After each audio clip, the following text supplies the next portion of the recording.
A mesmerizing morning, everyone. I welcome you all to the International Conference on Clinical Nutrition and Dietary Lifestyle organized by BioLeagues Worldwide and Universal Society of Food and Nutrition. Sorry for the Now I interruption. welcome our Scientific Director of Technorate Group, Mr. Arihan Chajar, to accompany our Organizing Secretary, Dr. Usha Devi ma'am, Professor Vijaya Kadar ma'am, and Dr. Vijay Lakshmi ma'am to the stage for inauguration. Please come, ma'am.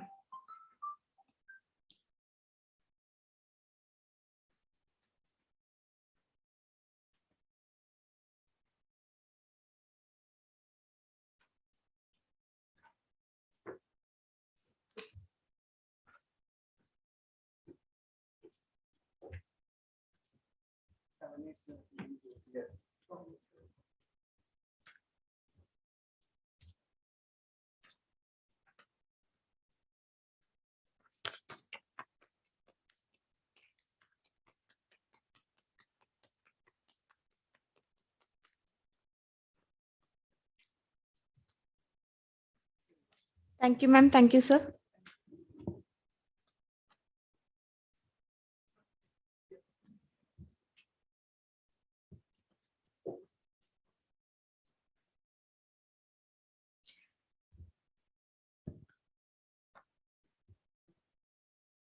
Universal Society of Food and Nutrition is one of the world's largest non-profitable professional associations meant for research and development in the field of food science and technology. USFN is a paramount body which has brought technical revolution and sustainable development in the field of food science and technology. USFN is a forum where innovations and research interests could be supported and developed, prioritizing our mutual interest.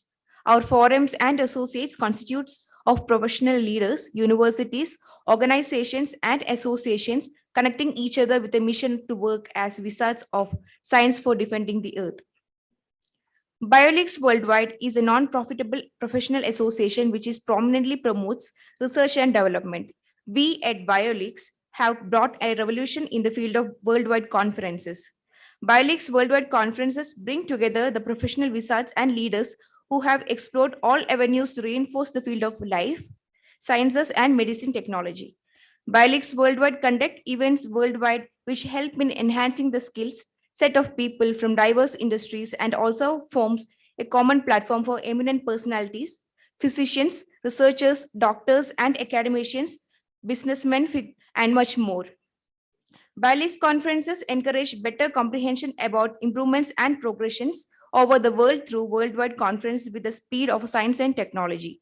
We work with our motto of creating a better tomorrow by organizing conferences and creating a network which will help grow a better tomorrow with the help of advanced technology and achievements. Talking about the conference, Universal Society of Food and Nutrition is excited to invite all the experts, professionals, officials, practitioners, researchers, and others from different parts of the world who are in the field of food and nutrition industries to participate in International Conference on Clinical Nutrition and Dietary Lifestyle, scheduled to be held on May 20th and 21st, 2022 at Bangalore, India. We extend a warm welcome to all specialists and researchers interested in presenting their research results in food and nutrition industries to partake in this remarkable conference on clinical nutrition and dietary lifestyle. We anticipate many foods and nutrition industry experts to congregate at this extraordinary conference and take cognizance of the important educational convention to promote the position of experimentation and progress being made. This conference is promised to grant delegates extensive prolific networking opportunities and educational activities. Attendees are guaranteed to leave this event equipped with intense expertise, modern strategies, and resolution that will assist them in promoting their profession, discipline, and research pursuits. Conference on clinical nutrition and dietary lifestyle will also unravel the route to numerous productive professional opportunities capable of elevating one's career to new heights. Now, welcome Ms. Sudha to continue the rest.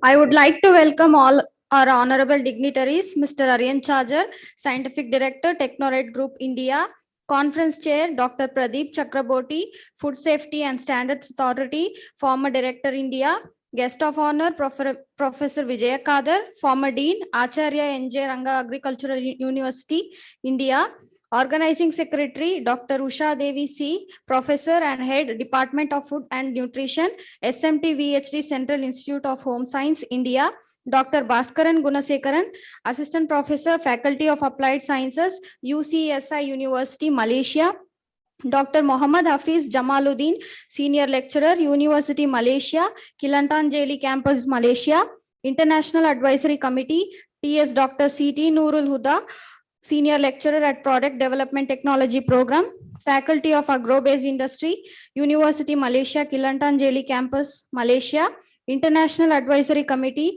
Dr. Vaidehi Ulaganathan, Lecturer, Faculty of Applied Sciences, UCSI University, Malaysia. Guest speaker, Dr. Meenakshi Bajaj, Dietitian, Tamil Nadu Government Multi-Super Speciality Hospital, India. And eminent keynote speakers, Dr. Sanchita Bhattacharya, Founder and Director, Holistic Health Center for Integrative Medicine, India. Dr. Geeta Seth, Founder, Geeta Seth Nutritionist and Dietitian, Indonesia. Dr. Ihab Tawfiq, Senior Lecturer in Global Nutrition, Division of Food, Nutrition and Public Health, University of Westminster, UK. Professor Abdul Basit Mariod, Professor, Faculty of Science and Arts, Al-Kamil Branch, University of Jeddah, KSA, and Session Chairs, Vaidehi Ulaganathan, Lecturer, Head, BSc Nutrition with Wellness, UCSI University, Malaysia. Dr. Vijayanti Kanbur, Assistant Professor, SMT VHD Central Institute of Home Science, Maharani Cluster University, India. Dr. Neeta Patan, Assistant Professor, Department of Food and Nutrition, School of Home Science, Maharani Cluster University, India. Kavita Chirara, Lecturer, UCSI University, Malaysia. Dr. C.T. Nurul Huda Muhammad Asmin, Lecturer, Senior Lecturer, Faculty of Agro-Based Industry, University, Malaysia, Kelantan Jeli Campus, Malaysia. Dr. Nurhanan Abdul Rahman, Senior Lecturer, University, Malaysia, Kelantan Jeli Campus, Malaysia, for joining us today and imparting their expertise with us. I would also like to take this opportunity to welcome all our presenters from across the globe who have spared their valuable time in enlightening us with their latest research studies. I would also like to welcome all the attendants in joining us today. I would like to welcome our honorable dignitary, Mr. Aryan Charger, Scientific Director, Technorate Group India, to convey the welcome message.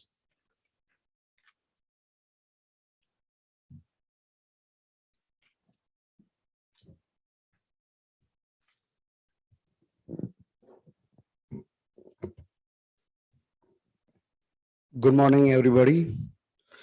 It is my immense pleasure to welcome all you, the chair the opening ceremony this morning to International Conference on Clinical Nutrition Dietary Lifestyle, organized by Universal Society of Food and Nutrition and BioLeagues.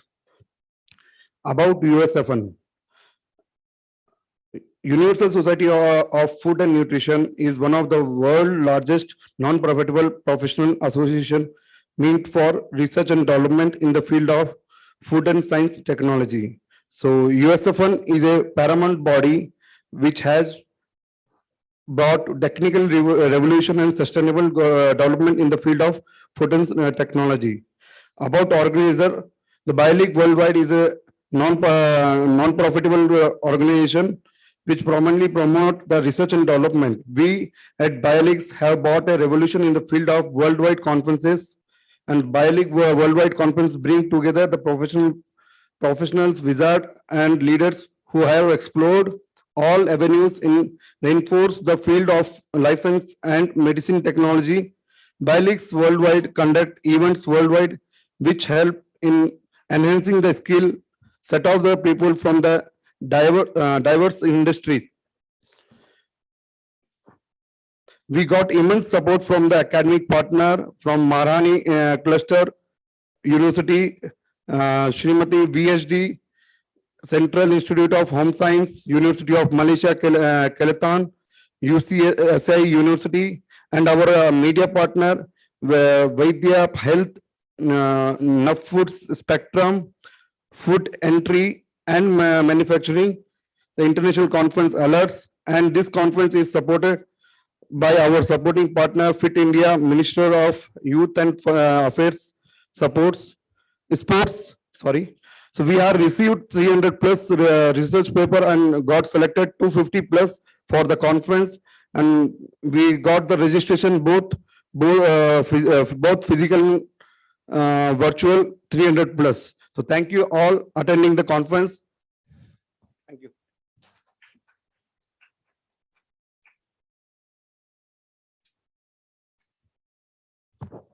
Thank you for welcome address, sir. Now I welcome our guest of honor, Professor Vijaya Kada, former Dean, Acharya N.J. Ranga Agricultural University, India, to provide the welcome address.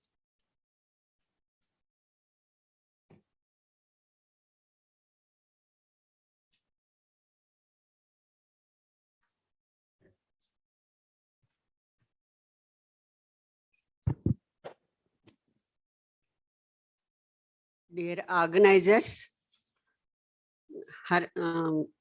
Arihant, sorry, I am unable to pronounce it, and Dr. Usha Devi, Dr. Vijay Lakshmi, dear participants and special invitees, good morning to everyone.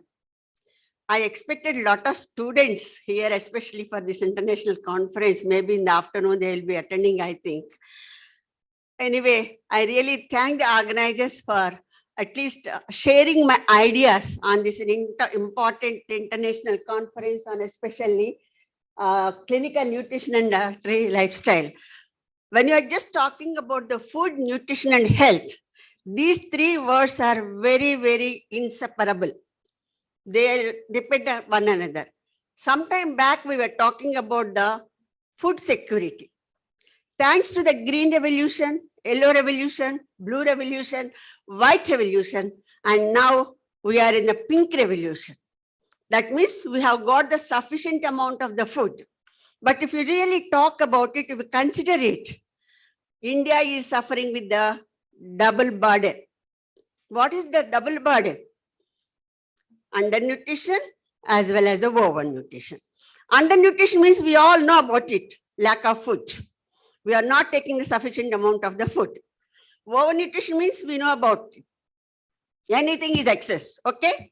Now, nowadays, we are all really suffering with the lifestyle disorders. What is meant by lifestyle? We have changed our food habits. We have changed our lifestyle, living style, everything. And especially the teenagers, they are mainly depending upon the street foods, junk foods, whatever is available, because earlier days, we were having only the food prepared in the house. So that is why we were talking about the ethnic foods, traditional foods, special foods, weaning foods, therapeutic foods, and not only that, geriatric foods, that means old age. So many type of the foods we have really categorized. Now, because of the change of the lifestyle, most of the population is suffering with the hypertension, sugar level, and heart attacks and all the other things. Okay, so many of the things. If you go to a doctor, if you take a small boy or girl, first they check the BP. In earlier days, even unless you cross 40 years, they will not check our BP and all those things. Now look at what is a tremendous change. Why it is happening? Just because of our lifestyle has changed. So, because the time has been very short, so I'll have a script paper in my hand to only just say some of the points, okay? When I'm just talking about a desire for the longevity without morbidity and the approach to good health through food choice is expected to gather momentum nowadays. That is very, very important. That is why everyone is talking about the food. Especially if you take it any biological sciences, medical sciences, and experimental foods, any subject if you are taking about it, everyone is talking about the food and nutrition, even if the software people also. Any industry, if you talk about the priority is given to the food, because what we are eating, we are now today. So I'll just tell you a very basic principle to maintain your health. Whatever you consume, you have to spend. Not like storing the money in the bank. Unless you spend your calories, become the obesity. Because everybody is having a adipose tissue in the body. That starts swelling. If it swells, to reduce that size is very difficult.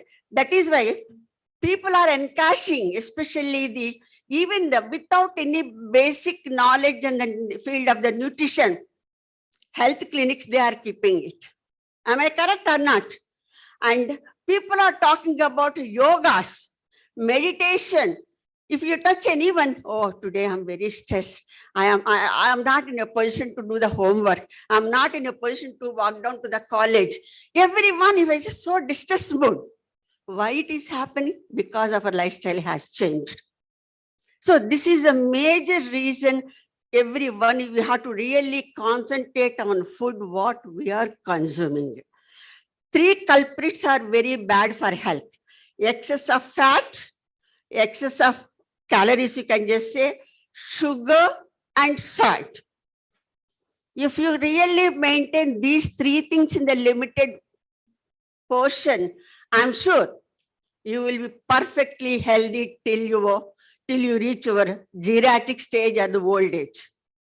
Without that, what we are doing, because our working timings also, especially the software people, they have the completely different, what you can say, the working schedule. Daytime and nighttime, they will be working till night 2 o'clock or 3 o'clock, they don't have the timings, okay? So naturally, what you can just say, working hours are really changed. And because of that, munching something, whatever is available eating, so that is really leading a sort of the very bad health. You can just talk about it. The wellness concept has captured the interest of the public in the last few years, that everyone knows about it. Now everyone is talking about the millets, consumption of the millets. Are you hear about everyone is talking about take ragi, jawar, or anything, any of the millets, small millets or anything. Because why? It contains the fiber, it regulates your blood glucose level and all the other things. So that is why the dietary diversification is very important. What I'm saying, dietary diversification, not to have the homogeneous diet, whichever is like that. And so give the importance to our traditional food habits. Now the functional foods, you know very well, everyone is talking about the functional foods. When you talk about, can I have some water, please? Thank you.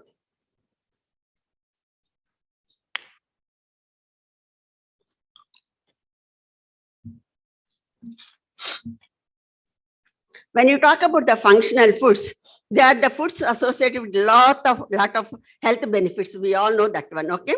Then consuming with a wide range of the nutrient rich and functional foods are promote proper growth and development.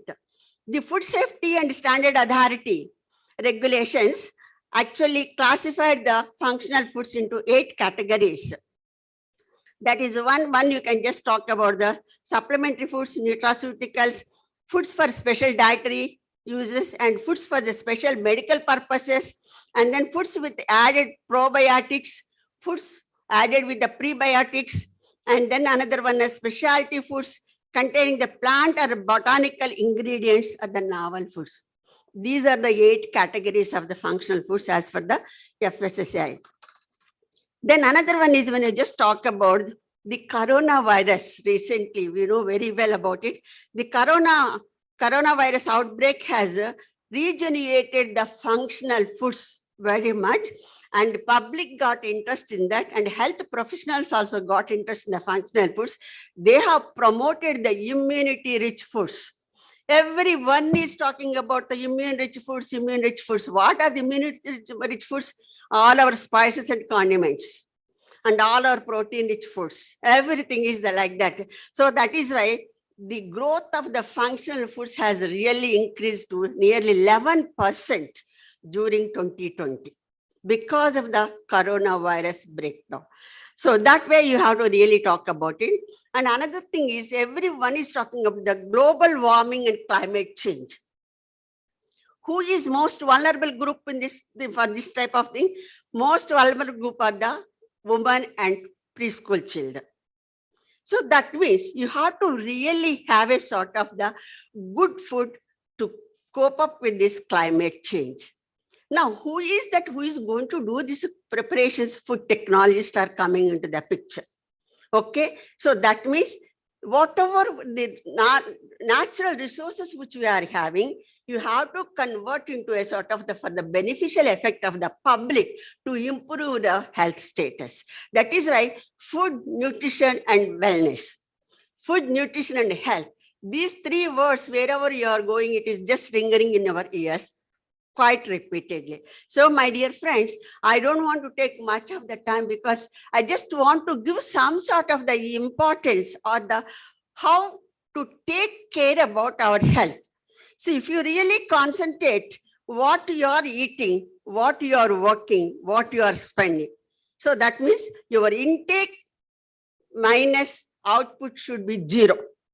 Then you will be perfectly all right. You need not to go to a doctor. If you go to a doctor, if he touches your hand, 500 rupees fees. The prescription, nowadays bill is going up thousands.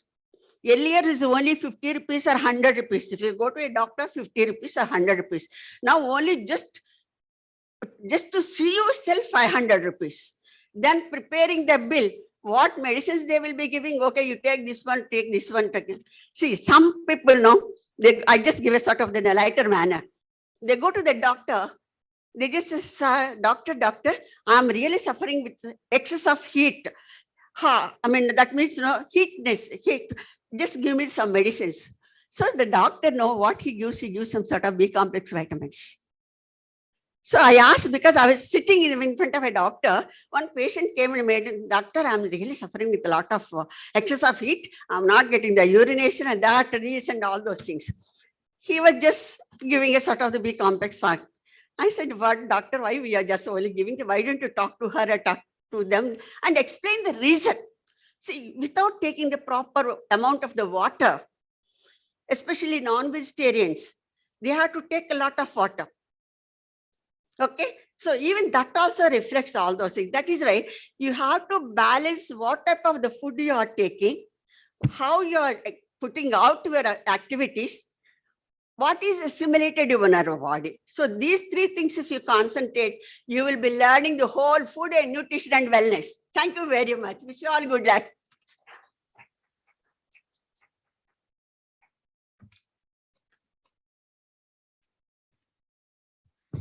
Thank you, ma'am, for your valuable welcome address.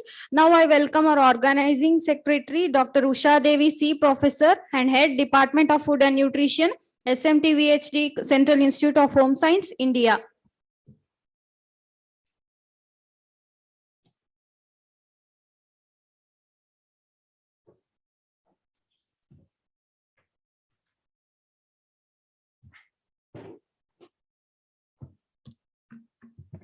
Dear all, good morning.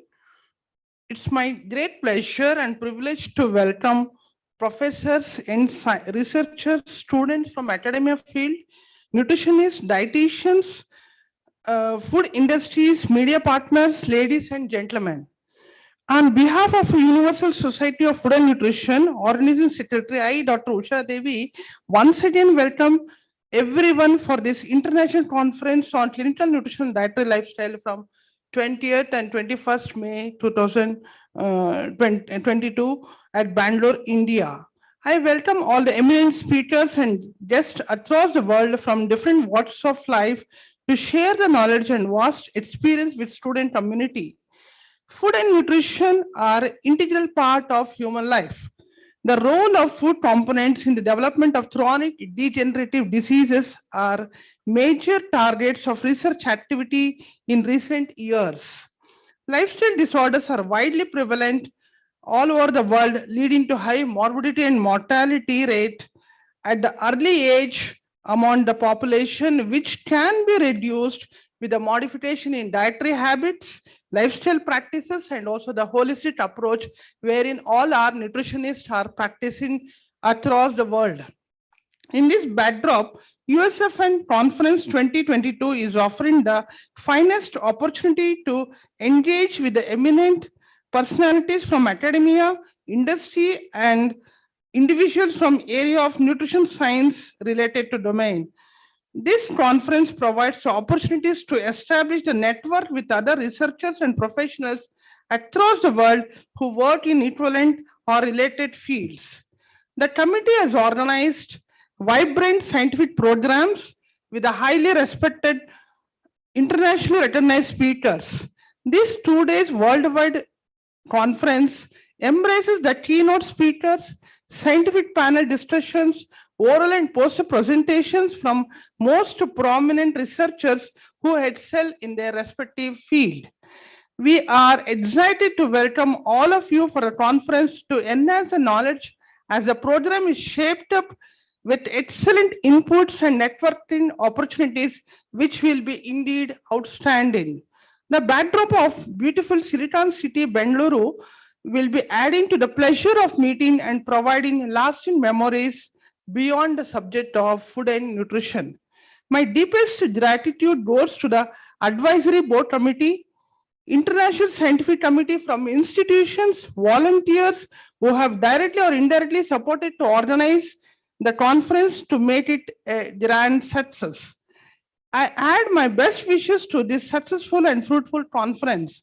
My sincere thanks to all the organizing committee.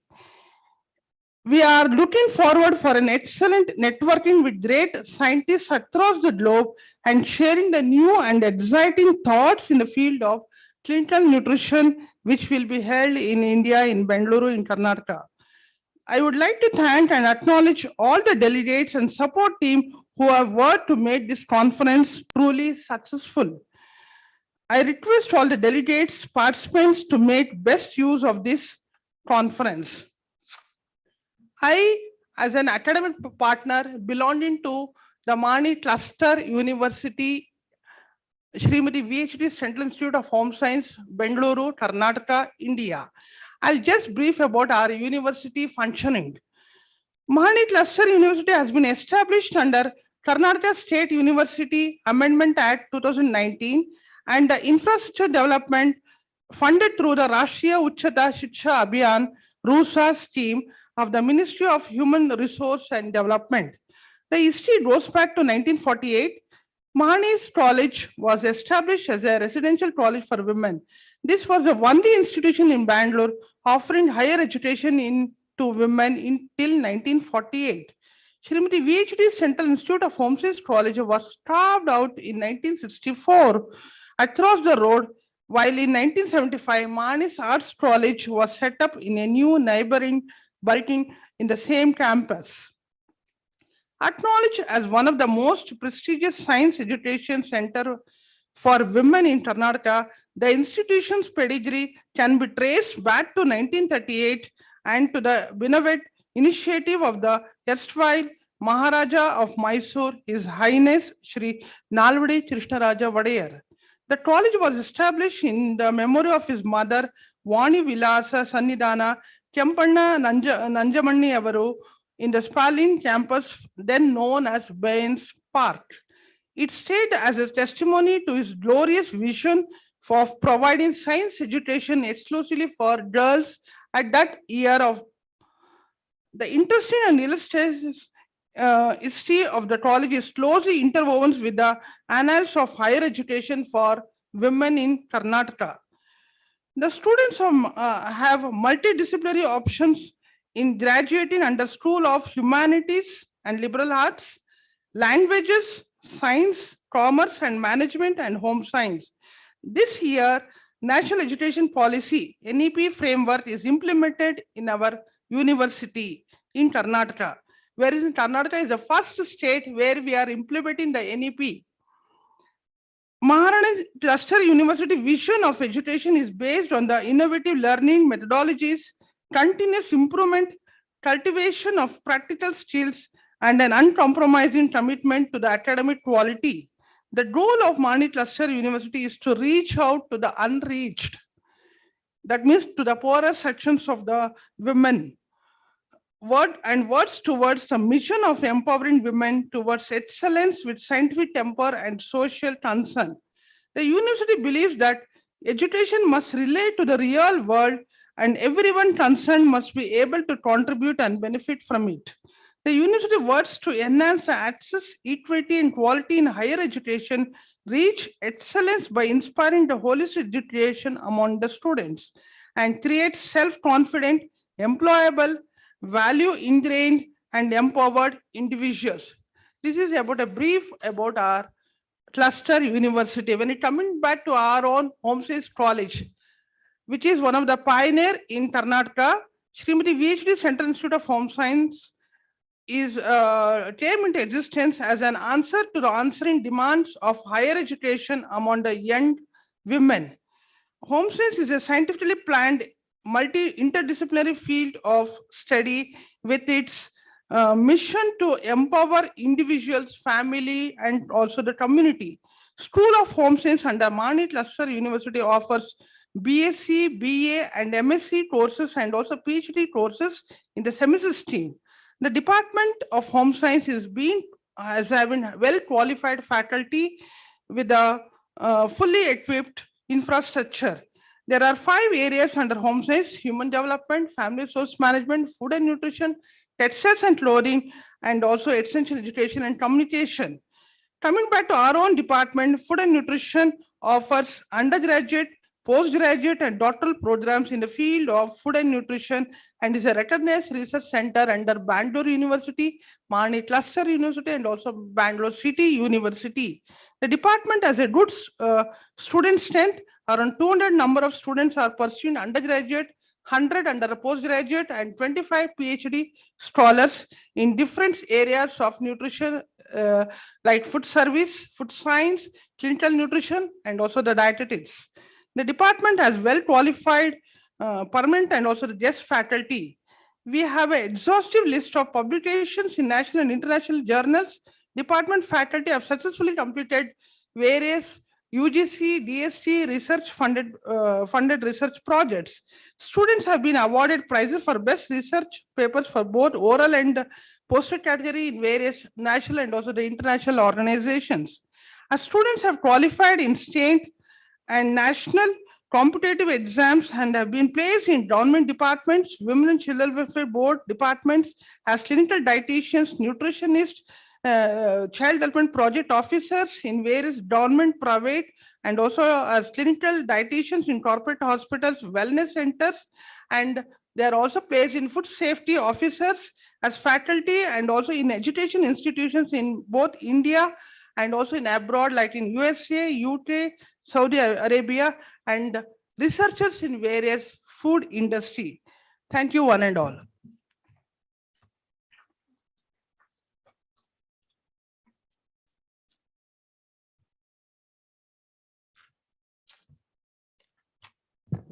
Thank you for your welcome address, ma'am.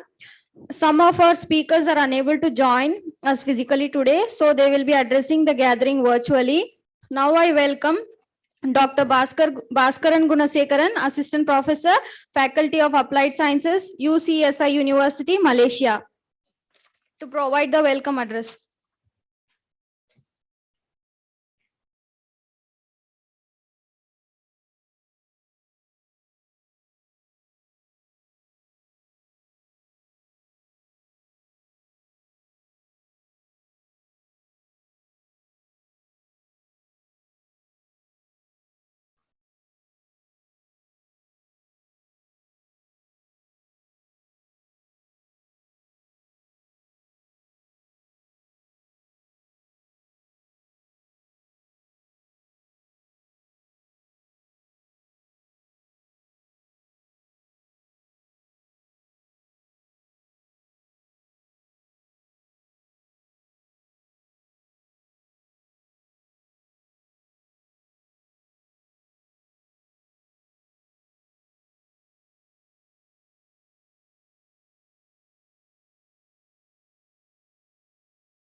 Hi, hello. Good morning, everyone. Can you guys hear me? Can I'm allowed to do my screen share?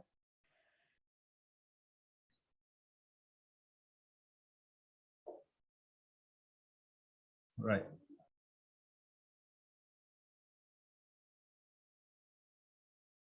Okay, thank you. Thank you, everyone, for such a lovely invitation to be here. My name is Bhaskaran Gunasekaran. Basically, I'm from USSI University. Sorry for the delay just now because I was muted. I'm not allowed to unmute myself, and I can't even turn on my camera.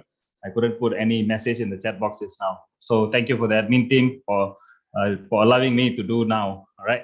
Okay. Basically, we are glad to be a part of this conference as an academic partner, right? We are from UCSI University, okay? We are based in Malaysia. So currently I'm the head of research and postgraduate studies in this university. So I would like to share some things from UCSI University. Maybe it can be beneficial for you guys near future, especially for those who are seeking for PG studies and so on and so forth. So basically, yeah, it is our honor to be here today, right? And definitely, when it comes to the UCSI University, we are doing very well in terms of academia and research. And currently we are ranked top 350 in the world, right? For the recent QS. So,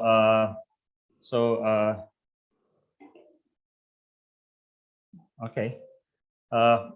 I'm not I don't know why. Okay, I couldn't share the screen back. Now I'm above again. Okay, all right. So we are in Malaysia, based in Kuala Lumpur, the main city center in Malaysia. So we have 3 campuses, 7 faculties, and more than 100 programs.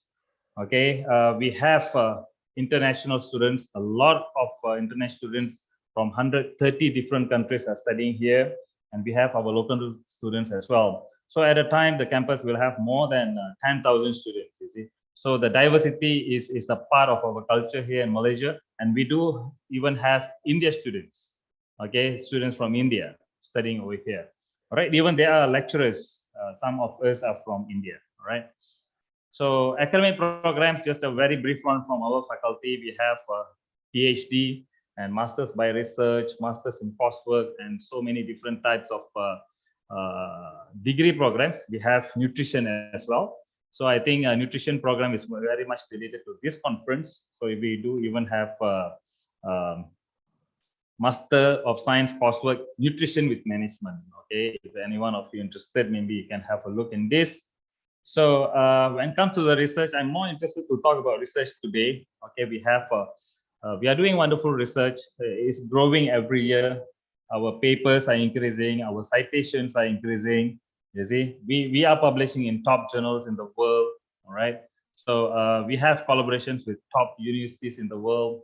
We are looking at the West now. We are working closely with US and UK top universities. You know, the things are going on very well. So this is our campus in KL. It's pretty huge.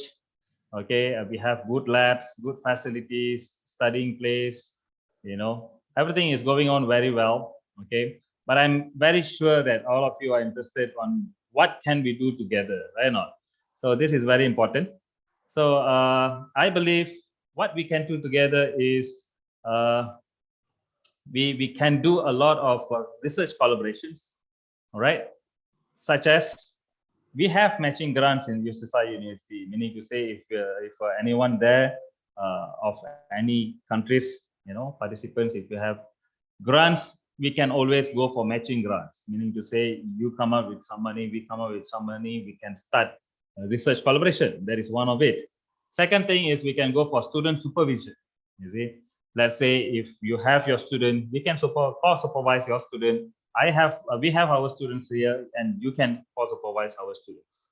Okay, we can do some matching between the supervisors here. All right, so always you know, the opportunities and the possibilities is always there for us to do this. And at the same time, if you are degree student or your master's student or PhD student, doesn't matter, you can always come and do your attachment over here. Our lab is open to any one of you. All right, so what you need to do is to get the permission from the university and everything, which we can handle it. So shouldn't be a problem. If anyone of you want to do attachment over here or your internship, let us know. All right. And for those professors outside there, okay, if you are interested in coming up with joint publication, why not? Right? We can have some review papers or research papers, whatever field that is related to us, we can always do publication together. And there's opportunity if you feel that yourself is expert in the field and you feel like you want to venture more to Malaysia, you can always apply for guest lecture over here. Okay, we can always look into it and see, we try to do mix and match formula, see what can we do from here to allow you to be a guest lecturer or even a visiting professor. Okay, so many things can be done together when it comes to the opportunities in terms of academia and research. Okay, so I think I don't want to take much time here. So I just would like to say that thank you for this opportunity for being academic partner, allow us to be the academic partner for this conference. So I hope this engagement can be more and more and continue in upcoming years. Probably if you guys have any questions or anything you want to propose to me, my email is here.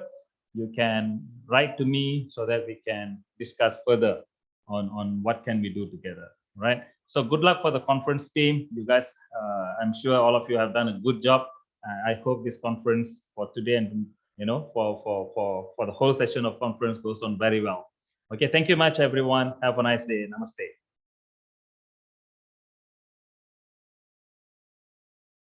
If there's any question from the floor, you can always ask me. Yeah.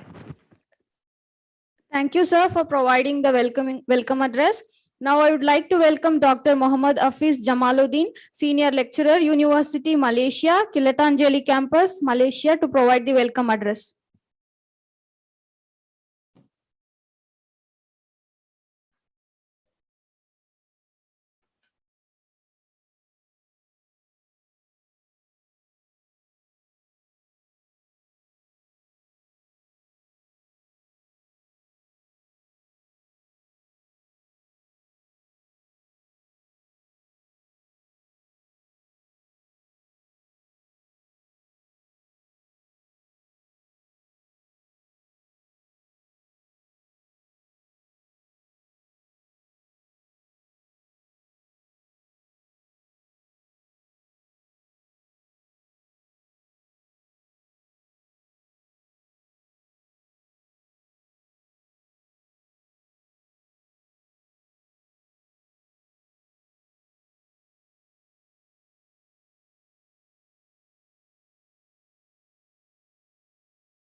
Dengar ke?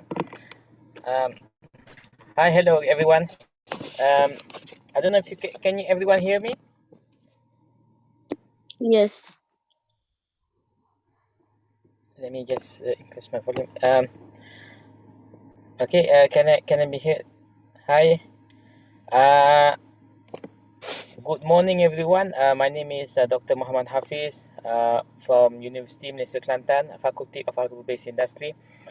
Sorry for coming in a bit late. I'm currently on going to a site visit, so hopefully this short period of time I can share something about University Malaysia Kelantan, in particular Faculty of Agro-Based Industry. First and foremost, on behalf of the faculty and on behalf of the dean, Professor Dr. Seinta Mokhtar, would like to send her regards to all the delegates of this conference, and thank you for participating. And I'm being with COVID and so on, having virtual setting. This is a new normal, and this has encouraged international collaboration between various university to have a session where everyone can come together and share research progress and share experience and so on. Thank you for the opportunity to allow me and allow the Faculty of Agro-Based Industry, University Malaysia Kelantan, Malaysia, to share what we have here in Malaysia. I'm not sure if it's good for me to share a video, but I because there might be some technical problem to have the sound on. But just let me share with everyone what University Malaysia Kelantan, the Faculty of Agro-Based Industry, University Malaysia Kelantan is. Just for everyone, University Malaysia Kelantan is an entrepreneurship university whereby we have a quite number of programs cutting across various disciplines, from sciences, from business, from technology, with an entrepreneurship attribute. We're having entrepreneurship, showcasing entrepreneurship, whereby we utilize all this information, utilize the knowledge, and to create, the entrepreneurship environment. So, University Malaysia Kelantan is the only entrepreneurship university in Malaysia, which has been endorsed by the government of Malaysia, where we are the anchor of entrepreneurship, pushing entrepreneurship where across various disciplines. For the Faculty of Agro-Based Industry, which is in line with what the conference here which we are here all today, we have a couple of programs which are related to this conference. For example, we have food security, we have animal husbandry, and we have product development, and and agro-technology. So these areas, what we have here in Malaysia, we are open to we are open to collaboration with partners, international partners from India or from any other countries, with regards to a student exchange, with regards to a staff exchange, and research collaboration. I think this is a great time for us. I mean, to have such a conference which allow people, even though we cannot be physically there, we are able to come together, even though online, and share experiences and look at opportunities, especially in times today. With the situation that we have today, issues of the war, Ukraine and Russia, and so on, resulting in issues of food security. We as academicians can play a big role, okay, in how we can encourage, especially in our own countries. How do we manage, self-sustenance, and platforms such as this is the way forward. Okay, is the way forward for us to really, work together and look at how experiences or technologies at at the different universities that can be applied to other places. So this is a good opportunity for everyone to really take part in. And with regards to to this conference, on behalf of the Faculty of Agro-Based Industry, University Malaysia Kelantan, Malaysia, once again, welcome everyone to this conference, this joint conference, and hope everyone can bring something back, okay, to their respective institution. If you have any questions with regards to University Malaysia Kelantan, you can always contact the organizers. Here in Malaysia, we are happy to open and share and collaborate with everyone. And if there are opportunities, you can always visit our website at www.umk.edu.my, and from there we would like to invite you to also to collaborate and come over to Malaysia, come over to University Malaysia Kelantan, and come over to the faculty of Agro-Based Industry, and look at the possibilities that we can work together. Once again, congratulations to the organizers for for having this conference and the initiatives they put in. This is all hard work, and I guess that's all from me. If there are anything, okay. If there are anything else, please contact the organizers to contact us, and we are, as I said, we are happy to collaborate with everyone. Okay, if there are any things that you may want to ask, I'm happy to answer, or to give the opportunity to everyone to to interact.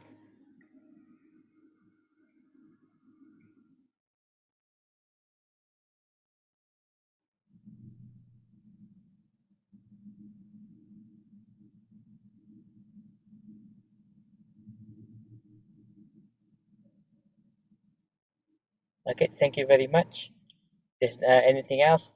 Once again, all the best to all the delegates to the conference, and congratulations everyone for joining this conference.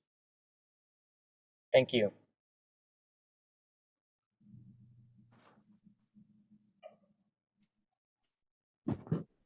Thank you for providing the welcome address, sir. Now I welcome guest speaker Dr. Meenakshi Bajaj, dietitian, Tamil Nadu Government Multi Super Speciality Hospital, India, to provide the welcome address.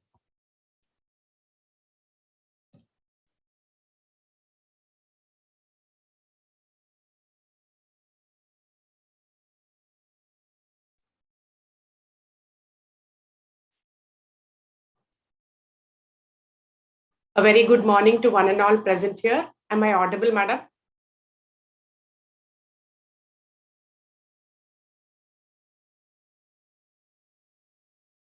A very good morning to one and all present here. At the outset, I'm truly grateful. Ma'am, am I audible? Yes, ma'am, your voice is completely audible. Thank you so much. Is my screen visible also? Yes, ma'am. At the outset, I'm truly grateful to BioLeagues Worldwide as well as USFN for giving me the opportunity to be talking to you about what India eats. I think today all of us are gathered here to understand so many things which have an important influence on our lifestyle diseases, which are crippling the worldwide, I would say. But then to understand the perspective in India, I would want to share some data which has been recently published by the National Institute of Nutrition.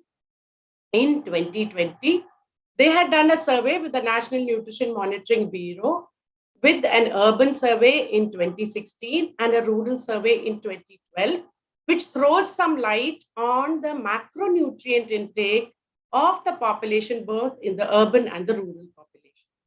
So when we talk of diet, we always understand it has a very powerful therapeutic and clinical tool in the management as well as the prevention of several diseases. I think the pandemic has also taught us that it's not only the non-communicable diseases which has been, have had a great influence with reference to diet, it's also the communicable diseases. Because the reason being, when I say communicable diseases, is we know that COVID-19 has been a communicable, sort of an issue with each one's health. And if the immunity has been compromised, definitely one would contract COVID-19. So that was a small little thing which the COVID-19 pandemic taught us. Now, every time you eat or drink, you're either feeding a disease or fighting it. When do we say this? If we want to, manage the diabetes or manage hypertension or prevent the progression of chronic kidney disease or improve dyslipidemia, we do think of diet. And at the same time, if somebody is already suffering with cirrhosis of liver or with any other complication, if we are going to feed the wrong diet, then definitely we are not helping to fight the disease, we are actually worsening the disease condition. So the IDF, International Diabetes Federation 2021, tells us that diabetes hits the poorest and the hardest. And unfortunately, we are having Asian countries with specific, I'm going to be throwing light on India as to how we are being hit with the metabolic condition called diabetes. Now, if you look at the paper here, it very clearly tells us that the numbers are soaring, whether it is impaired glucose tolerance, whether it's pre-diabetes or those with diabetes. The numbers have soared from 32,674 thousands to as high as 74,194 thousands. And we're expecting the numbers to go very, very high. And it's not rocket science for me to tell you that diet plays a major role when it comes to metabolic diseases. So in India, the diet and diabetes go hand in hand. So how do we work around with this? Do we understand what is the problem when it comes to diet or how we can manage it with our dietary interventions? It's very interesting to note that the repeated invasion by the Arabs and the Mughals, followed by the British colonization, led to impoverishment. That might be one of the reasons for the lower prevalence of diabetes during the post-colonial independent India. Also, it is interesting to note that after the World War II, several soldiers, I'm not talking of Indian, but I'm talking of the several soldiers who were part of World War II, who escaped being attacked during the World War and reached home. They unfortunately lost their lives because of refeeding syndrome. Reason being, they were overfed by their families. Unfortunately, they did not lose life. I would say, fortunately, they did not lose life during the World War, but they lost life, unfortunately, because they were, I would say, overwhelming response when they walked in home, and they were overfed because they were undernourished, and they walked into refeeding syndrome. So these are two ends of the spectrum, which tells us that when somebody is underfed and suddenly overfed in terms of energy, which comes from carbohydrate, you are at risk of refeeding syndrome. And on the other hand, when you are overfed, definitely there is insulin resistance and metabolic disease conditions. So India is a carbohydrate capital of the world. Why do we say this? A systemic review showed that in India, 41 different dietary patterns have carbohydrate as their main component. Do we have some further study in our country to back this statement? It has a major role to play. I would say, all of us do talk that carbohydrates have a major role to play when it comes to blood sugars. But do we even understand that when there is an excessive intake of simple carbohydrates, there is an increase in the TGL? Also, when I would say that you consume sweets or you consume fruit juices, which I would say Tetra Pak fruit juices with added sugars or carbonated beverages in form of simple sugars, it is equivalent to alcohol's effect on your liver, leading to non-alcoholic fatty liver disease, which in turn, in another of 10 to 15 years of, prolonged life, consumption of this particular pattern of dietary intake would also lead to cirrhosis of liver, then further finally requiring liver transplant. So this whole journey of carbohydrate has to be understood and addressed at the earliest. So look at the START study. That also very, very clearly tells us this was a beautiful study done by Dr. Shashank Joshi, Dr. Mala Dalamalingam, as well as the entire gamut of endocrinologists of the country, wherein they found that to assess the dietary total and complex carbohydrate contents in type 2 diabetes participants in India, they found that the major culprit was once again carbohydrate. Now look at the study which tells us the same START study explains to us even in the non-diabetic population. If you look at the various regions in India, we know that India is full of diversity, whether it comes to religion, tradition, culture, folk, dance forms, even the food forms. Why is it? Because individual and ecological factors also play an important role when it comes to diet diversity. With the START study, they found that Central India was more carvarian. East India was predominantly consuming larger portion of protein when compared to the remaining 4 regions of the country. And the southern part of India consumed more fat when compared to the other 4 regions of the country. Now we understand that the average was 66.8% of the total energy intake coming from polished white rice, refined wheat and its products. In other words, a high glycemic index, a high glycemic load, less from protective foods like fruits, vegetables, legumes, and whole grains.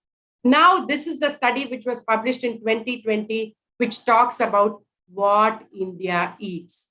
Now, when we look at this study, what is the difference? Look at the difference. Carbohydrate was at a very high when it came to Central India, as per the START study. And in 2020, as I mentioned to you, they did an urban survey at 2016 and a rural survey in 2012. In the urban survey, they had included 16 states from 6 regions, whereas in the rural survey, they had done the detailing of 10 states from 4 regions. And they found that from the Central India, the carb intake increased to East India. Then the protein intake, which was high in the eastern part of India, as per the START study, moved slowly to south and western part.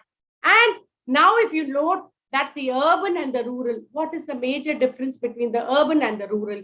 If you look at this data, it tells us very, very clearly that whether it is rural India or urban India, the protein intake is more so in the western region. The fat intake is both in the central and the northern region. So in the urban region, if you find the fat intake is as high as 20%, whereas if you see in the rural India, the fat intake is as high as 7%. Still, you can see that between the urban and the rural intake, there is a difference of 13% when it comes to fat. And if you note this, why is there a very high fat intake in northern part of India? Unfortunately, it comes more from ultra-processed foods, which are not only sources of saturated fat, but also of sodium and simple sugars.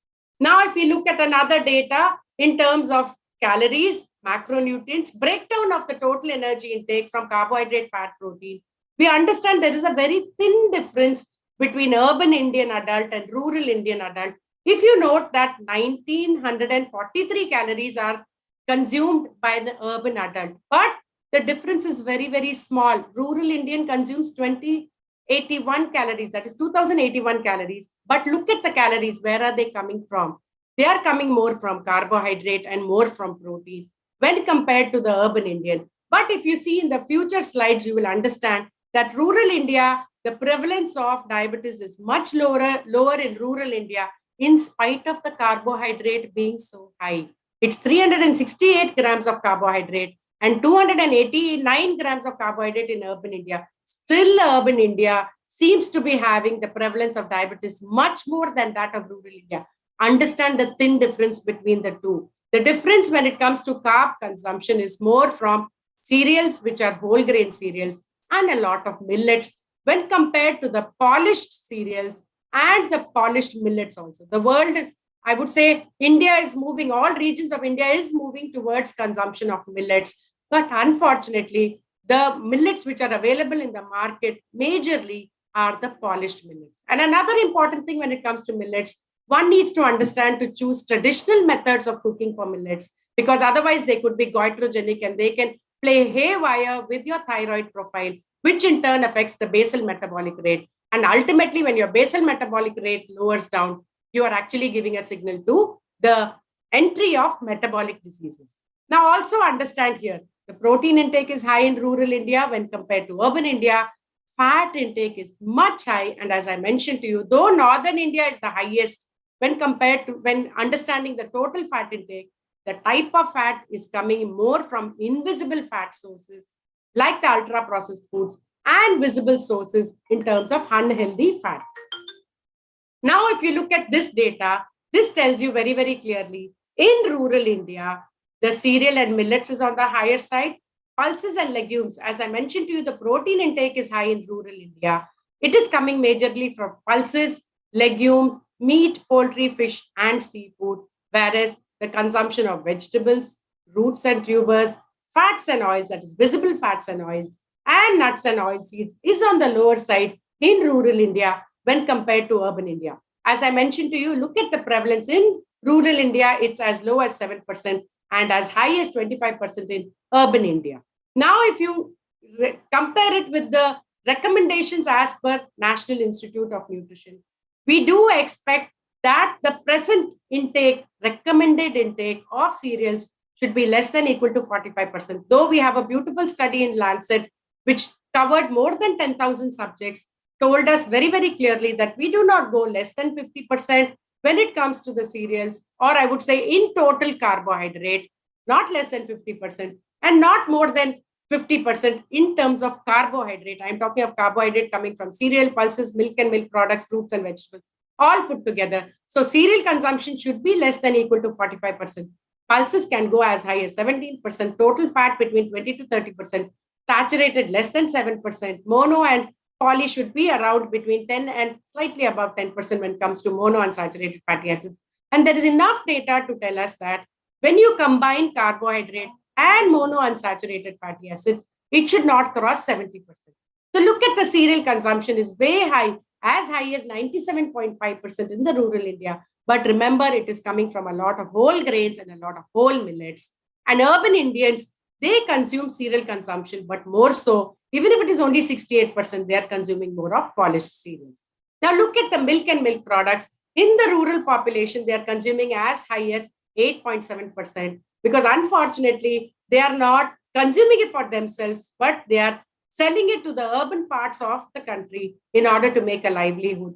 Same statement holds good for vegetables as well as fruits.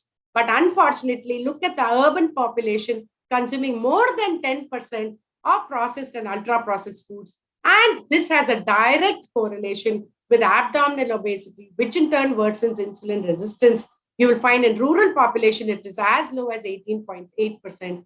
And so high, almost 3 times, 53.1% is abdominal obesity, which is a marker of all metabolic diseases. Basically, I would say metabolic syndrome, wherein there is a dip in the HDL, raise in the TGL, raise in the fasting blood glucose, raise in the waist circumference, raise in the BMI. All this further will perpetuate to hyperuricemia, gout, AKI, CKD, and the list just goes on. Now, when it comes to carbohydrate intake, I already mentioned to you, we have polished rice, refined wheat flour. Yes, sir? Can I continue? Can I request Dr. Abdul to kindly mute himself? It is interesting to note that now the PDS has also started the provision of wheat, that is the whole grain, being provided in the ration shops in India. I'm talking of the southern part of India. Obviously, in the north part of India, it's already been existing. But southern part of India, along with the rice, they have also started including wheat. Then we also understand that when it comes to carbohydrate intake, there is inadequate fruit and vegetable consumption, which I've already discussed very, very clearly. But there is also another small segment added to this. That is the portion of fruit and vegetable which is majorly consumed are the potatoes and the bananas, which are high in glycemic index and glycemic load. But there is another science to this. If you're going to consume chilled potatoes or cold potatoes, which are boiled and chilled, they get converted to resistant starch. And if you talk of raw bananas, they also are form of resistant starch. Now, when you understand that, obviously we do understand we come from the ape family, and there was a beautiful PIL which was raised in Jodhpur. In Jodhpur, they found that the monkeys usually jump from one tree to the other tree in order to procure their food, that is the bananas. And all of us know 1 gram of banana is 1 calorie. high in glycemic index, high in glycemic load. But in spite of that, the monkeys never developed metabolic syndrome. But of late, what happened in Jodhpur, all the temples started offering the offerings, that is the prasad, which we would call in our Indian language, in the form of from fruits and vegetables. They gradually moved to high calorie, especially coming from saturated fat and simple sugars like the laddus and the jalebis and other forms of prasad, which were basically energy dense and carbohydrate and saturated fat dense, which started making these monkeys sit on temple tops. Instead of jumping from one tree to the other tree for the bananas, they started becoming lazy and sitting on temple tops to eat this prasad and developed metabolic syndrome. So that was the PIL raised by Jodhpur population, that the prasad has to be changed to fruits and fruits basically. Now, what do we understand with reference to the protein in different regions, both the urban and rural Indian adults? We find that the southern part of India, whether it's the urban or the rural, but the plant protein is highest in the central region in both urban and rural. And when it comes to the animal protein and other sources of protein, it is very, very high in the southern part of the country. Now, as I already mentioned to you, we have understood the difference between the urban and the rural when it comes to the protein intake. But the highest percentage of protein coming from meat, poultry, fish, and seafoods is observed in urban as high as 16.9% and even higher, 28% of the southern regions of our country.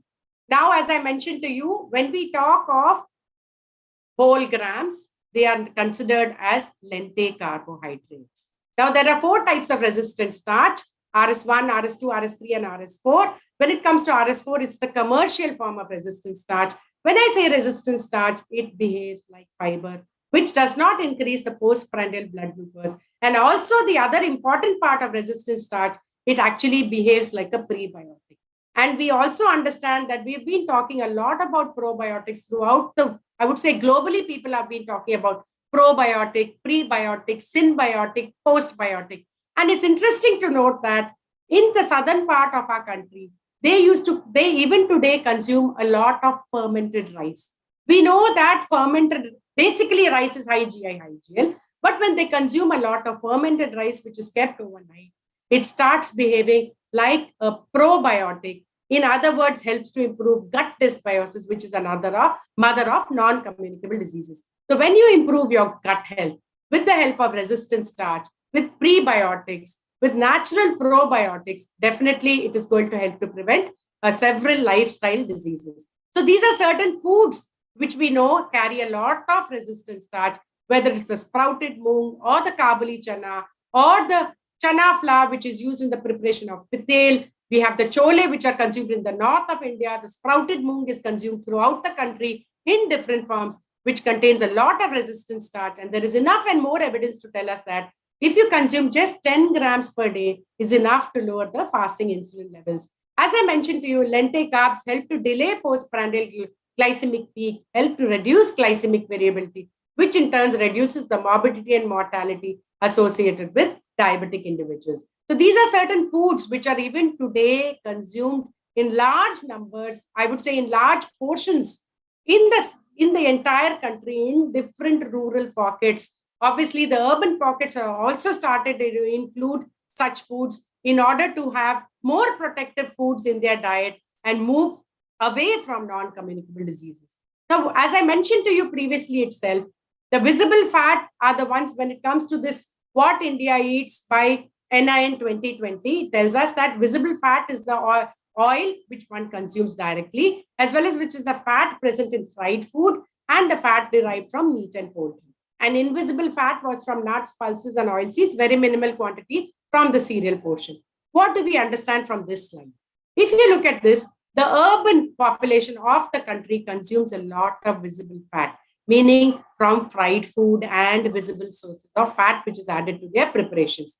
Whereas the invisible fat is on the higher side when it comes to the rural population, which is coming from nuts, pulses, and oilseeds, which I would say healthy sources of fat. And as I mentioned to you, these are all sources of resistant starches, prebiotics, lente carbohydrates, which do only good to our gut health. That gives us a direct explanation of why the prevalence of diabetes is lower in rural India when compared to urban India.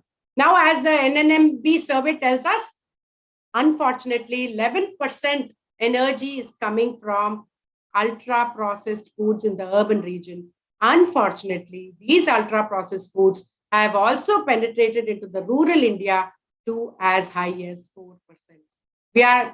Rural and urban India is far away difference of only 7%. I hope we are not able to plunge into the rural area as high as the urban area. In fact, bring down the urban percentage of consumption of ultra-processed foods to even equal to as low a percent, which will do a great deal to our population.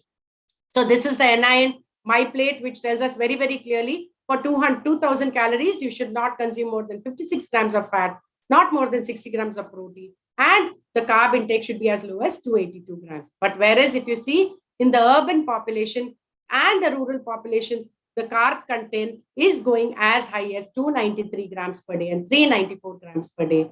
Look at this My Plate. My Plate very, very clearly tells us versus the present intake. What is the present intake? When compared with My Plate recommendations, majority of the population consumed lower pulses, legumes, milk, nuts, and vegetables, while consumption of cereals and millets was higher than the recommended levels. And 8.8% of the rural population and 17% in urban areas consumed vegetables as per the recommendation. Today's date, NIN 2020, very, very clearly tells us we need 300 grams of vegetables, 50 grams of green leafy vegetables, 150 grams of fruits to be consumed every day in order to maintain good health and longevity. Now, are we different?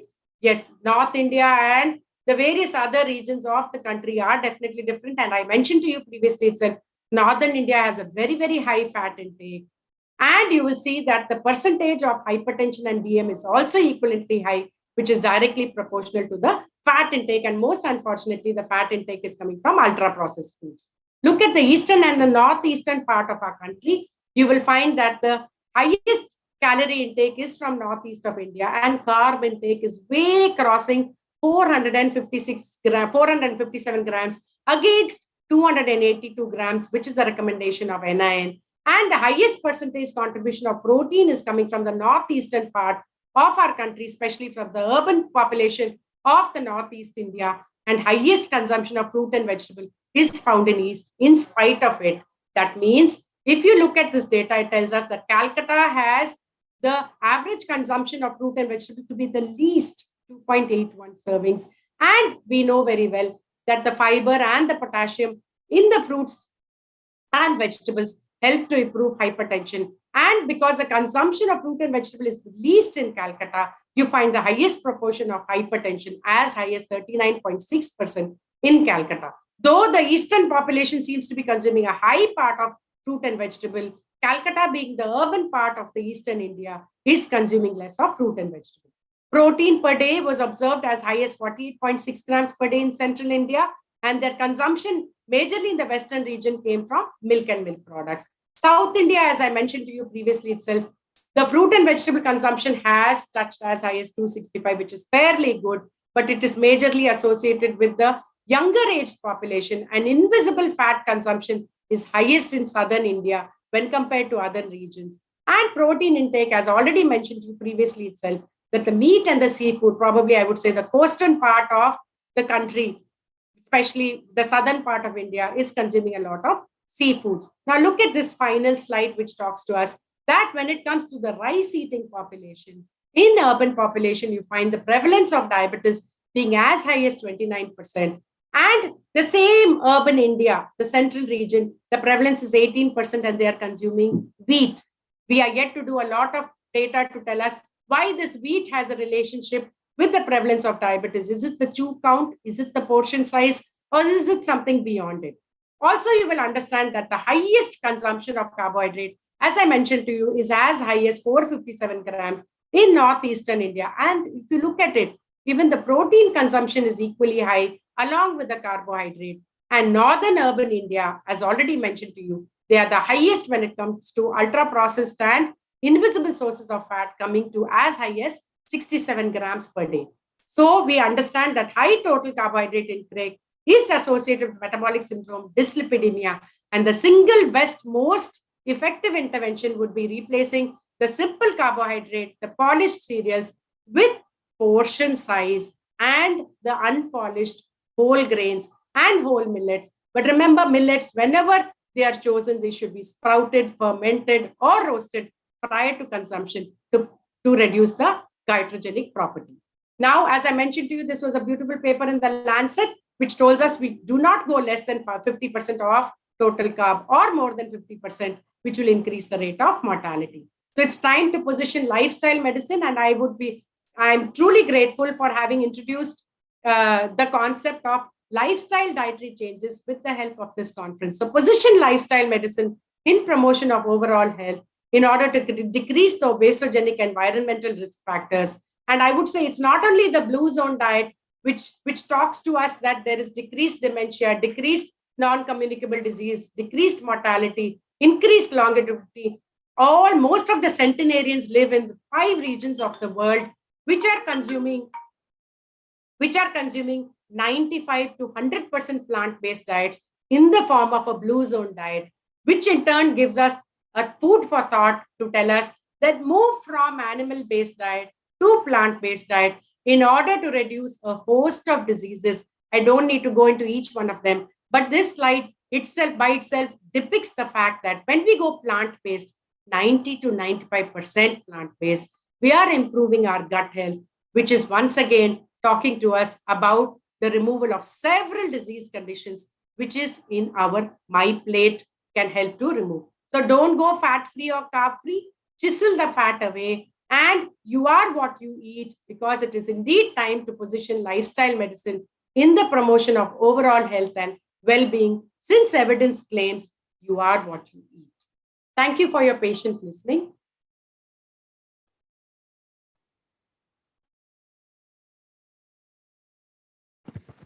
Thank you, ma'am. If any queries to Meenakshi ma'am, virtual participants are requested to ask via chat box, and physical participants can raise your hands and ask directly.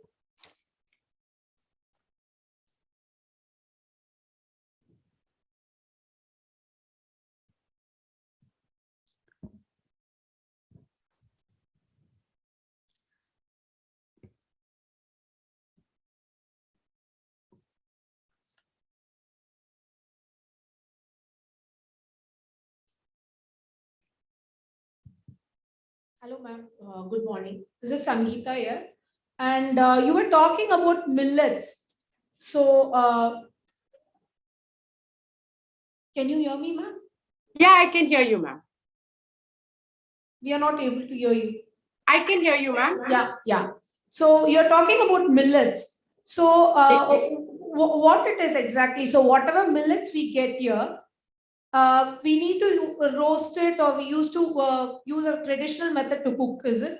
So that's how it is healthier to eat. Right, ma'am. As you said very, very clearly, we are supposed to consume millets which are whole millets. That is point 1. Because if you're going to buy powdered millets which are available in the market, you do not know whether they are, polished or unpolished. That is the first thing. And second thing is, traditionally in southern part of the country, or I would say throughout the country in India, we choose on millets through traditional recipes. And most of the traditional recipes include sprouting, fermenting, or roasting. The reason being they are goitrogenic in nature. If you are going to sprout them, roast them, or ferment them, you are going to deactivate the goitrogens. So that is the best way of consuming millets. Though we are aware that between millets and cereals, there is a very thin percentage of calories, protein, but they are rich in a lot of micronutrients, which in turn have an important role to play with metabolism of carbohydrate, fat, and protein. Apart from that, they also contain prebiotics in the form of xylo-oligosaccharides. So there are a host of nutrients, I think, as nutritionists, you must be quite aware, but it's an important fact to roast them, sprout them, or ferment them. So what does it call on all this mixed ready-made powder, millet upma mix, or millet ready-made powders, which has been a lot of organic shops are promoting? What is your call on that? Ma'am, what is our way of traditional consumption of foods is we roast them, pound them at home, and then consume them, because we are not very sure if they've done it or not. Probably that is one reason, though there is a race to move towards healthy foods, we are leaving our traditions behind and finally going to packaged foods. So even when we talk of whole wheat flour or whole wheat, breads, that is all the ready to serve, ready to eat, ready to cook foods, definitely there is a compromise when it comes to these processing techniques. Or if they start making a label that this is how they are processing, I think it's more easier to choose them, but I think it's not very feasible. So it's better to go, even when we buy wheat, wash it, dry it, sun dry it, and then grind it. So these are the basic things which we used to do traditionally. We've left all of it. That is why we moved to this refined consumption. Okay, thank you. And one more question. Yes, ma'am. I'm from Chennai. I'm practicing in Chennai. So generally, whenever we give a diet or whenever people come and they ask you for a low carbs diet, or when they have a diabetes and when they come you and ask for diet, they have a perception like if you avoid rice and if you take a lot of wheat, when you take a lot of chapatis, they think you go for a low carbs diet. What is your say on that? So you mean to say replace the rice with chapatis? Yes. That's what you're trying to say? Yes. Ma'am, I would say one thing, the difference between rice and chapati is only one thing. One is the chew count. Yes. One is in South India, if I'm to talk, in South India specifically, when I was working at the Institute of Diabetology, I'm talking of, say, 20 years ago, when I used to talk to my patients, they used to tell me, and we used to tell them, I would say by reflex action, replace the rice with chapatis. And if they'll say, no, madam, I developed diarrhea. If I'm to tell it in a very local language, they'll say, Vaitala pogadu, meaning I'm having diarrhea. I used to ignore it and I used to still tell the patient, maybe the patient is lazy to, knead the dough, prepare a chapati. So I used to tell them, no, why don't you prepare a wheat dosa? That's also easier, no? So you don't need to roll a chapati. Then say, no, madam, we are having abdominal pain, cramps when it comes to wheat. So understand the thing is, we have to be a good observer and a good listener. Maybe the patient is having celiac disease. Maybe the patient is having gluten sensitivity. So I would say in southern part of our country, we are used to rice. We are rice eaters, right? Basically, but we should choose on whole grain rice and not the polished and the glossy looking rice. That is the first thing. Second thing is portion control. Third important thing is, if you are going to push your gut with a foreign body, I would say wheat is also a foreign body for a southern community. Reason being, they're used to taking it occasionally, probably say thrice a month or 4 times a month, or maybe once a week. If you are going to push it to 5 times a week or 7 times a week, the gut is not used to it. When the gut is not used to it, it is going to react in the form of abdominal pain, diarrhea, or whatever. And I have seen during this, in fact, I had I would say 2-3 patients who were recently detected as diabetic, and the wives became really over anxious and started feeding them only wheat oats, which are unfortunately sources of gluten. And they have also developed a lot of GI symptoms. So I would say portion control is important, and tweaking the diet and gradually, chew count is another very, very, very important thing. I have known patients who, when just change their habits of chew count, lose a lot of weight. Even when you lose 7% of your present body weight, there is a dip in the insulin resistance and peak in the insulin sensitivity. So it's just tweaking the diet instead of only thinking of wheat and rice and thinking of portion control. Though I did mention that in India, if you see that the wheat consuming, part of the region as having lower prevalence of diabetes when compared to the rice, I would say we have moved from our traditions. That's what I would say. It's time to go back to our traditions. Thank you, ma'am. Thank you so much.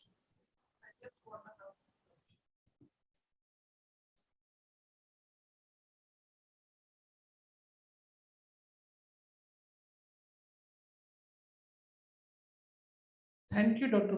Meenakshi. It was an excellent presentation. Ma'am, Thank you, ma'am. I have one doubt regarding the millet recommendations to the patients. We are basically rice eaters, especially when it comes to our South Indian, we are basically rice. When it comes to millets, we are talking about millets intake every day. But how much you recommend on a daily basis, whether the millets should be incorporated for 3 meals or 1 meal, restricted to only 1 meal? The quantity, because we all know that millets have a very good fiber. It affects our abdomen, gut, isn't it? So yes, ma'am. So please show the light on this. I would say something like, whenever you treat your gut like a 6-month baby. For a 6-month baby, we start weaning foods. We don't start weaning foods, all the food groups in one day. We introduce one at a time. So I would say for somebody who's not consuming millets at all, to start consuming millets probably once a week and gradually see their tolerance and increase the frequency of consumption of millets. That's the first thing. Second thing is choose on millets in different variety of preparation. Like you can have Tinai Upma, you can have Samai Tair Sadam, small things like this. I'll also tell you one beautiful observation which I made recently. Because I was a gestational diabetic during pregnancy, obviously we know that when there is an increased, as years go by in the next 10 years after you have delivered, if you tend to gain weight, in terms of percentage more than 20%, you definitely land up becoming type 2 diabetic. That is one thing. Second thing is, if you are GDM per se, you will definitely develop type 2 diabetes depending on how much lifestyle intervention you have done. So obviously, I being a North Indian but staying in South India, I am a lot of rice eater, as I would make a mention of. And unfortunately, I'm gluten sensitive also. So I need to look for alternatives. Alternatives are millets. Now, unfortunately, I'm also hypothyroid. So I need to remember with millets, what I started doing was, I took millets in the ratio of 1:1:1:1. All of them. To prepare an idli or a dosa, we take 4 rice and one urad dal or 5, depending on your house pattern. Same thing what I said, all the millets, you take 1:1:1, all millets in one ratio, rice in one ratio, barley in one ratio, barley if you're not gluten sensitive. Otherwise, if you're not gluten sensitive, you can consume barley, otherwise leave the barley and have it with urad dal. Soak it overnight, prepare your idli. Believe me, nobody will tell you that it is a millet other than the sensory evaluation in terms of color. So you can consume it once a day like this, provided you start soon. Thank you.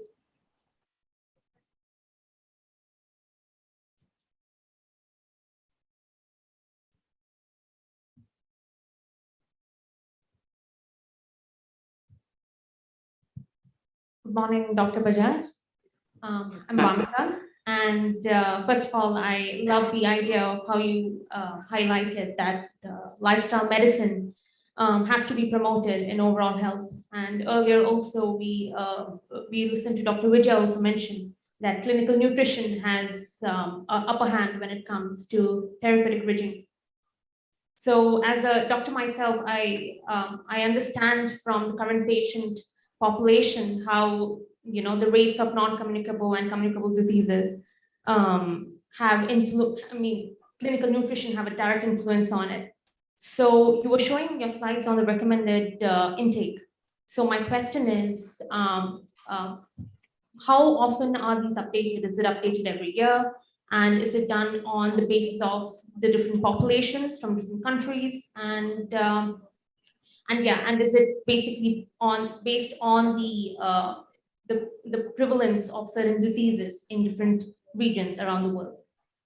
You very rightly mentioned that this is done based on when you get data on rising disease conditions. I would say presently my entire presentation was revolving around non-communicable diseases. So there is some data by one of the endocrinologists or a group of endocrinologists when it is flashed in the country, and then the proposal moves to National Institute of Nutrition, or National Institute of Nutrition realizes that we are seeing a pandemic. I would say, unfortunately, I had some information to understand that during the COVID pandemic, there were a lot of newly detected type 2 diabetes. Not only type 2, it had affected a lot of children who developed type 1 diabetes, especially in Bangalore. That's most unfortunate. So when something like this happens, and also you have data to tell us that a lot of the diabetic population, diabetic with comorbidities, mortality was very, very high during the COVID pandemic. So these are certain trigger points which tell us that, we need to look up. We need to look up and do some data to help us the entire population at large. This is where they are at risk, and this is where we need to ponder. We need to have policies coming out. So when we think of these conditions, only then policies come out. But before a policy comes out, we do this data when it comes to prevalence and understanding. Only then policy makers come out with policies. So The frequency usually is done in probably once in 5 years, maybe, depending on, what policy decision you want to make and what's troubling your population a lot. Thank you. Thank you, ma'am.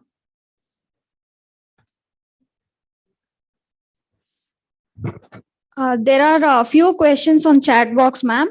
First question is that white rice versus brown rice. What is your take on it? See, white rice and brown rice, I would say there is a very thin line of difference in glycemic index, glycemic load. There is, in fact, Dr. Mohan's GI rice. GI rice, where they have done a lot of homework. I wouldn't say homework. They've done a lot of research in developing a lower GI rice when compared to the white rice. So that's the difference when it comes to Dr. Mohan's brown rice.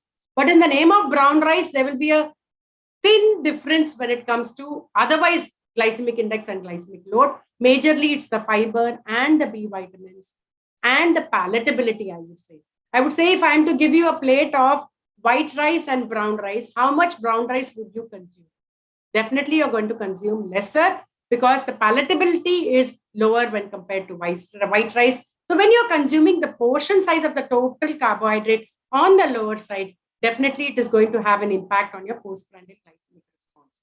So that is how I would not take it as simple white rice and simple brown rice. The sensory characteristics play a major role in it, apart from the glycemic index, the glycemic also. But yes, Dr. Mohan's brown rice is definitely having a lower GI. I'm not saying low GI, I'm saying lower GI when compared to the other varieties which are available in the country. Second question is that, could you please explain the benefit of fermentation of cooked rice in terms of insulin resistance? Yes, I would say it's not directly proportional to insulin resistance.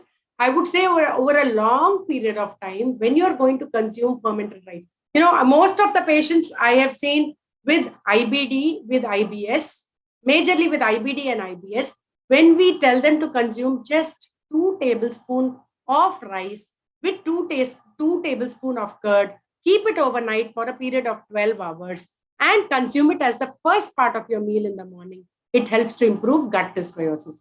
There is today's data only with reference to ulcerative colitis, with reference to IBD and IBS when you have to comment on fermented rice. That is the palayadu which we have been consuming in southern part of our country.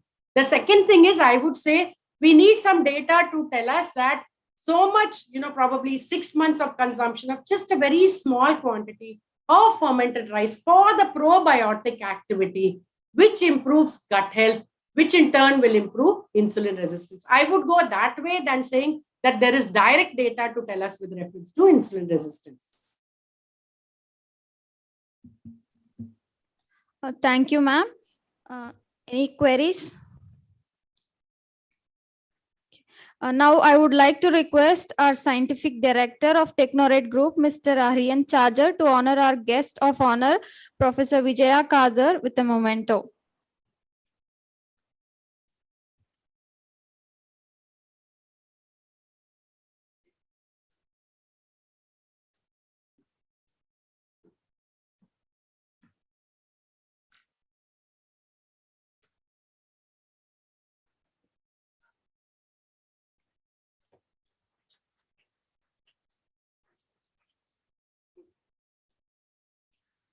I would like to request our organizing secretary, Dr. Usha Devi C, to be honored as being a session chair and also a co-host for the conference.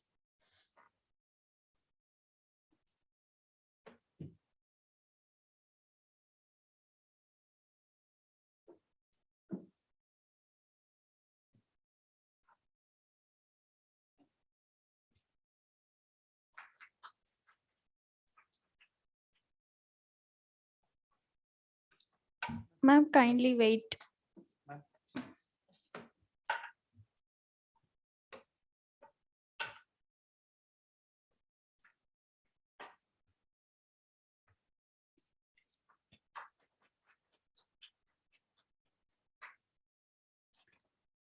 And I would like to request our session chair, Dr. Vijayalakshmi ma'am, to be honored with a memento.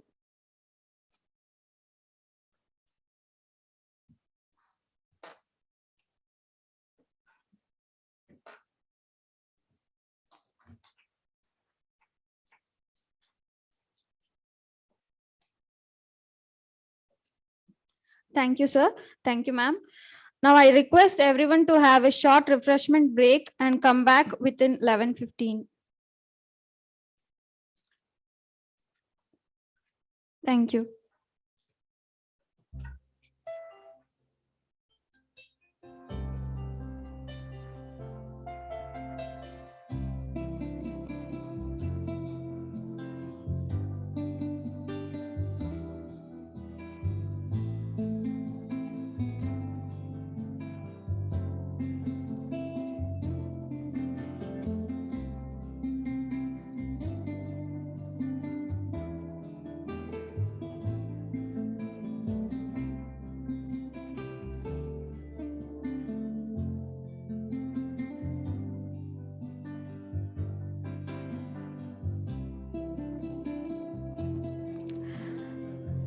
The tea break is outside.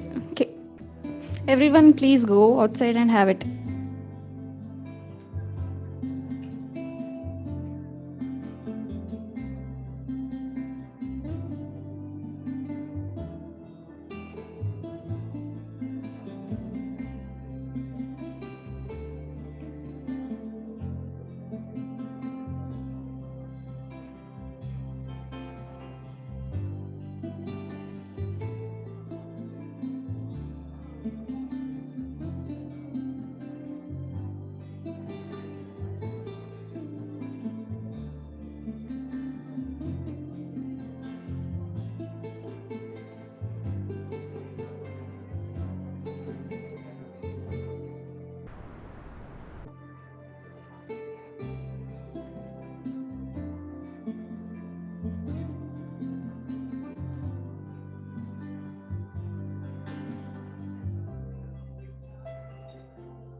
Yeah.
A little bit up, yeah.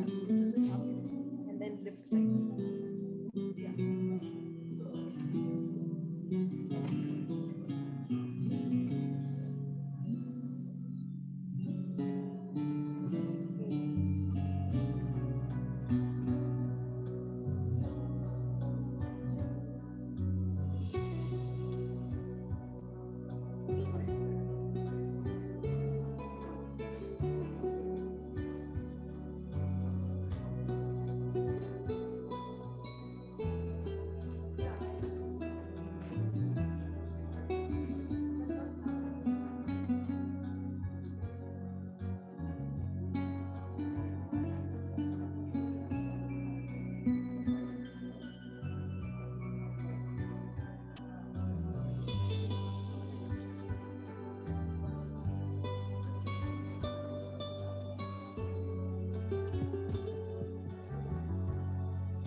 if anyone would like to give the bites or comments on the conference, you are feel free to reach.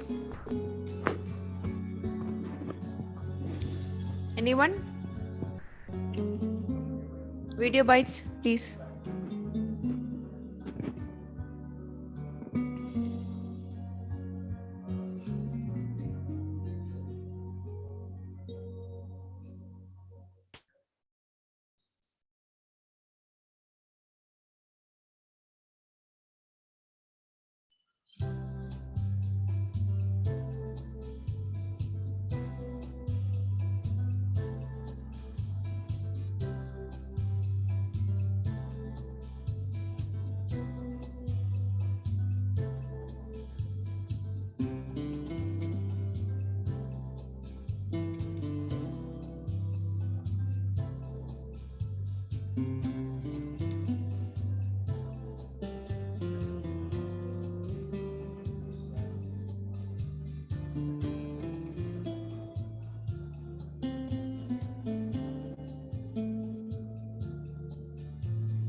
I hope everyone had your refreshments, and now let's continue with our day. I would like to introduce Dr. Sanjita Bhattacharya, who is the founder, director of Holistic Health Center for Integrative Medicine. She is also a consultant with Sharan, an organization whose mission is to spread awareness about holistic health and ecologically sustainable compassionate lifestyle. She is a founder member of the Modern Health, an online platform for holistic wellness based in Melbourne, Australia. Her vision is to help people lead medicine-free lives and guide them to live longer and healthier. She has authored the book Holistic Health over Medicine, which is an Amazon bestseller. I welcome Sanjita Bhattacharya for delivering the keynote address. Thank you very much. We just get my screen share on.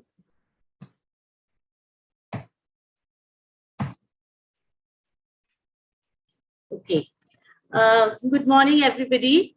I'm really excited, and it's my pleasure and my privilege to be speaking in front of all of you distinguished guests today. As mentioned, I am the founder director of Holistic Health Center for Integrative Medicine in South Delhi, and I practice lifestyle medicine today. I hope my presentation adds some value to your knowledge and inspires you to explore this topic further with me. I would like to start with my own story. A few years back, I was facing a lot of health challenges. Some of them being I was gaining weight, I was depressed because of certain personal challenges in my life, and I also had a lot of acidity and digestive issues and some more chronic issues. My husband was a diabetic for many years, and though he was on medications, his sugar was just not coming under control. So that was when I decided to explore a holistic approach to health, and we came across plant-based nutrition, and we decided to give it a go. So, and we got some amazing results. I hope I'm audible to everybody.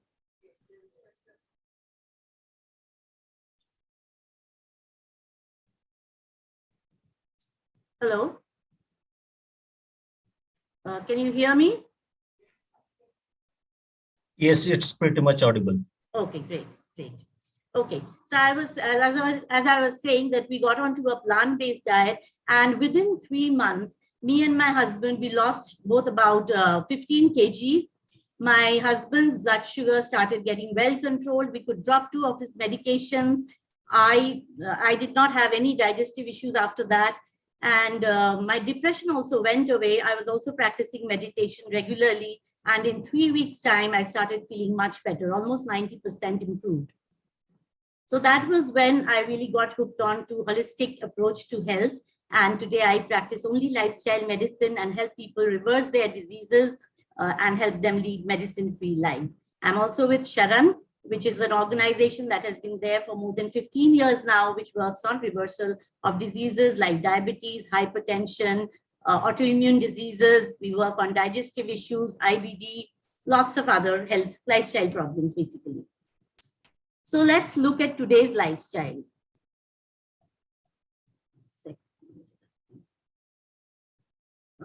Just a minute.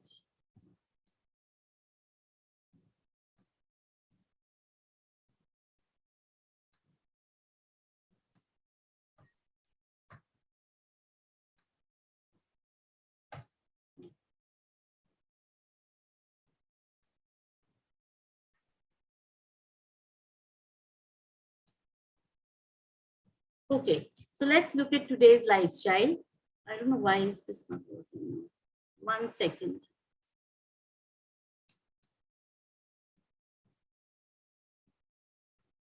Okay. Yeah, so today the diet is high in animal proteins, dairy fats, sugars, and refined carbohydrates. We lead a very sedentary lifestyle today. And there's a lot of chronic emotional stress, especially in the last 2 years of the pandemic. There's widespread breakdown of social networks and community, and smoking, alcohol, drugs, of course, contribute to all diseases. But today, diet has replaced smoking as the #1 killer in the world. So it's really very important that we look at the kind of food we are having today. So what are the pathogenic factors behind such a lifestyle or such foods that we are consuming? Well, most of our food today has excessive saturated fats, trans fatty acids, excess sugars and refined carbohydrates as is present in all processed foods, excess of salt, additives, preservatives, and other chemical components. These are all present in especially processed and packaged foods. Animal products are just as harmful because they have a lot of endotoxins in them, which is the membrane of the gram-negative bacteria, which no matter, even if the product is cooked, it is released in our body and they are pro-inflammatory in nature. Similarly, new 5GC, these are and TMAO are also pro-inflammatory components which are produced because of consumption of an animal-rich diet. Antibiotics and hormones are plentiful in the mass-produced animal products today. Also, there is a lack of fibers and protective phytonutrients and antioxidants because we are not consuming the amount of servings of fruits and vegetables that is recommended. So we do not get adequate fibers in our diet, which are so very protective for our health. And of course, there is a lack of exercise. There's more of a sedentary lifestyle today because of excessive convenience at our fingertips. And there is stress also. So these are all the pathogenic factors that lead to diseases. The WHO has defined as an unhealthy diet as one that is based on processed foods with added fat, sugar and salt, and animal products rich in saturated fats. It is low in vegetables, fruits, legumes, whole grains, nuts, and other fiber foods. So on one side, we are consuming food which is so much harmful for us. And on the other side, we are consuming very little amounts of foods that actually protect us from lifestyle diseases. Now let's talk about certain zones in the world, which the speaker before me also mentioned, the blue zones. And if we look at their lifestyle, these are places like Okinawa, Japan, Sardinia, Italy, Loma Linda, California, Icaria, Greece, and Nicoya, Costa Rica. So these zones in these zones, the people live the longest and the healthiest, and they're active even in their 90s and their 100s. So they not only live longer, but they actually are very healthy till the time they die. And the lifestyle practices common to all these blue zones are that these people are very family oriented. They don't smoke. They're socially engaged in community activities. They're physically active throughout the day, and they are predominantly on a plant-based diet. Less than 1% of their diet comes from animal products, and less than 6% of their diet is fat foods. Now, there was a study done, which is still continuing, which is one of the largest studies of its kind. It's called the Adventist Health Study, where there are 96,000 participants from North America that began in 2002. And this is a relevant study because all the participants are health conscious people. Some of them are meat eaters, some of them are dairy and egg eaters, and some of them are vegan. So comparing the similar health conscious meat eaters, the CVD rates were found to be, that is the cardiovascular disease rates, were found to be 23% lower among the lacto-ovo-vegetarian men, means people who were taking dairy as well as eggs, but 42% lower among vegan men. But there was no significant difference found in women. The risk of hypertension, 55% lower among lacto-ovo-vegetarians and 75% lower among vegans, which is more than half the population basically. So vegans certainly have an advantage in the prevention of cardiovascular disease because hypertension is a risk factor for CVD. Let's look at diabetes. There was a 38% lower rate among the lacto-ovo-vegetarians and a 62% lower among vegans. The cancer rates were also lower among lacto-ovo-vegetarians by 8% and 16% lower among vegans. Kidney diseases, vegetarians and vegans combined had a 52% less kidney disease. So we see that a plant-based diet can actually have a profound effect on your health in majority of the population. So plant-based diet and treatment outcomes. What does it really do? In case of cardiovascular disease, plant-based diet, they consistently improve the heart disease risk factors. The fibers in the plant-based diet help to get rid of the fat and the cholesterol from our body. It's the only diet that has been proven to reverse cardiovascular disease. Dr. Dean Ornish, a preventive health cardiac physician, has done a lot of work on reversal of heart disease through a plant-based diet, and he has got amazing results. Diabetes, plant-based diets improve the blood lipids, as we saw, and also the insulin sensitivity. The beta cells which are affected, or the fats that gets accumulated in the muscle cells, which is one of the leading causes of diabetes. It helps to the fibers in the plant-based diet, again, helps to remove those fats from our liver cells and from our muscle cells. Then cancer, plant-based diets have often been shown to favorably alter genetic expression, reduce cancer cell growth, and decrease DNA damage. So it's no longer true that DNA is our destiny. We can actually change to some extent, which is known as epigenetics today, change the influence on our genetic material. So WFPBD, which means a whole foods plant-based diet, reduces the underlying mechanisms of chronic diseases. What are the underlying mechanisms of chronic diseases? These are the 4 things that affect us and predispose us to chronic disease, which is one is inflammation. We know that every lifestyle disease has an underlying chronic low-grade inflammation going on inside us. Then oxidative stress or free radical damage that induces damage to proteins, DNA, and cell membranes. Dysbiosis or an altered microbiota, which compromises the integrity of the gut barrier, leading to decreased immune function, decreased supply of nutrients, and increased inflammation. So when the gut bacteria is not healthy, it actually eats away the mucosal lining of the gut, which predisposes us to immune dysregularity, which predisposes us to autoimmune diseases especially. Then lipotoxicity, which means accumulation of lipids in the non-adipose tissues. Normally, we have a lot of capacity to accumulate fats in our adipose tissue, but when that gets overwhelmed, the lipids starts accumulating in the non-adipose tissues like our liver, heart, and pancreas, and the muscle cells. That's one of the reasons, that's what I mentioned was one of the reasons for, or the main reason for insulin resistance in us.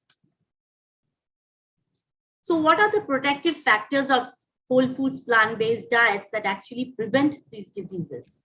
First of all, plant-based diets are anti-inflammatory in nature, while animal-based products are pro-inflammatory. So that underlying chronic inflammation, that is the main underlying mechanism of chronic diseases, that is taken care of by a plant-based diet. Also, plants are rich in antioxidants and phytonutrients, which are protective factors, which protect us from various diseases and helps to get rid of toxins from our body. Fibers, like I mentioned, fibers are super protective for us because these fibers feed the good gut bacteria. They act as prebiotics for the probiotics that are there in our body. And unless these bacteria are fed with the fibers, if there's a low fiber diet we are taking, this bacteria cannot thrive. So fibers in whole grains, in nuts, in whole grains, legumes, vegetables, fruits, and nuts and seeds all contribute to the fiber consumption and can be acting as prebiotics for the formation of probiotics in our body. And we don't really need any external probiotics or need to consume any probiotics from external sources, because these fibers provide us with adequate prebiotics.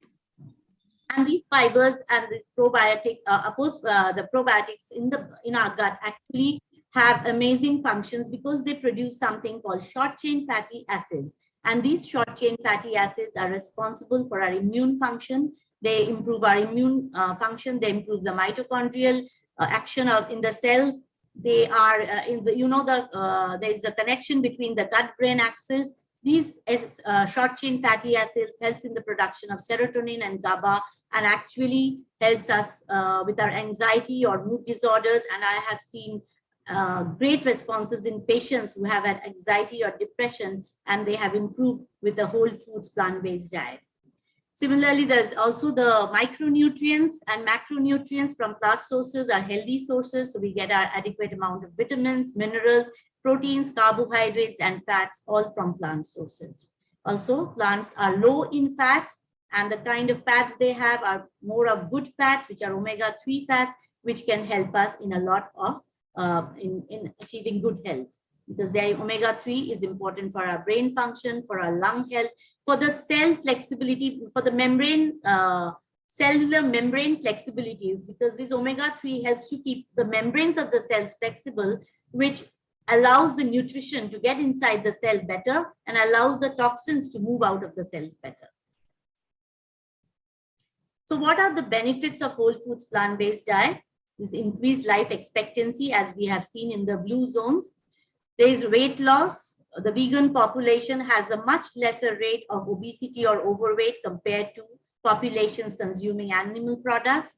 The lipid profile is improved. Plants have no cholesterol in them, so the cholesterol is maintained. We do not have to give statins to our patient to maintain cholesterol. The fat content is low. Therefore, again, the lipid profile is well maintained. Improved blood sugar levels. When we take whole foods plant-based diet, the sugar levels are, the sugars don't get that spike that happens with refined foods or animal foods.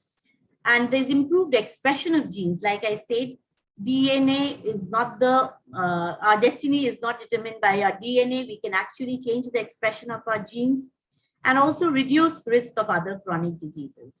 In fact, not only chronic diseases, there was a study done of around 600,000 people during COVID-19, and it was seen, and they were given a lot of fruits and vegetables in their diet, and it was seen that 41% of those who consumed a lot of fruits and vegetables had less severity and less moderate to severe COVID-19.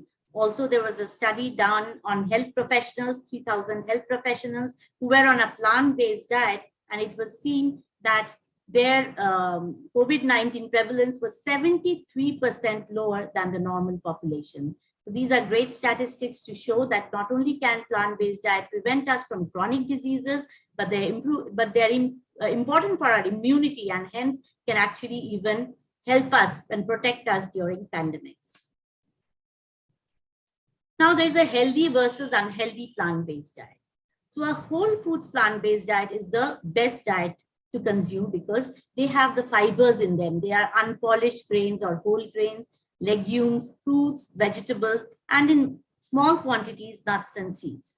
But an unhealthy plant-based diet can also be there, which is known as the vegan diet. Vegans might not always be healthy because if they're consuming processed and refined carbohydrates like white rice or breads, pasta, bagels, donuts, cookies made from white flours, it certainly will not protect them from diseases.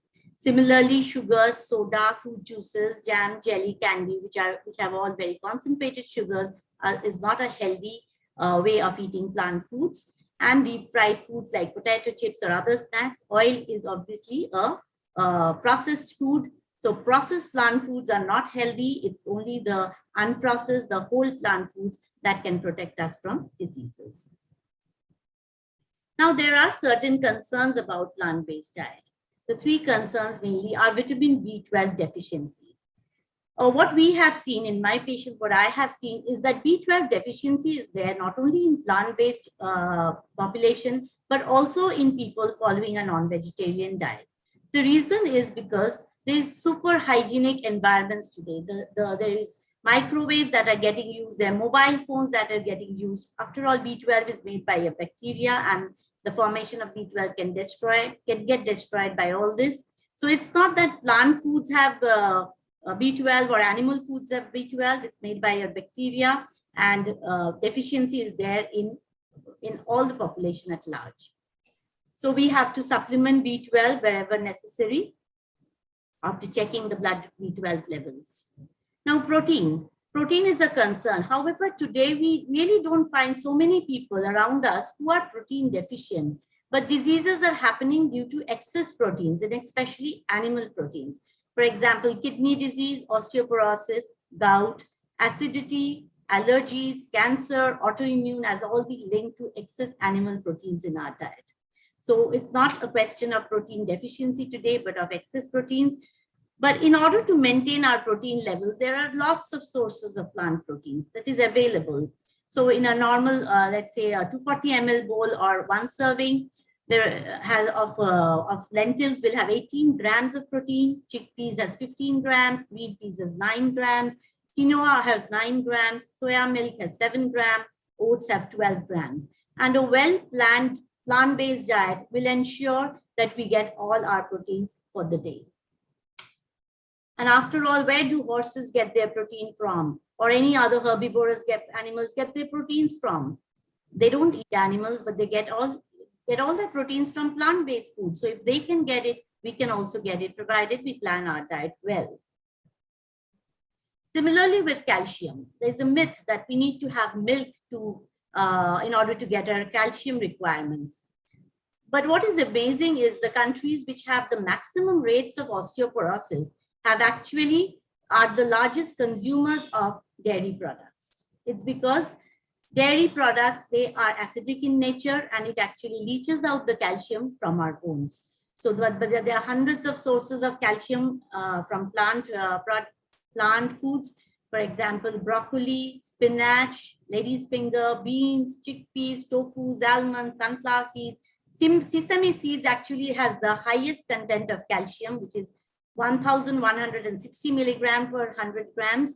So again, a well planned out diet, having a little bit of nuts and seeds sprinkled on our salads, having protein rich foods like chickpeas, beans, tofu, etc. will also ensure not only proteins in our diet, but also calcium in our diet. And again, the question is, where do cows get their calcium from? They get it from the grass they eat or from the plant foods they eat, and we can also get the same. Now I'm going to just talk about 2 case studies. This Dr. Debashish Ganguly came to me post-COVID. He was already a patient of hypertension and had hypothyroidism, and he had post-COVID diabetes. So it's been, many people have been suffering from post-COVID diabetes because it is said that the virus affects the beta cells of the pancreas. So his HbA1c was 11.3 and his blood sugar random was 320. He was started on metformin, 1000 milligram BD and vildagliptin and glimepiride by his physician, but he also came to me and I started him on a very well-planned plant-based diet.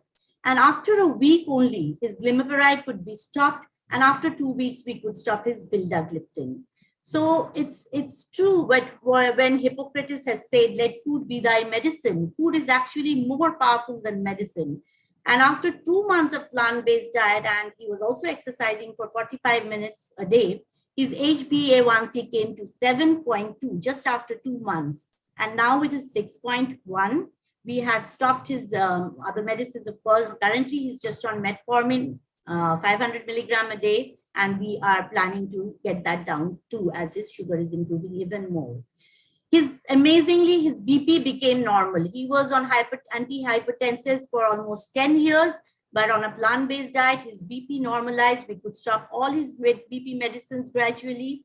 He had hypothyroidism, but his TSH levels were coming down. We could decrease his L-droxin dose to half, and he also lost 10 kgs of weight. So these are the amazing results that's possible through just changing your food habits. Another case study that came to me was of Bharat Surana. He was diagnosed with diabetes. He had acute pancreatitis a few years back, and therefore he was not started on, his doctor advised him to not start oral medications, but he was advised to start insulin. But he did not want to do so, and he came to my clinic with the HbA1c of 14.7, glucose was 375, cholesterol was also high, triglycerides, LDL was also high, alkaline phosphate was 132. So we decided to give it, first of all, a 2 weeks try to see how well his sugars can come down on a plant-based diet. And we did not start him on any medications at all. And within a week, his blood sugar started coming down. And again, when we checked his HbA1c after 3 months approximately, it was 6.9 from 14.7, not on any medications, just on a very well-planned diet. His glucose average was 151, which was earlier 375. His cholesterol from 202 came to 160. His triglycerides from 193 came to 110. LDL 145 to 106. Alkaline phosphatase 132 to 93. In February this year, again, we repeated his HbA1c and it was even better. It's 6 now, not on any medications. Glucose average is 126. And he has actually reversed his diabetes, provided he, of course, stays on this lifestyle forever. So these are a few just 2 case studies I'm talking with you, but personally I've been working with hundreds of patients this week and we see amazing results all the time. We've been able to reverse PCOD, hypothyroidism.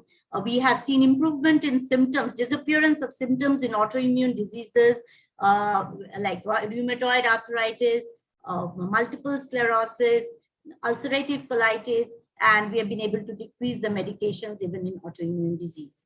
So it's really fantastic, and I hope to help people more and more achieve medicine-free lives.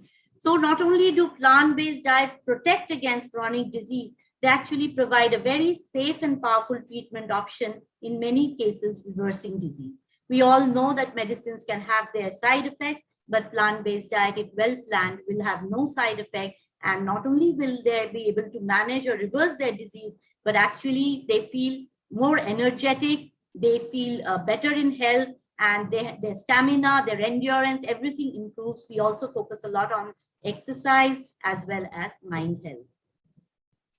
So the power is really in our hands. Every bite we take is either fighting disease or feeding it. Thank you very much. And this is my book that was launched about 1.5 years ago. And here I have I have written about all the underlying causes of lifestyle diseases. And even I have put chapter wise, there are a few specific diseases like diabetes, hypertension, diseases which are more women related, mind health related, so as to make it easier for the reader to go through that chapter if that particular disease is concerned, and he can understand how a holistic approach can help him overcome that disease. Thank you very much. Thank you, ma'am, for this valuable session. If any queries, virtual participants can raise hands in chat box and physical participants can ask directly.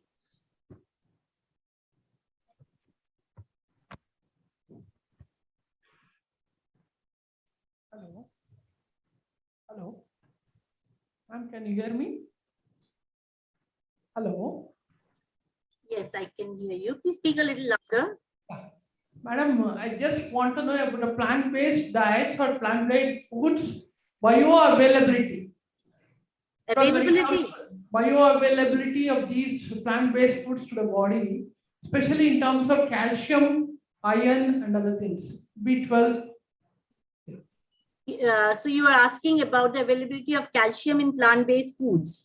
The bioavailability, we always talk about the much lesser, not only for calcium, even when it comes to the protein also. Mainly we think about that main aspects when it comes to the diet recommendations. The bioavailability might be lesser, but you know, when you are taking a full plant-based diet throughout the day, much more proteins from plant-based foods. I am not able to, okay. So when you are taking so much of plant-based foods, because the volume is much more than what you were consuming when you were on maybe an animal-based diet also. So when you take so much of plant-based foods, bioavailability might be less, but still you can get your protein requirement. And I showed you some of the rich sources of protein, and we ensure in our diets that, you know, our salads have some of the chickpeas or some mung sprouts and other things added to it. We ensure that nuts and seeds in small quantities are there every day. And we have not faced in any of our patients any problem with plant-based diet as regards protein or calcium. And you know, I am with Sharan, which is there for last 15 years working on reversal of diseases, and they have also not faced any case of protein deficiency or calcium deficiency in their patients. And today really the diseases are more because of protein excess rather than of protein deficiency in the kind of population that we cater to, at least. If there is starvation, it's a different thing, but in the kind of population cater to, there's a lot of protein intake and less of impact. I mean, a lot of protein intake leading to kidney diseases and all because of animal proteins. That's what I have experienced personally.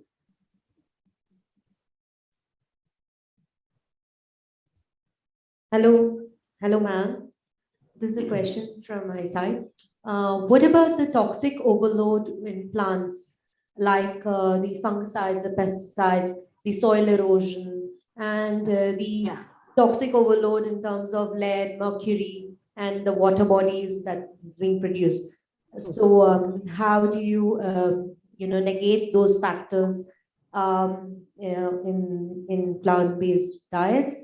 Because this is a major factor where there's hormone disruptions, where there's, in fact, as Madam mentioned earlier, the low protein is causing a lot of more diseases than, actually healing the patients. So how do you balance these 2 points, like especially the toxic overload? Because we know for a fact now there's a huge lot of pollution in the environment, and we know that the resources of the plants do not have that nutrient value as they had 10 years earlier. And looking forward 10 years later, where are we landing with this?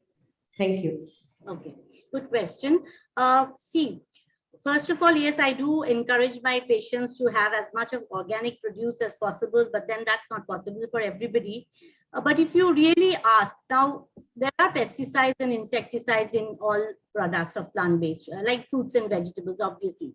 But remember, when you are taking an animal-based food, what is the food the animal is eating? They're not having organic products. They're not having, the best of grass. What they are eating is also either corn, or they are having pesticides, insecticides, produce only, plant-based produce, isn't it?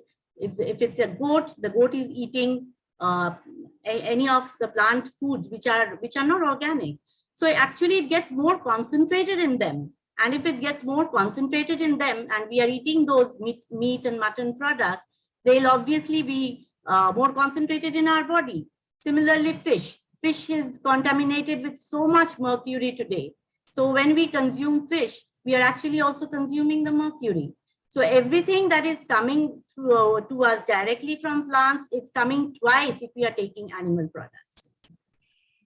Thank you, ma'am, for the answer. But however, I would like to reiterate that the kind of plants the human consumption is happening, the kind of production that is happening is totally different than what the production happens. Where most of it in India, we having, the fodder coming from good organic sources, and also the goats, if you mentioned, like, the animals, live cattle. So they are having more of the, natural, grass and stuff like that, which is not fumigated with pesticides and fungicides. This is what I have learned.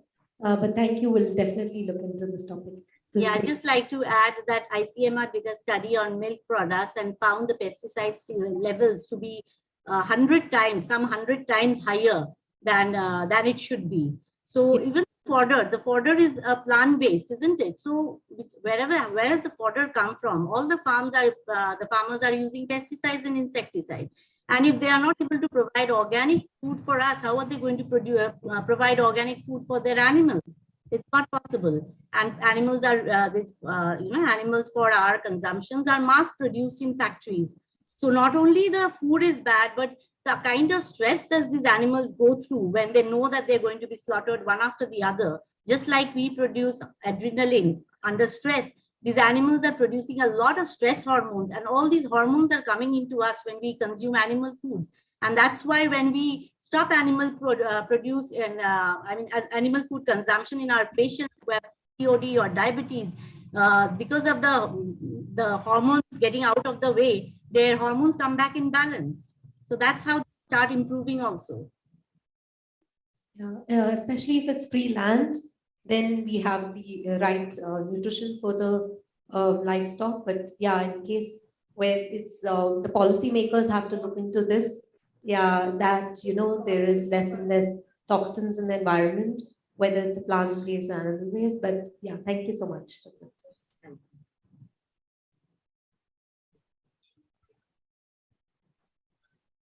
Good morning, Dr. Sanjita. I'm Vamika. So my question is basically from your biography, I read you are an MBBS doctor and now you're focusing on holistic. 1 second, just speak a little loudly. I cannot hear you. Yeah, am I audible now, doctor? Yeah, better. Yeah. So from your biography, I read that you're an MBBS doctor and now you're focusing, which is great, on a holistic lifestyle and whole food. You are muted.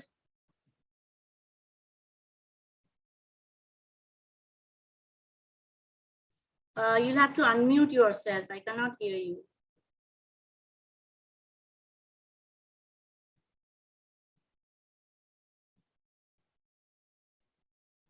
Okay, I hope you can hear me now. Okay, yes, perfect. please ask. Yes. Yeah, so what I would like to know is, as an MBBS doctor, medical doctor yourself, so you've discussed your case studies, which were very interesting, wherein you saw patients with, well, even if it's post-COVID, regardless, with dyslipidemia, hypertension, diabetes mellitus.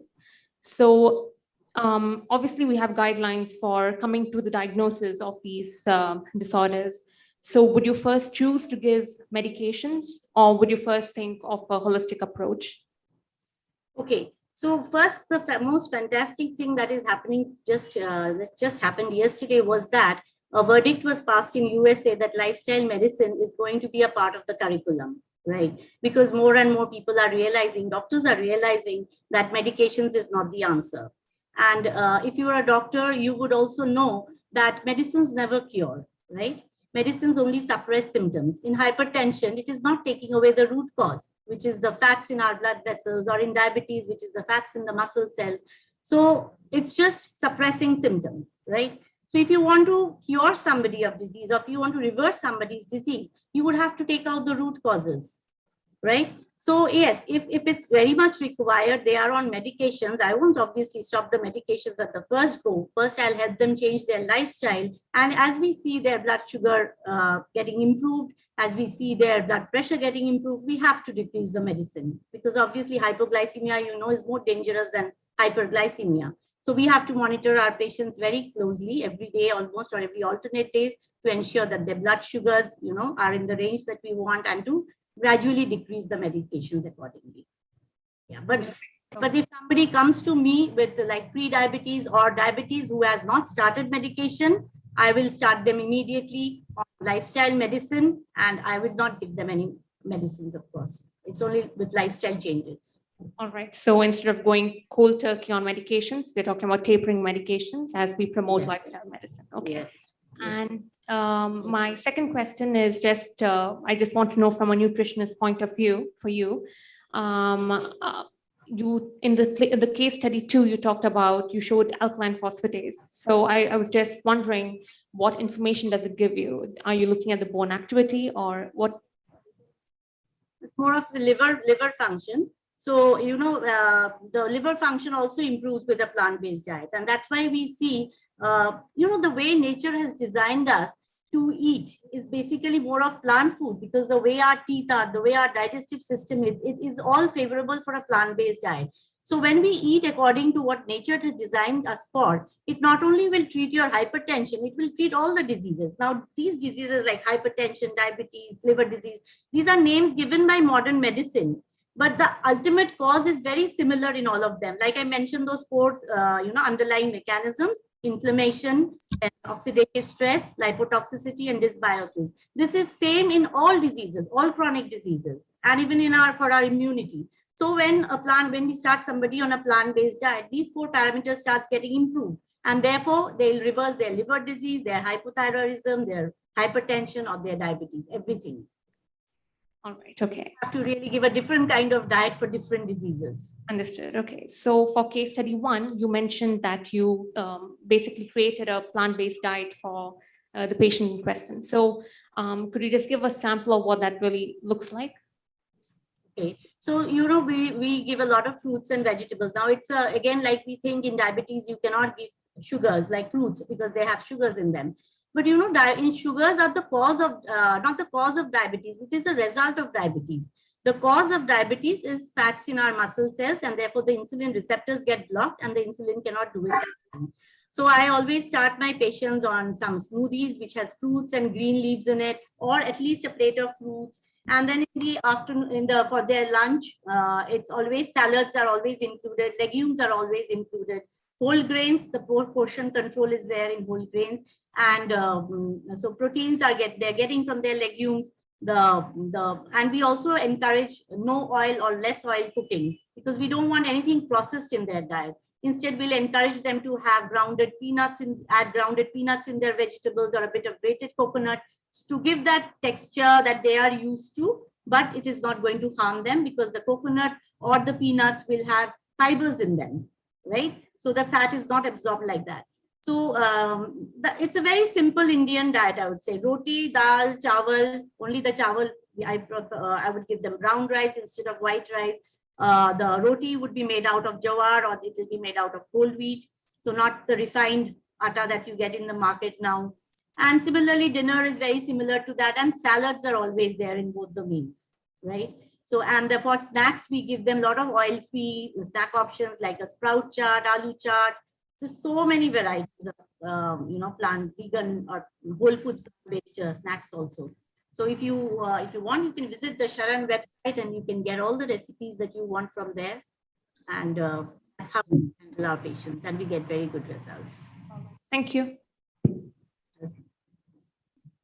Hello, hi, Dr. Sanjita.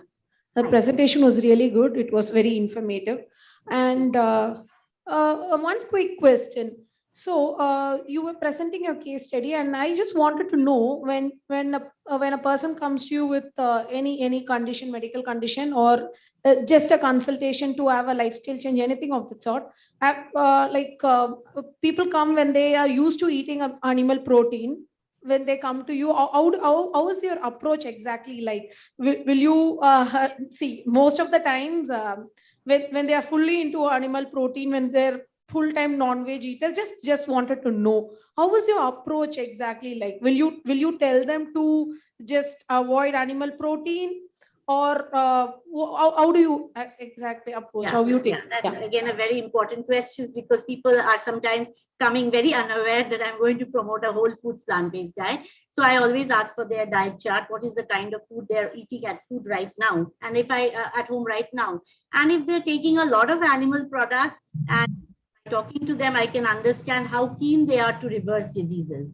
Right? Oh. Some of them are ready to do what it takes, right? So then I'll make very quick changes in them. But some who are sort of pre-diabetics and they're not so concerned about their health, for them, I would guide them to, decrease the amount of animal food consumption on a weekly basis, and then gradually make it like, if they're having it 5 days a week, I'll make it 3 days a week, then 2 days a week, and then one meal every 5 days, not every day, like that. And some of them do it very well. And some other patients are there who are really wanting to be medicine free. They're ready to do what it takes. So it depends from patients to patients. So I take a very good patient history and I explain to them how we are designed to eat, what do they need to actually, why the body requires the kind of food that it requires. And some of them are really very, they adapt very fast. Okay. So, yeah. Have you, usually what is your approach when a person comes to you with a full time, they are onto a keto diet, or when they are onto a paleo diet and they come and say, I'm on a keto diet and I'm on a paleo diet, and what will be your approach like? Well, if they've come to me following a keto diet, which means that keto diet has not helped them, isn't it? Otherwise they wouldn't come to me. So that's very easy. Okay. Some of them who talk about, I have heard keto diet is also very good and all. Then I have to tell them, like, keto diet is good in the short term. It will give you results. Your blood sugars are going to come down. You will feel better. You might feel more energetic and all that, because the ketosis starts happening. It gives you energy and all. But in the long run, it can affect your kidneys. It can affect your cholesterol. So they have to, when they come to me, obviously they are prepared to hear from me, right? So that's how they get convinced, you could say. Okay. Yeah. Thank you. Thank you.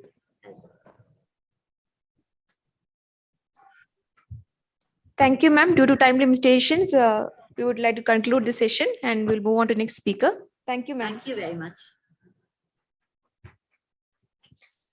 Next, I would like to welcome Dr. Geeta Seth, who is a qualified nutritionist and dietitian for the past 15 years, a 2-time gold medalist in the field of nutrition. She is also a qualified diabetes educator and diabetes pump trainer, specializing in the field of diabetes. She claims to have a normal blood glucose in diabetes with the right diet to avoid diabetes complications further. As a speaker, she has given nutritional services to various corporate institutes and schools. Geeta ma'am, I would like to welcome you for providing the keynote address. Thank you very much. Hi, a very good afternoon to all of you. Sorry, I'm just sharing my screen.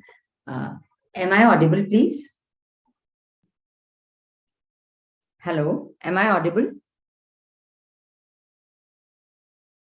Yes, it's audible. Yeah, thank you. Thank you very much. So my name is Geeta Seth, and I especially work in the field of diabetes, type 1 diabetes, type 2, and of course gestational 2. Now, diabetes is actually a condition of the body. I wouldn't call it a disease, but because it can be easily taken care of.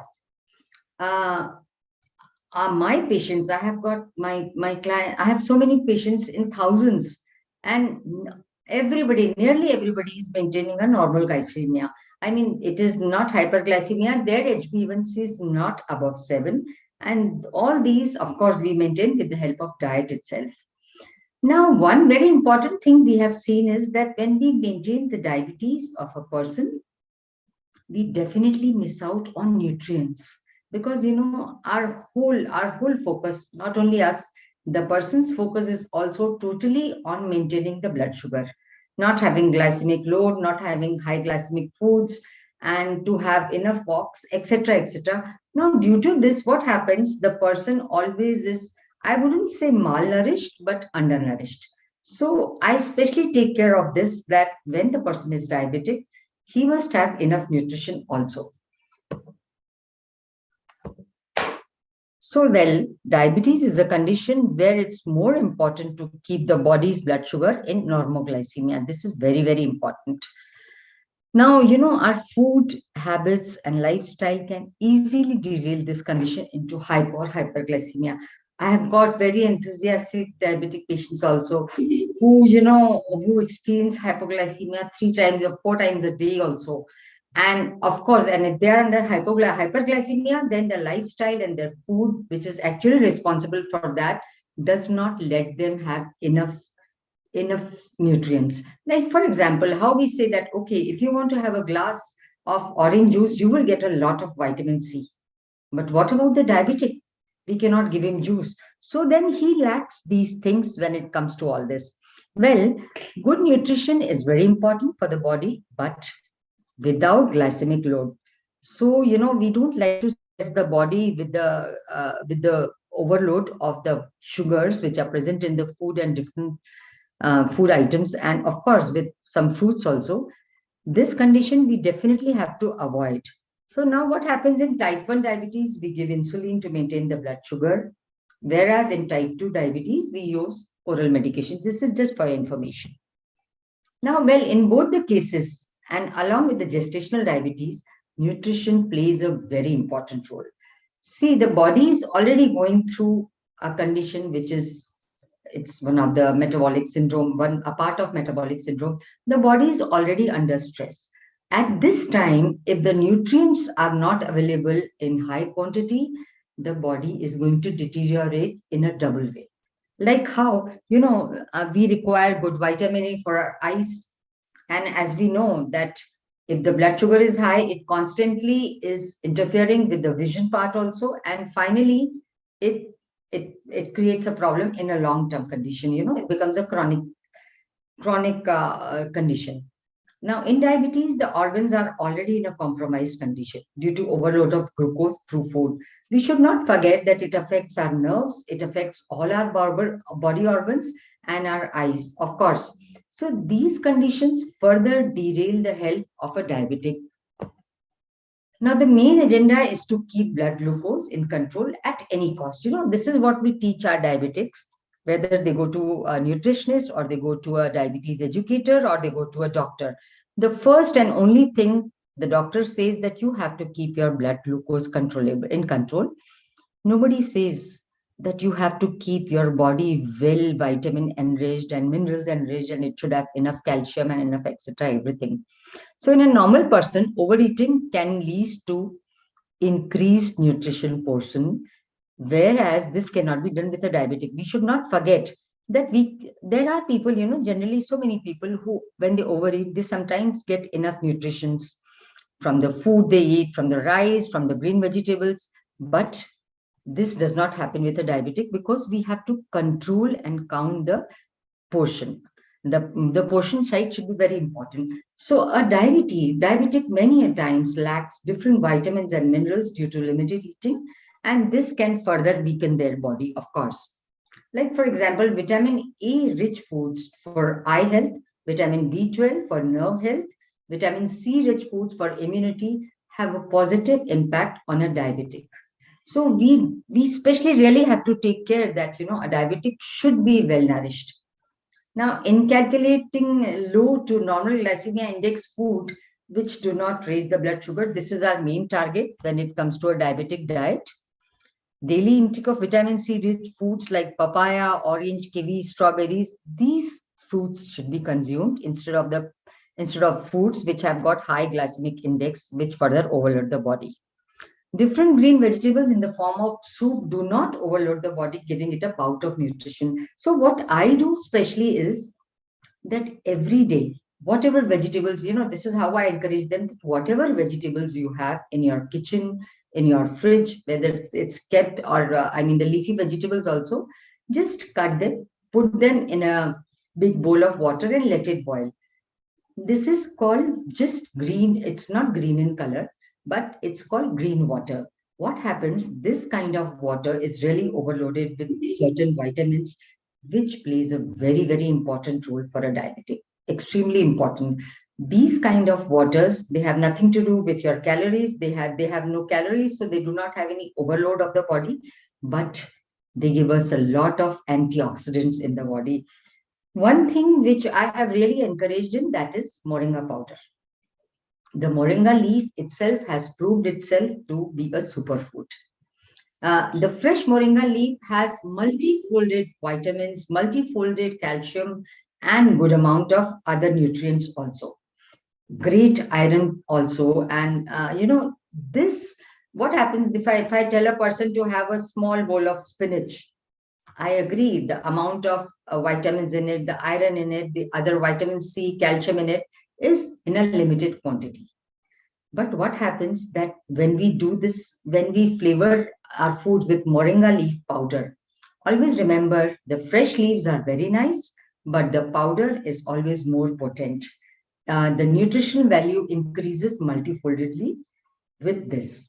We have got patients who have got low hemoglobin, and within a month the hemoglobin has shot up very well, and this has really played an important impact, the positive impact on that person's health. So I see to this that other than green vegetables, the person has readily available moringa powder. Of course, this moringa powder we don't believe in buying. We dry the leaves in the shadow and just make a powder in a couple of days after it is dried well. Remember, this superfood plays a very, very important role.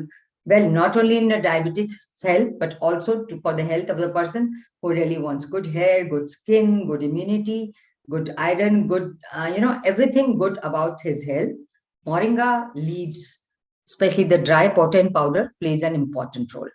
Now, calcium and vitamin D, this I have realized that, this can be supplemented because we just cannot keep having milk. Remember one thing, that milk also has got its sugar, due to which if the moment you give more than half a cup or a cup, more than a cup to a diabetic, the blood sugar increases. This we have been seen constantly.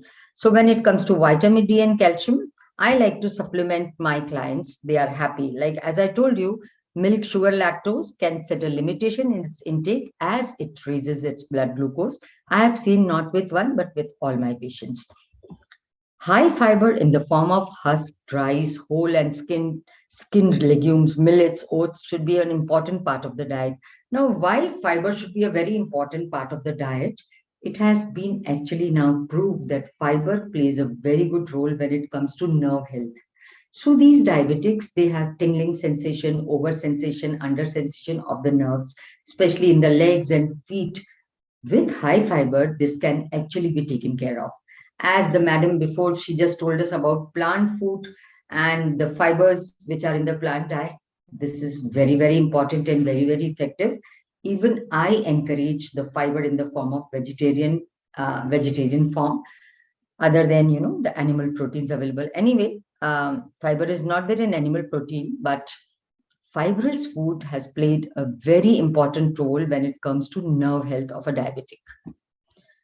Sweet potato has actually proved to be very, very important because if it's consumed regularly, it has got high fiber, which helps the nerve health, and its low glycemic index makes it a great choice for a diabetic. Remember this. So inculcate sweet potato for sure. And how about a boiled sweet potato in white sauce? Now, this white sauce is made up of moringa powder along with the white sauce made from sweet potato itself. I have a recipe for this, and it plays wonders to a diabetic. Well, not only to a diabetic, but to others also. Remember that bell peppers, they contain the antioxidants, which are actually very important. So when we explain something to a lay person, we make him realize, instead of explaining the whole thing, because not everybody is very enthusiastic over the antioxidant content of the food. We make sure that the different colors of bell peppers are available with him in the house so that it can be inculcated on a daily basis in the diet. Well, sometimes we have seen this because there are people who are busy or who don't overeat food and etc. etc. So we of course tell them to have an antioxidant, a good antioxidant pill, which actually adds in support to the body. Now, fruit juices, shakes, etc. Of course, they should be avoided. We know because, as they of course are a quick form of vitamins, etc. But remember that they instantly raise your blood sugar. And that's why we totally try to avoid fruit juices in spite of this, that they are healthy. We do this for the children, upcoming, adolescents and small girls and boys who are school goings, because it immediately gives a bout of energy, but not for a diabetic. Nuts and seeds, they play a very, very important part when it comes to good health, because they have their natural vegetarian omegas and extremely good for the nerve health. I make a protein powder. I mean, I give a recipe. I don't make myself, where we use lots of sunflower seeds and walnuts, which actually takes care of the nerve health, like diabetics who are already 5 or 10 years old diabetics. They have this tingling sensation, and sometimes they have this gait problem, when they are walking, they are not comfortable. Believe me, these nuts and seeds powder in a diabetic diet, I always give 2 teaspoons or 1 tablespoon of protein powder, which is homemade, for the diabetic as a part of the breakfast, because it actually takes care of their health in a very, very positive way. Well, we know that a 15-minute stroll after meals really helps in maintaining the blood glucose of a diabetic, because the glucose is used by the muscles as that activity, and it does not then raise the blood sugar to an extent where it takes time to come back in the normal. Daily physical activity is mandatory, we should remember, because the muscles use the extra glucose, and further they lower the HbA1c. So normal calorie foods, low glycemic index foods, vitamin-rich foods, daily physical activity, good sleep, different breathing techniques for de-stressing, they go hand in hand in good health. Believe me, friends, this is the reason.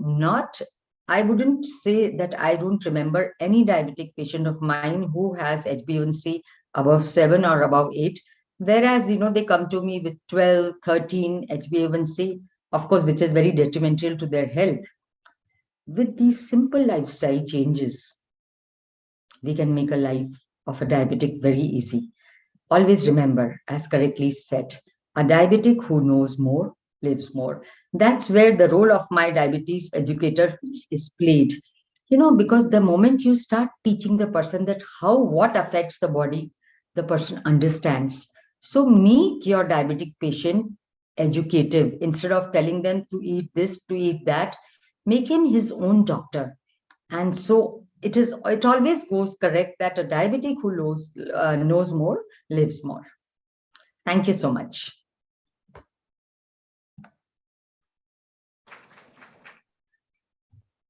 Hello. Thank you, ma'am, for the session.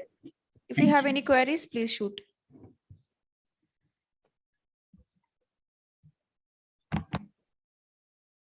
Hello, ma'am. Hello.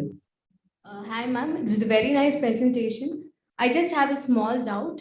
Like any food that we consume today is being adulterated.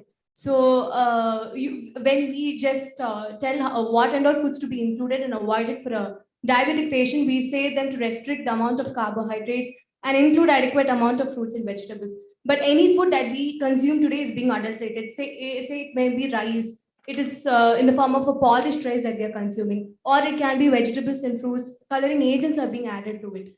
So we wash the rice multiples of time in order to remove all kinds of pesticides and insecticides that is being present in it. So much of processing is done by us.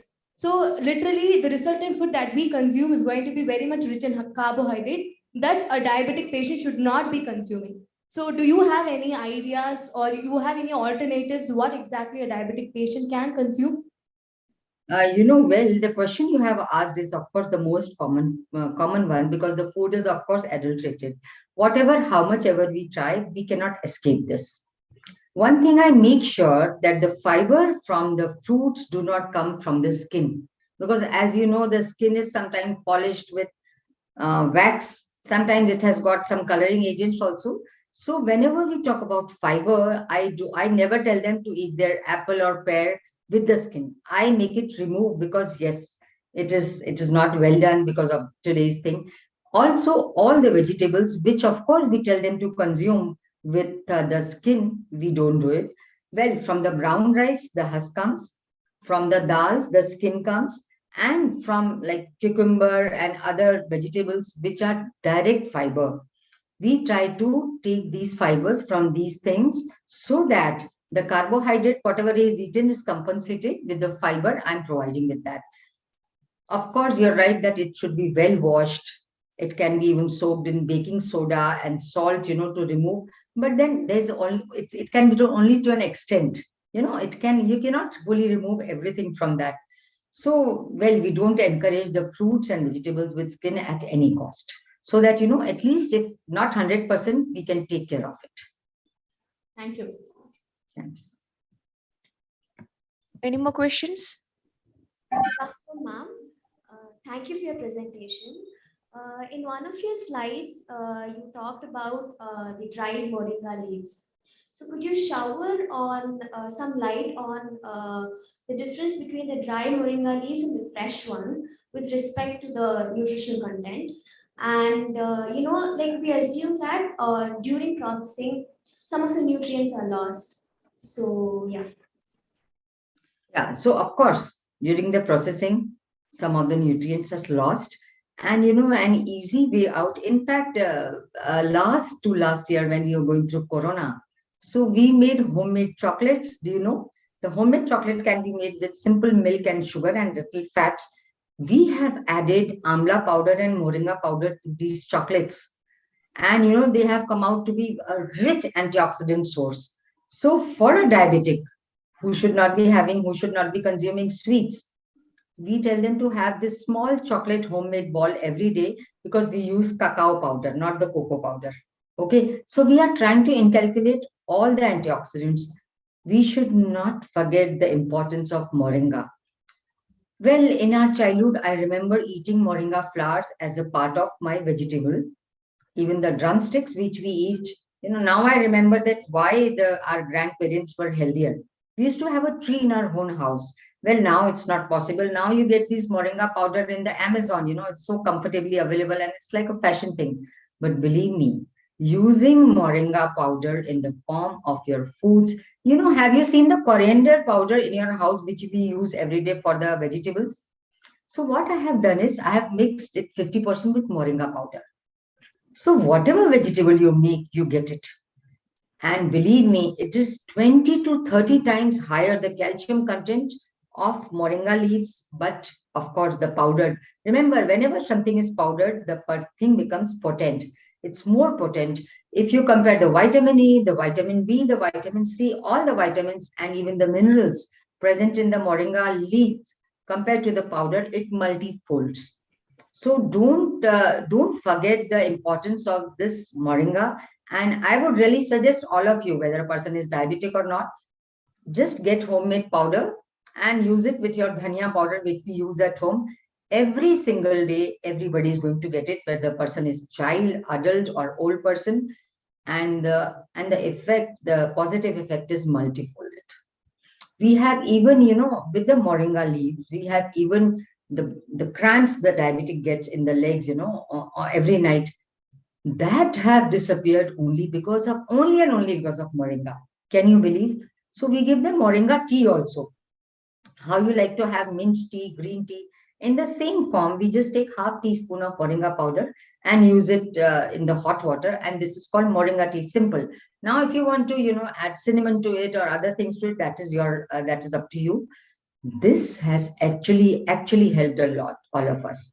So realize the importance of moringa and start using it, not only for a diabetic, but for everyone. Thank you. Thank you, ma'am. So due to time limitation, we would like to call upon next speaker. Okay. Yeah, please. Thank you. Ma'am, we have one more question. Yeah, sure. No, it's not a question. I just want to supplement. Actually, when she asked, how do you process it? In the lab, you can process at 50 degrees centigrade, and 100 grams of the wet, that is the fresh leaves, it comes to 5 to 6 grams. So when you do a value addition of this moringa powder to any of your diet, either chapati or any of the things, whichever, so you know that just add 1 teaspoon, you are going to get 100 grams of the fresh vegetable intake. Yeah, so yes, totally. Has worked on it. So I just wanted to. Thank you. Thank you for the information, ma'am. Thank you. Thank you, ma'am. We'll move on to next keynote speaker. Now I welcome Dr. Ihab Tevfik, who is a registered public health nutritionist and fellow of Royal Society of Public Health UK. He is a renowned intervention specialist in public health nutrition and fellow of Higher Education Academy UK with 28 years of teaching experience and research experience in higher education sector. Dr. Ihab has delivered numerous keynote addresses at international conferences focusing on nutrition transition and rise of chronic diseases in developing countries. As fellow of Royal Society of Public Health, Ihab's international research agenda expanded to 12 research projects with UNICEF in aspects of public health nutrition intervention and 3 food standards agency projects. Now I welcome Dr. Ihab for providing keynote address.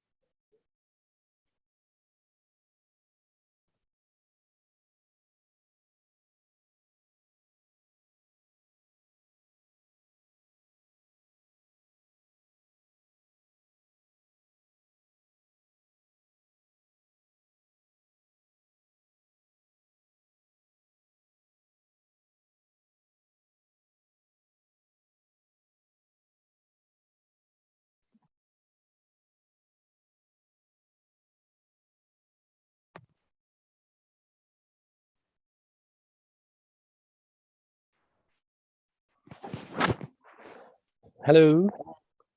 Hello, everyone. I hope you hear me. Yes, sir. Yeah, thank Yes, you. sir. Thank you. Great. And let me start my sharing, please.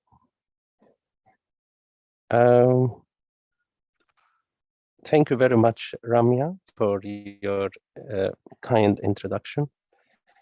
And today, my talk is going to be focusing on modern nutraceuticals and how they shape today's dietary lifestyle.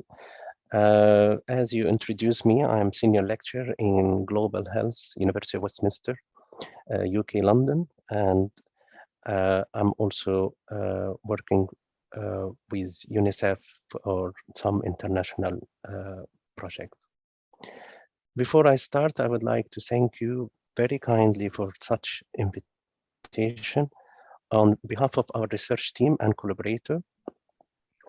I would like to thank all committee involved in the International Conference on Clinical Nutrition and Dietary Lifestyle in India, allowing us to share our research experience with all participants. I would start by saying, sorry, just 1 second.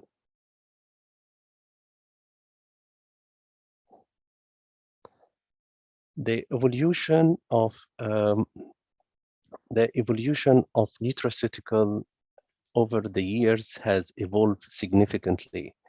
In 2000 year BC, we can see that the notion about the knowledge about medication was just eating some roots.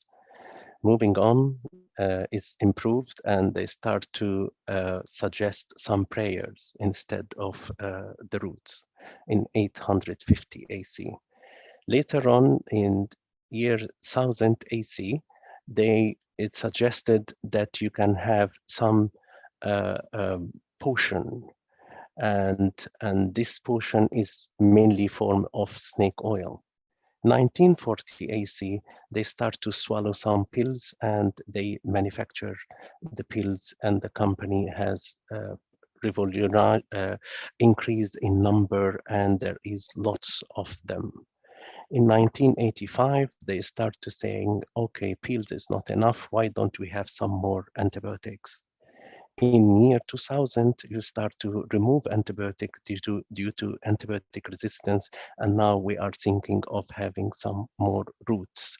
So we can see that we are kind of going back again, back to nature, and that's underpinning my colleague Geeta and Dr. Sangeeta about what they just highlighted about the plant-based diet and the importance. And if you think this is echoing with the Hippocrates in 400 BC, where they,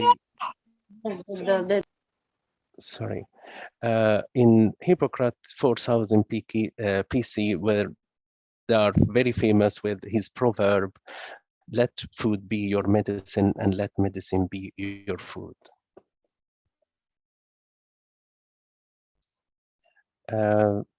The nutraceutical, if I may just allow me 1 minute, because yeah, the screen is covered with the, nutraceutical is defined as food with medical health benefits that prevents and treat disease. And the food that containing the nutraceutical, they are called or referred as functional food because they have or they contain certain phytochemicals that provide health benefits beyond basic nutrition. For example, we have vitamin C and garlic and broccoli and spinach and ginger and red bell pepper has been mentioned today, and all are these considered as a nutraceutical or functional food due to its component that help with the different type of disease disorders. And also the garlic, for example, contain allicin, and also the ginger, generiols, and they are known phytochemical, and they have very good reaction to with the immune system, and also help to reduce inflammation.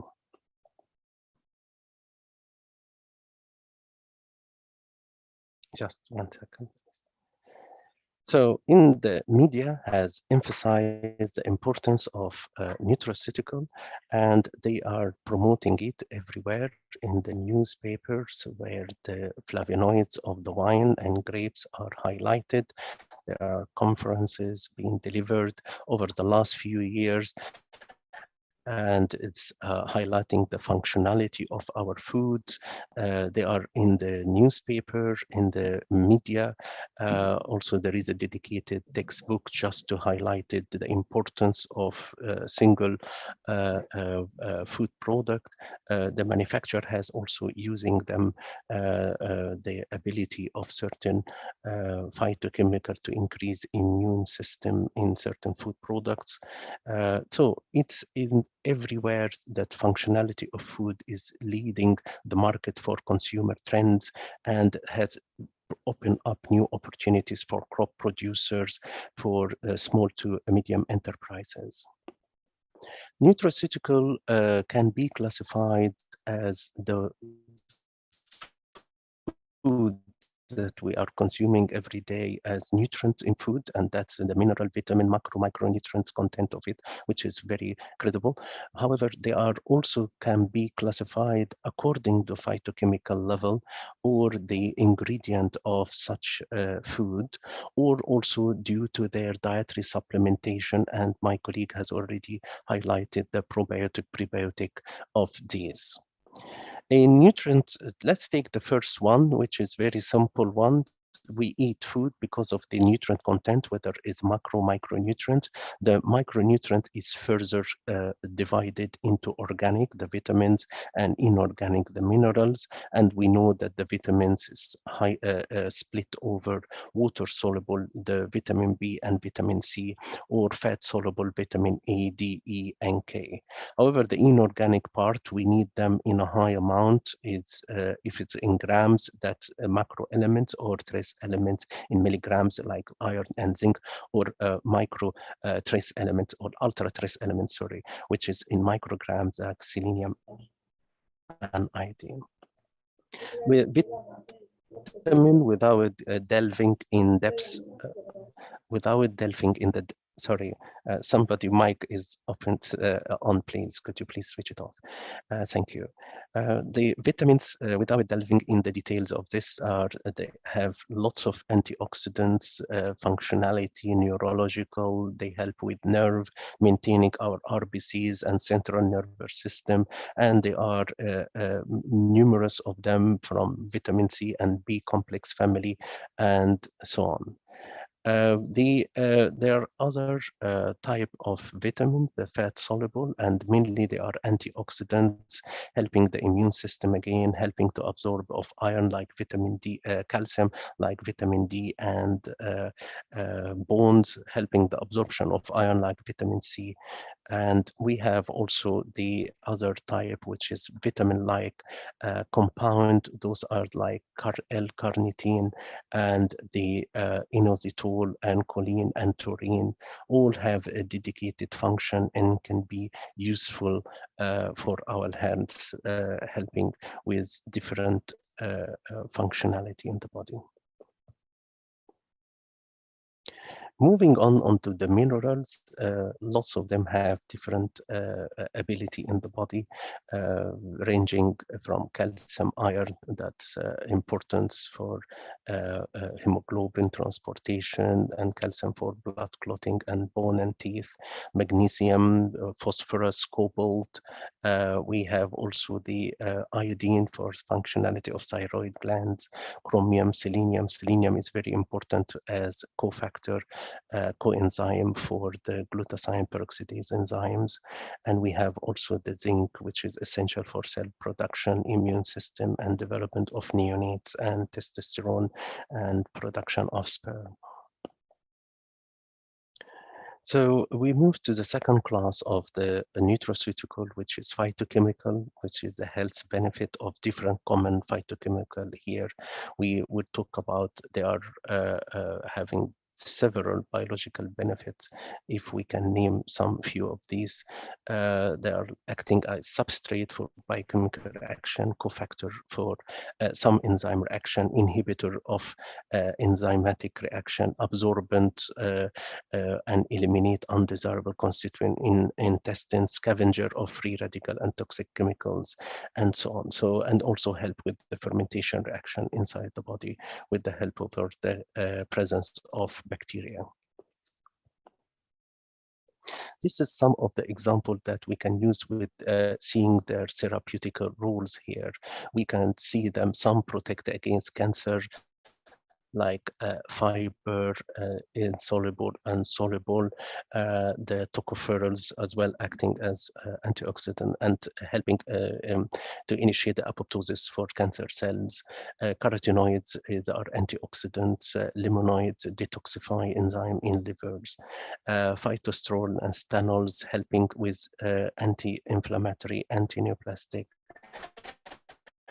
and antipyretics, immune modulatory activity as well, decrease cholesterol, and we are going to emphasize on the use of stenols in one of our recent published work, and how we employ it and enclose it in solid lipid nanoparticle. So we have lots of phytochemical, that's a second classification of nutraceutical, and they have several use for our body when it comes to different fighting back disease and protecting and helping us to achieve our healthy dietary lifestyle. There are the famous four, G4, the garlic, ginseng, green tea, ginger, and all are having very important herbal use in our dietary lifestyle, and therefore it's highly recommended to consume this along your daily use.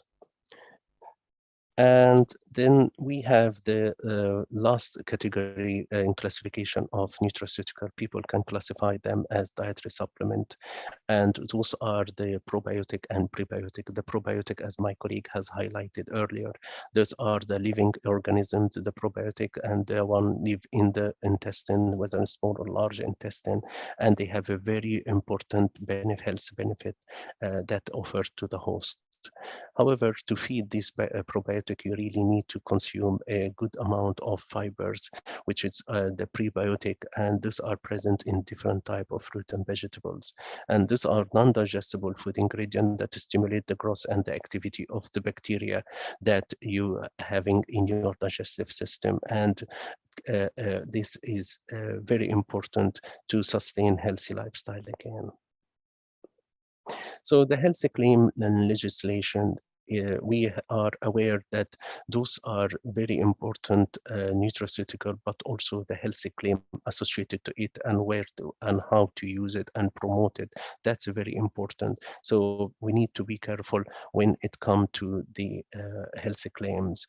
To start with, they are part of the food chain, and therefore promoting it as a natural consumption of whether plant-based diet and whether it is part of your daily healthy intake of these nutraceutical, that's fine, because they are promoted initially as disease fighting and at low cost, and you can have a good amount of vitamin and mineral in your system.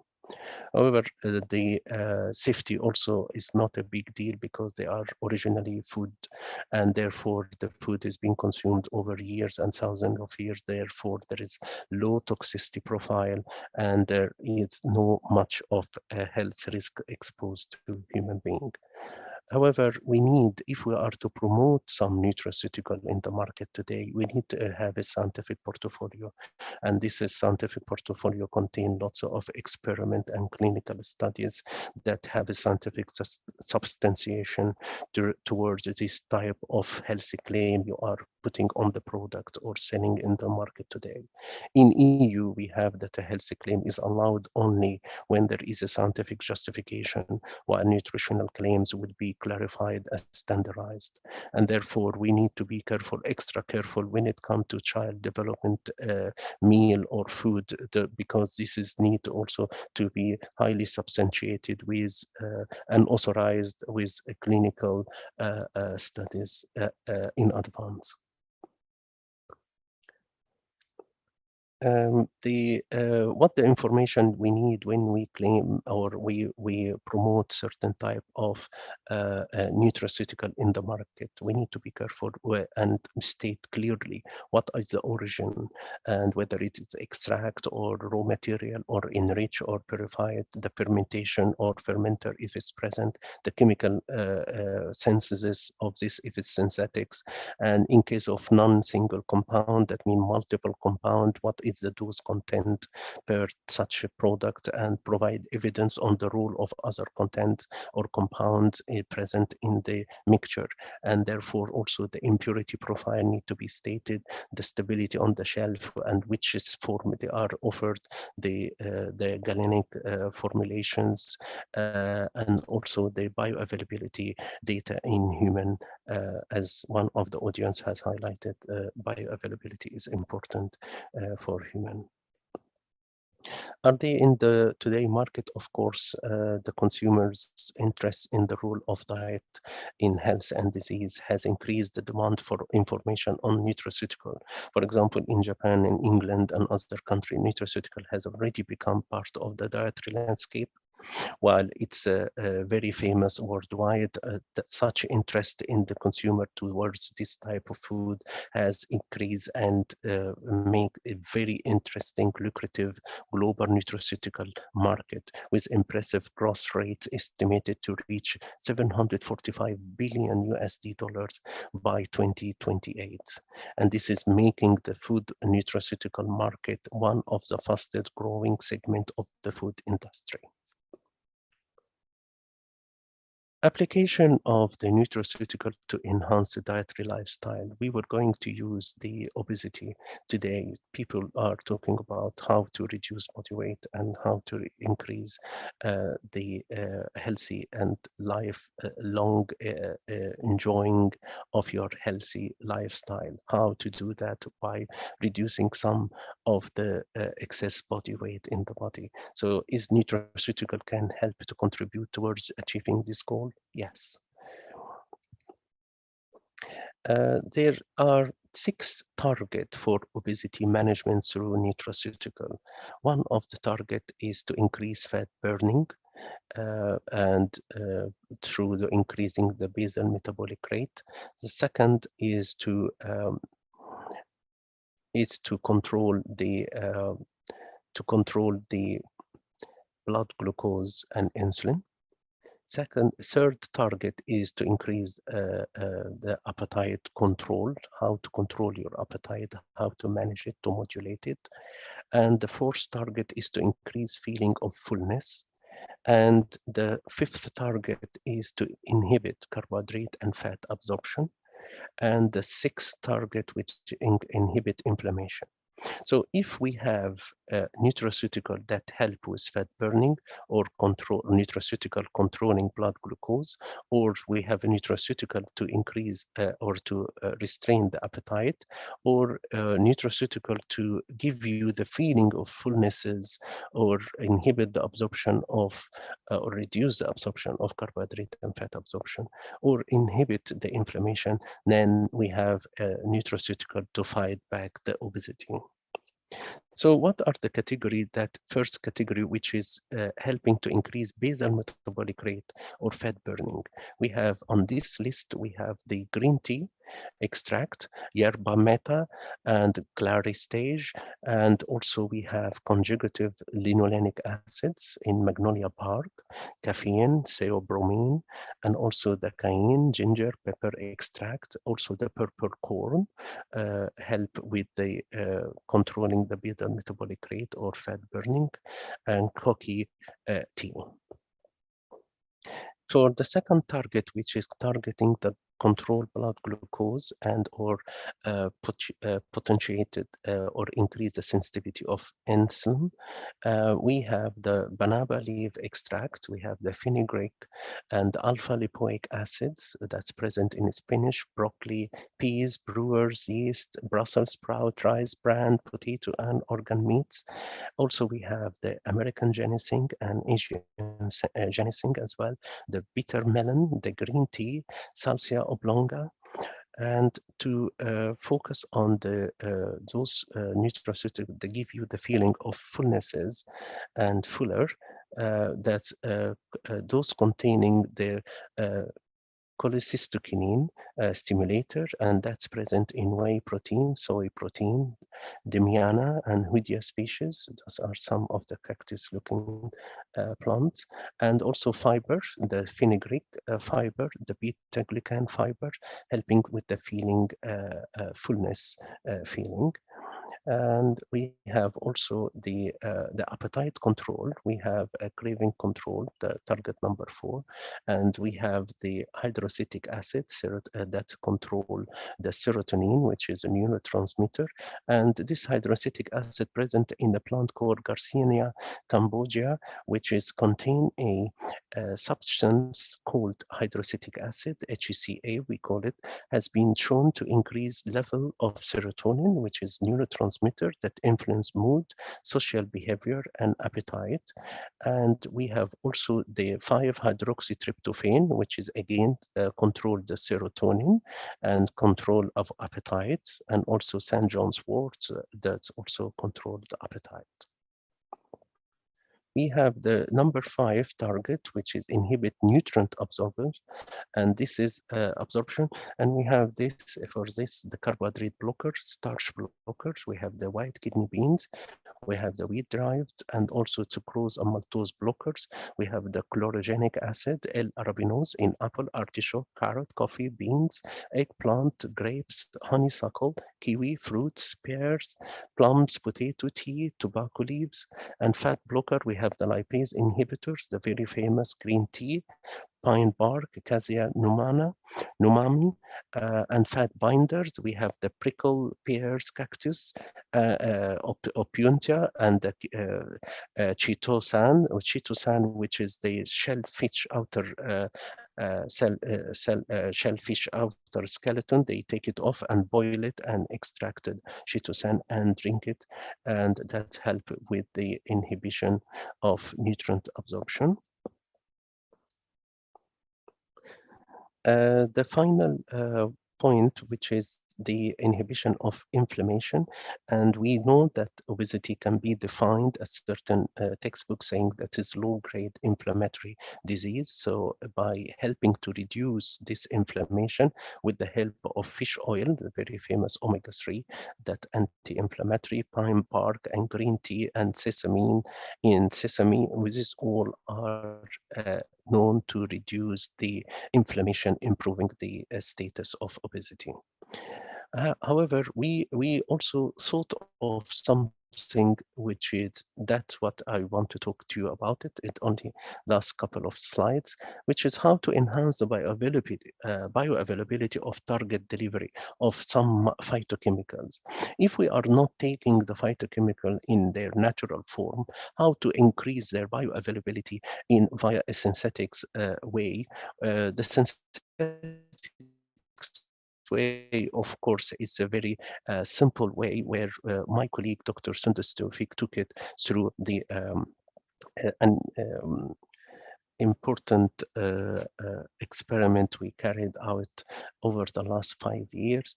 And this is, we would like to get rid or reduce the side effect of statins, which is famous pharmaceutical drugs that reduce high cholesterol level.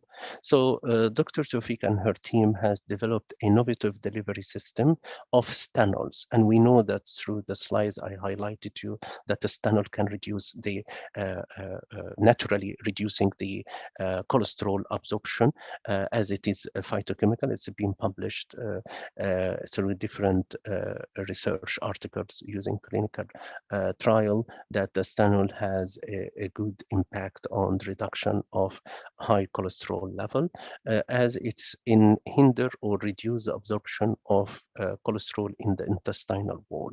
This unique specialized nano delivery system we developed has employing the solid lipid nanoparticle that to reduce the absorption of cholesterol and also increase and treat the people living with coronary vascular disease and coronary heart disease, stroke, and hypertension.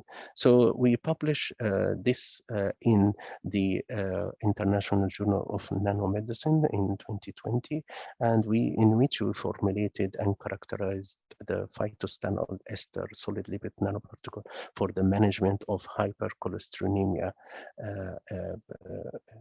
in the ex vivo study. This is being the PhD researcher at the time, Dr. Sonny Shrestha, who led this experiment.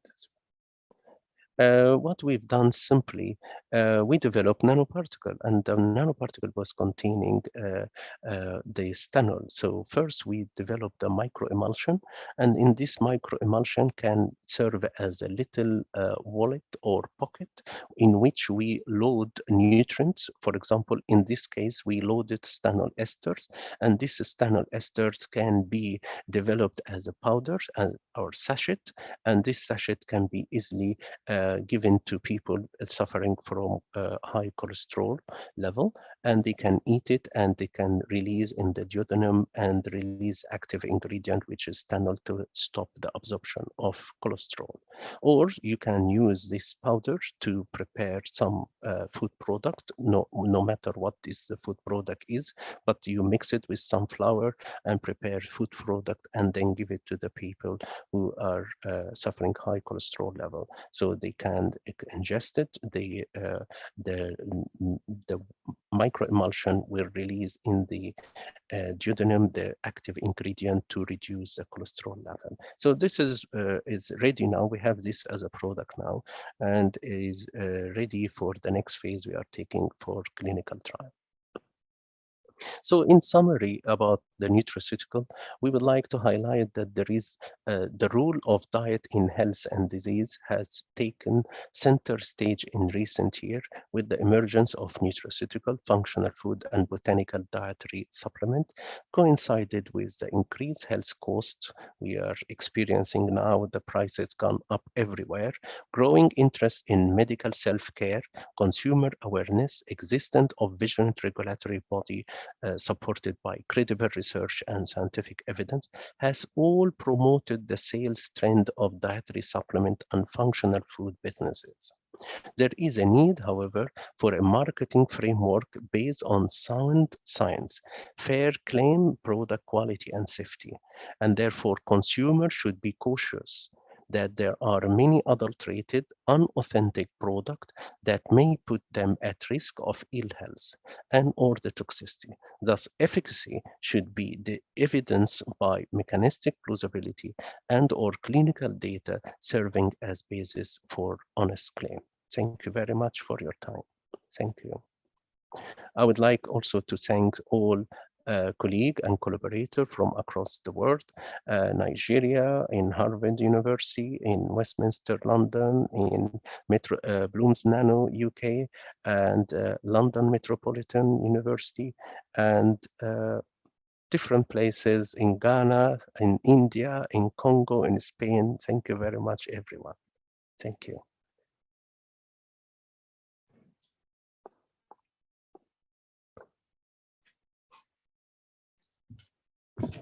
Thank you, sir. If any queries, please do ask.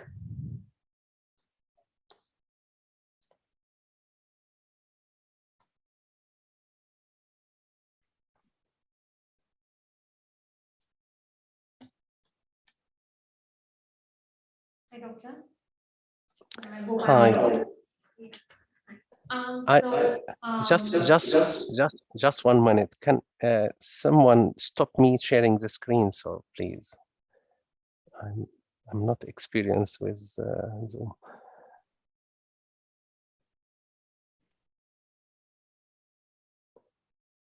Okay, that's better. Thank you. Okay, so this topic is fairly new to me. So I'm just during your first of all, your session was very informative. So what I want to know is, do you see nutraceuticals basically replacing a lot of the medicines, the medications in, let's say, in the coming 10 years? Do you think that's the kind of impact it's going to have on modern health? Can you repeat your question, please? And the mic a bit far from your mouth, please. Yeah. Okay. I can't hear what exactly the question you are asking. Sorry.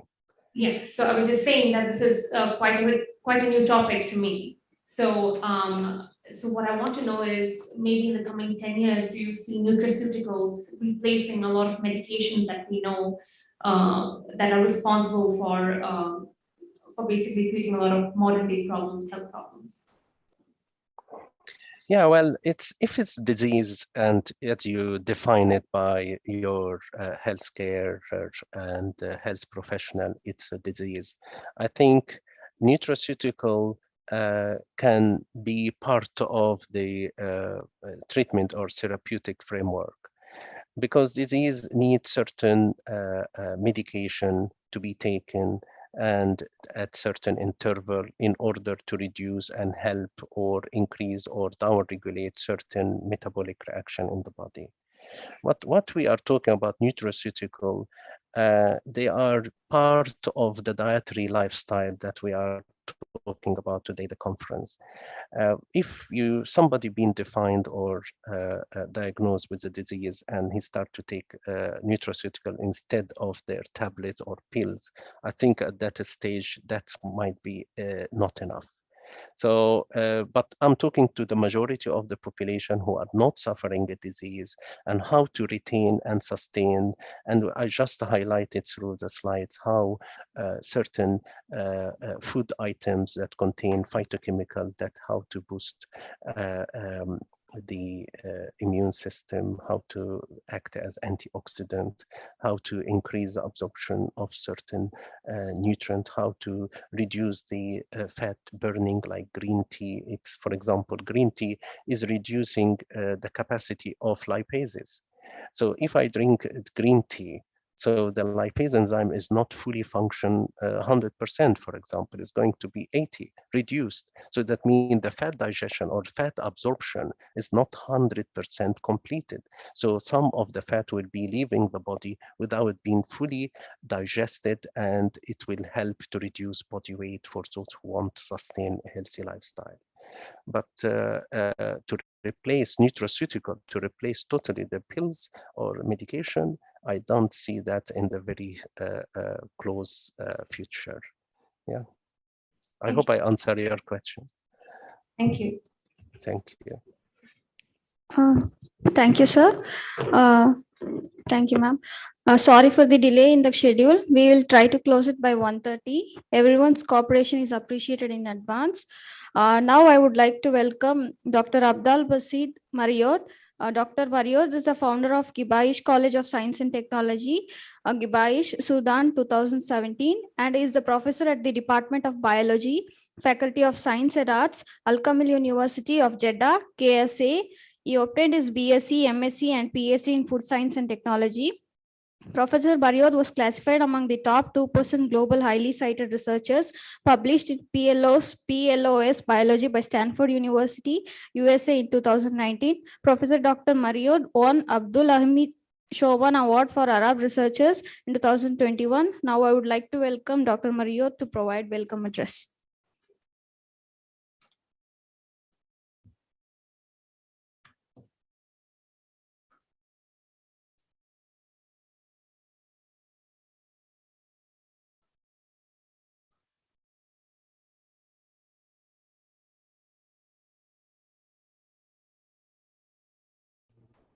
Hello? You hear me? Yes, sir. You're audible. Yeah, okay. Thank you very much. I would like to thank the organizer for giving me such a very interesting chance to share my knowledge with other colleagues from different parts of the world. And then it's my pleasure also to be here just to shed light on some of our knowledge. And then I would like to start my lecture under the title of Wild Fruits as a source of protein and fats and as a poverty elevator.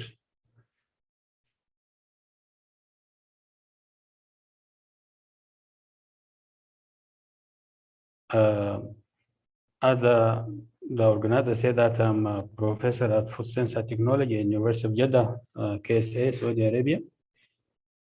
I have been interested in the last 20 years in the searching for protein and oil sources from natural sources.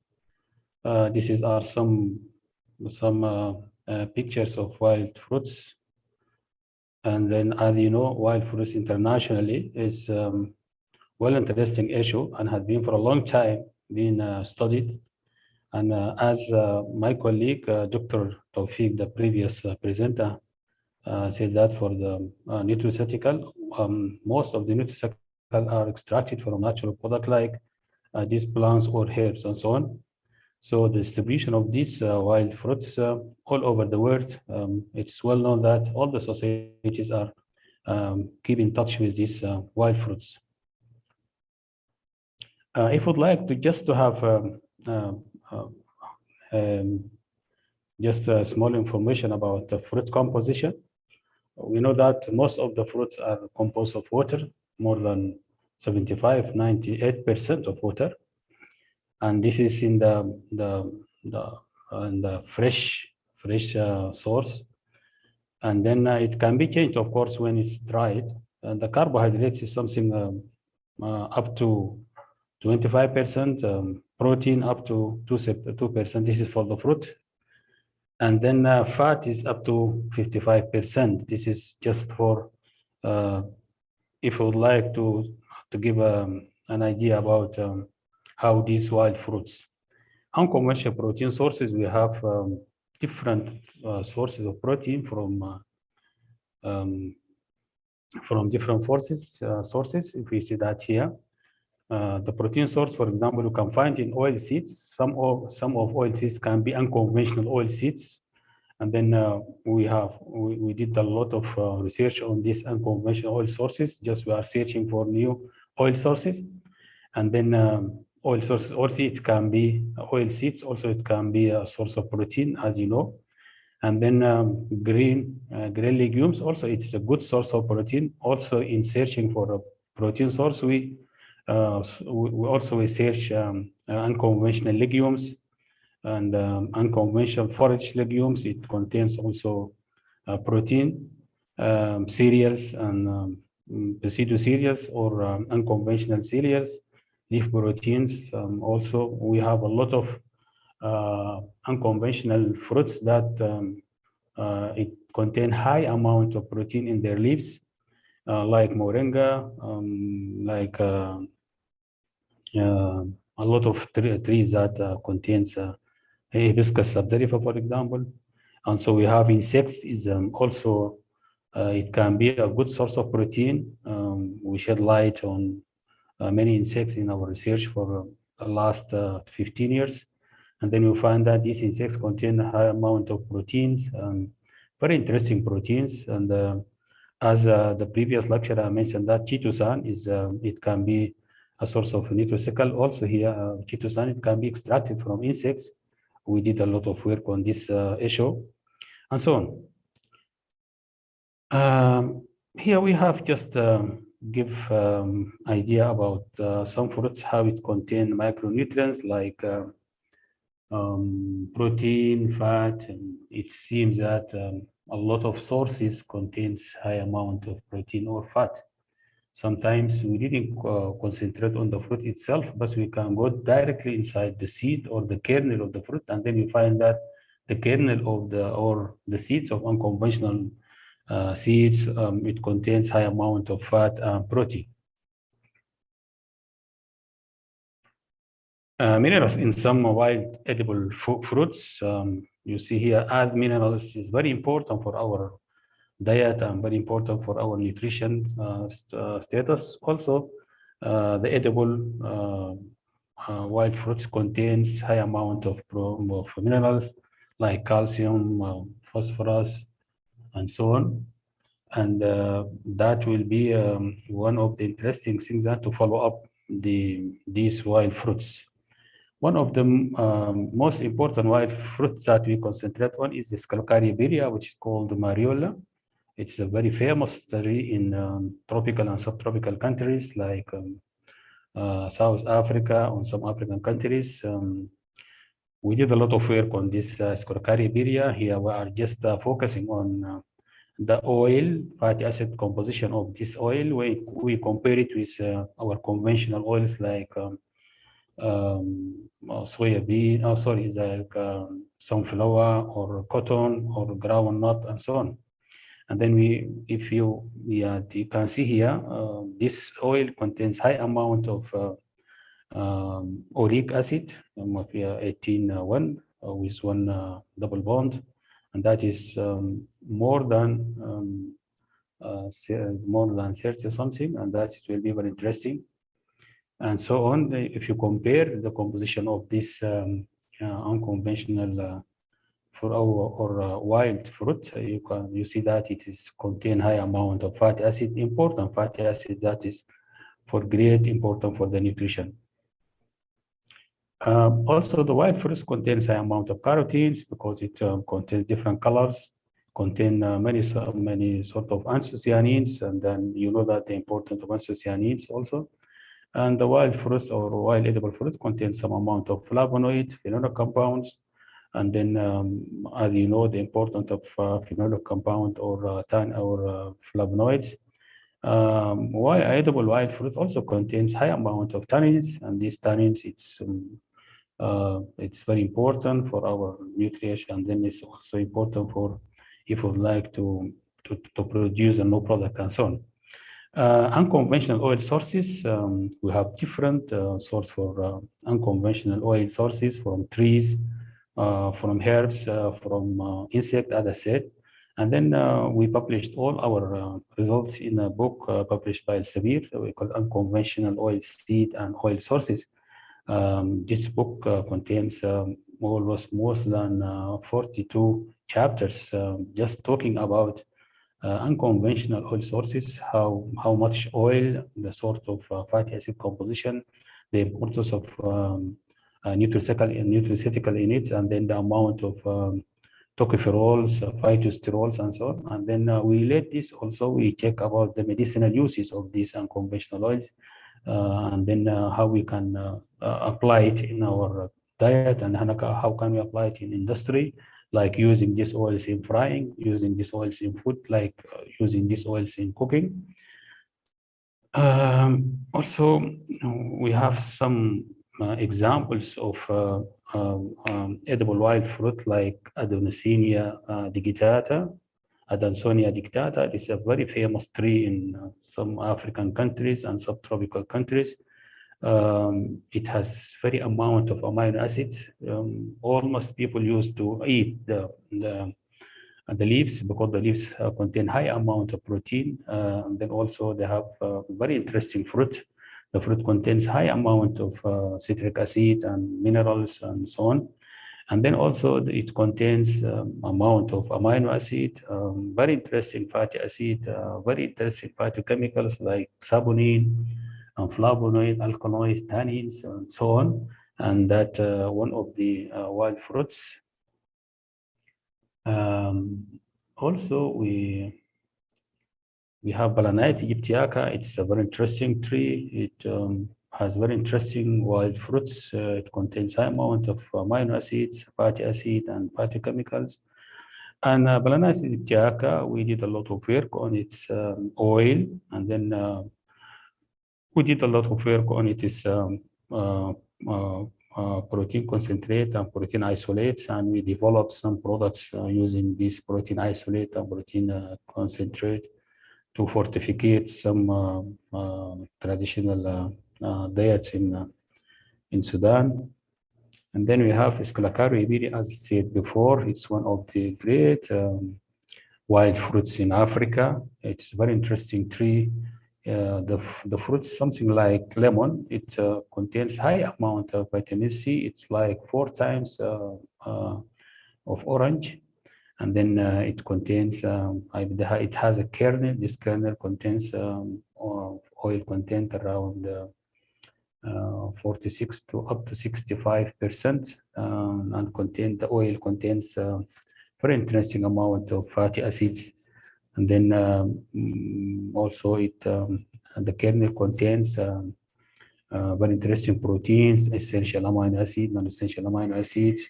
We did a work on it, and then we use this kernel to fortificate biscuit and to enrich biscuit with, and then we used the oil to produce biscuit and to replace some saturated fatty acids that's almost used in production of biscuit. And then it gives very nice, interesting results, and we adopt it in our factory there. Okay, if you'd like to shed light on the key characteristic of wild edible fruits, they are locally accessible. That means that any country there is, it can be accessible. They are low input, minimal cost, choice for expanding nutrition. And then the wild edible fruits also, they give more noteworthy advantage to defenseless population that is used in the state of, if there is a shortage in the diet concerning the poor family, and then ladies, kids, and so on, they can use these wild edible fruits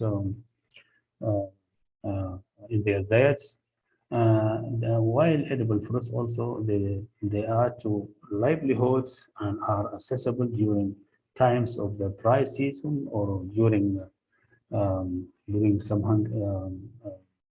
loss of food. Important wild fruits, wild edible fruits were the important sources of food for mankind before dawn of civilization. It's a long time being used, these wild fruits. The tribal groups inhabitant in the forest depends on these fruits. Till now, many societies in the worldwide, they use the wild fruits and then they passed on valuable information and utility of fruits from generation to generation. If we just would like to say 30,000 edible plant species are known to mankind till now. Part of them are wild. And then 7,000 species were reported to be used for food in the history. Also part of these 7,000, we can find a lot of wild fruits. 150 plants are cultivated commercially. Also, we can find some of them are wild fruits, and a lot of domestication programs were done to domesticate these wild fruits and to be considered as crops. 103 plants are alone contributed to more than 90% of the world calorie. Part of them are wild fruits. Several hundreds of species remain underutilized or less utilized in the world in the wild form.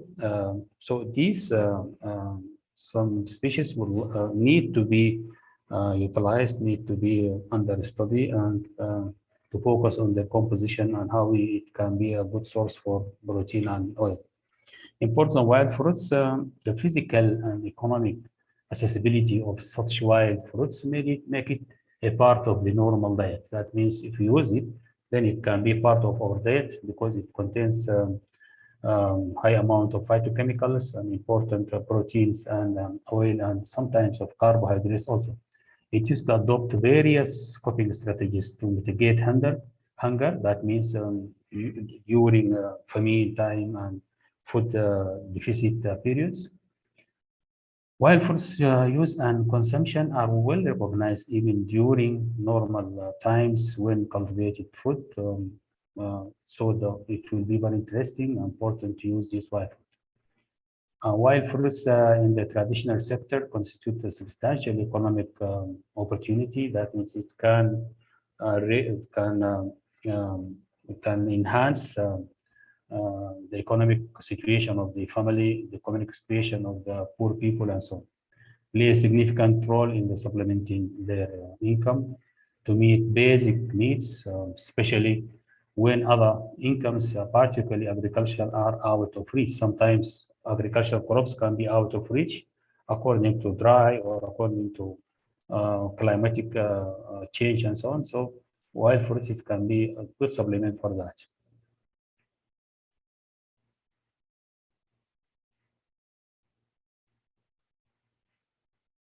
Wild fruits and rural development, it can play a very good role for the rural development in some societies as local fruits contribution to food security is permanent.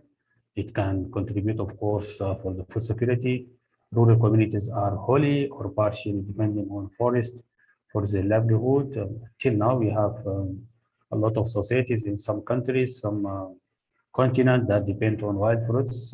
Among the multi uses of wild fruits, it can be used to For example, as we said for the Densonia, that the leaves can be eaten, Hibiscus dapterica, the leaves also can be eaten as source of protein. The stability of rural population increases with generation of income from wild fruits. That means the wild fruits is very important for them. Wild fruits and food security.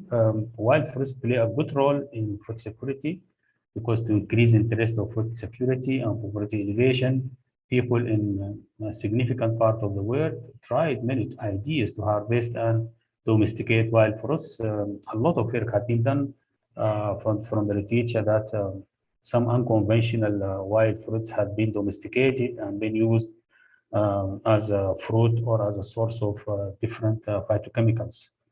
The wild fruit species throughout the earth and are major necessary within the diet. Yes, it can be measured in the diet and can enrich our diet by different phytochemicals, different sources of carbohydrate, different sources of protein, and different sources of fat. They are significantly utilized throughout the amount of seasonal food shortage. Yes, the wild fruits can enhance or can reduce, can keep the food security when be used in different times. Wild fruit trees might play a very important role in conservation. Yes, wild fruits can be as a conservative for the climate, conservative for our soil, conservative for our nature.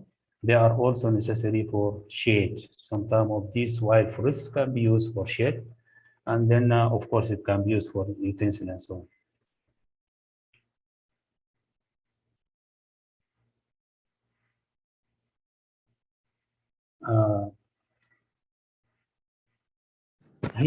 This is our last book had been published by Springer concerning about wild fruits composition, nutrition value, and products. It will be interesting for you if you'd like to check to see. Here also we have different books for the topic as a reference for my topic. The one is unconventional oil seed and oil sources. The previous one, as I said, wild fruits composition, nutrition value, and products. And then also we have a recent one published in 2022 is multiple biological activities on conventional seed oils. That's focus on the biological activities of these unconventional seed oils. Thank you very much. Thank you, sir, for the session. Due to time limitation, we would like to move on to next speaker. Sri Pradeep Chakravarti, a food technologist from Jadavpur University, who have rich experience of more than 35 years in food processing, quality control, project management, and export of processed food products, besides setting up of a food park. Sri Chakravarti was Director, Food Safety and Standards Authority of India, FSSI. He has written a number of technical articles on food safety and related topics for various national and international journals. He has translated Food Safety and Standards Act into Bengali. All India Food Processors Association conferred him AIFPA President's Special Award for the year 2013. Now I welcome Sri Pradeep sir for delivering the keynote address.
Excuse me, sir.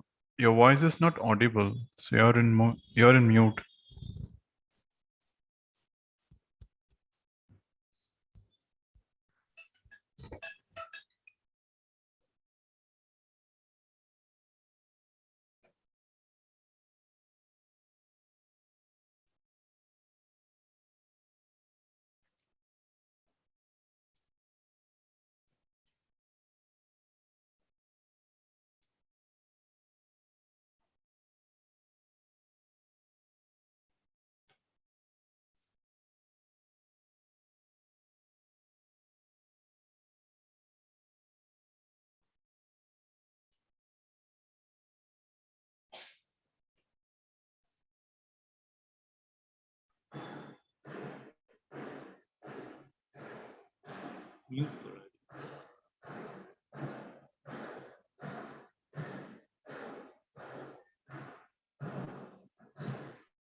Hello. Hello. Yes, Am I sir. audible now? Yes, sir. Yes, sir. You're audible now. I'm now audible. Okay. So my topic is salient features of Newton Regulations 2022. Uh, as I already explained that FSS has been implemented in India from 5th August 2011, and all domestic and imported food products comes under the purview of the FSSAI. Previously, actually, FSS health supplements, nutraceuticals, food for special dietary use, food for special medical purpose, functional food, and novel food regulation 2016 notified and implemented with effect from 23rd December 2016. Now, recently, FSSI overhauled this regulation and drafted FSS new regulation. Actually, we call it Nutra regulations. It is actually health supplements, nutraceuticals, FSDU, FSMP, and prebiotic and probiotic food regulation 2022. And FSSI operationalized the regulations with effect from 1st April 2022. Now this old regulation is no longer valid, and now everybody will have to comply this new regulation.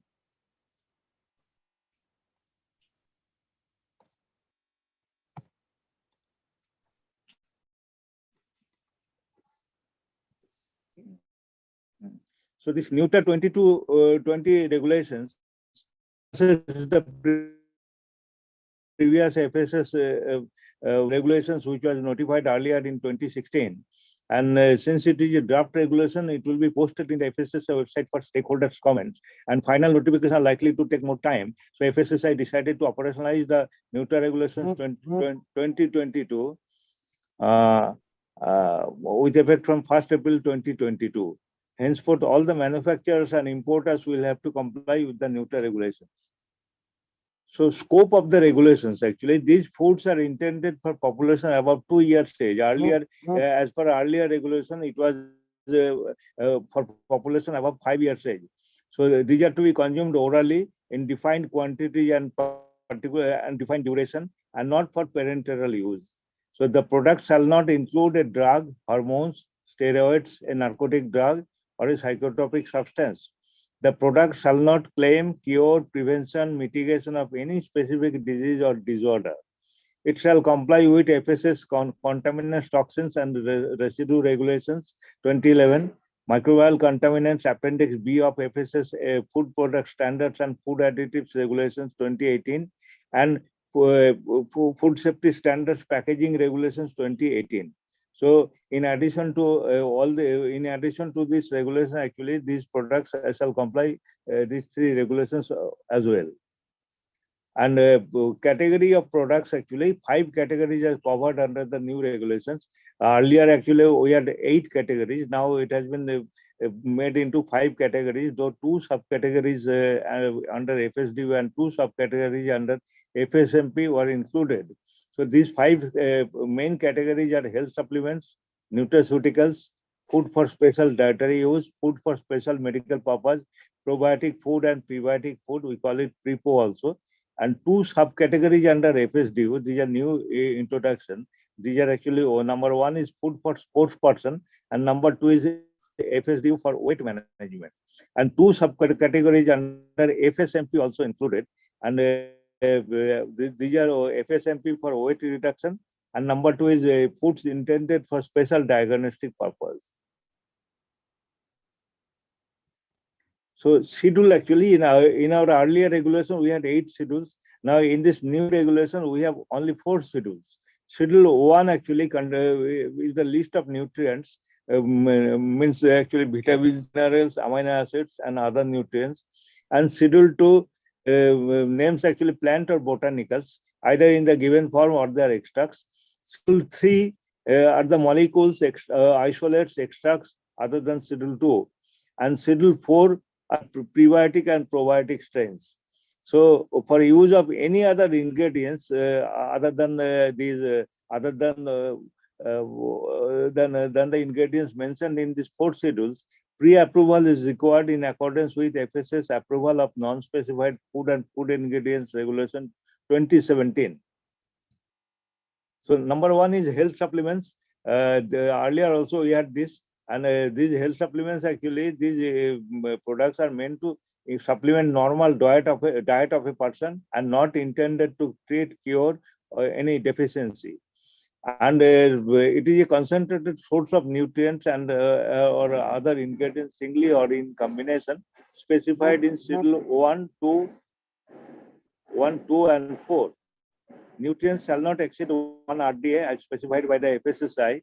For nutrient content claim, 15% of RDA, and for higher nutrient content claim, nutrients shall be minimum 30% and shall not exceed 1 RDA.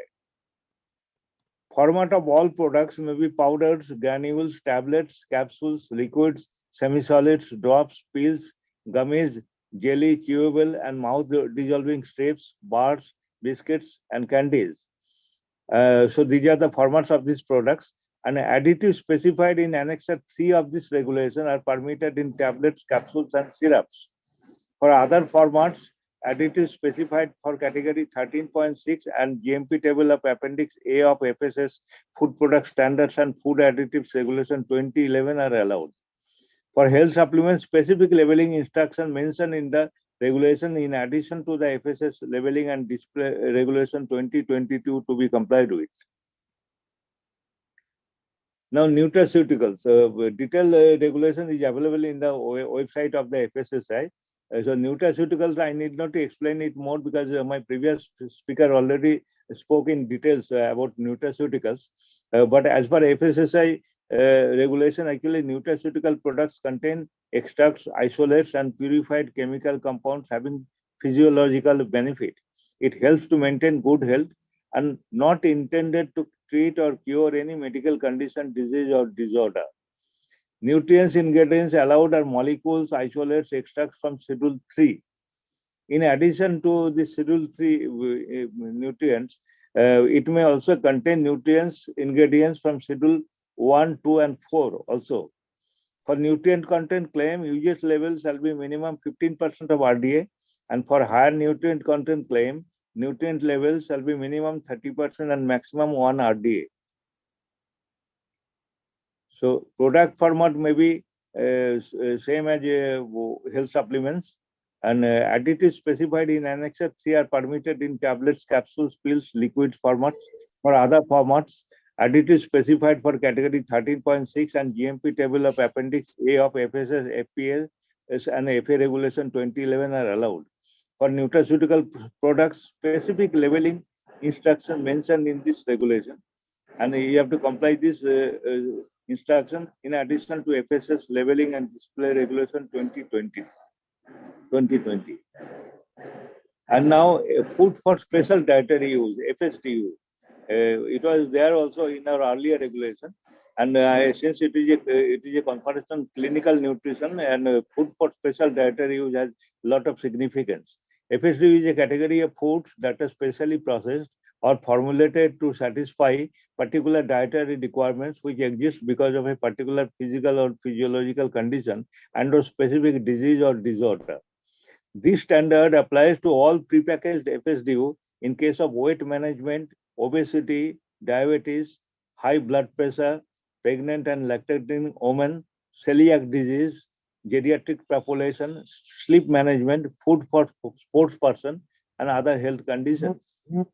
And nutrients, ingredients allowed are carbohydrates, proteins, vitamins, minerals, amino acids, fats, essential fatty acids, fiber, including dietary fiber, botanicals and their extracts, enzymes, prebiotics, probiotics, and other dietary substances as specified in different schedules, either singly or in combination. So while formulating these foods, actually, you have to comply these things. Actually. Excuse me, sir. Sorry for the interruption.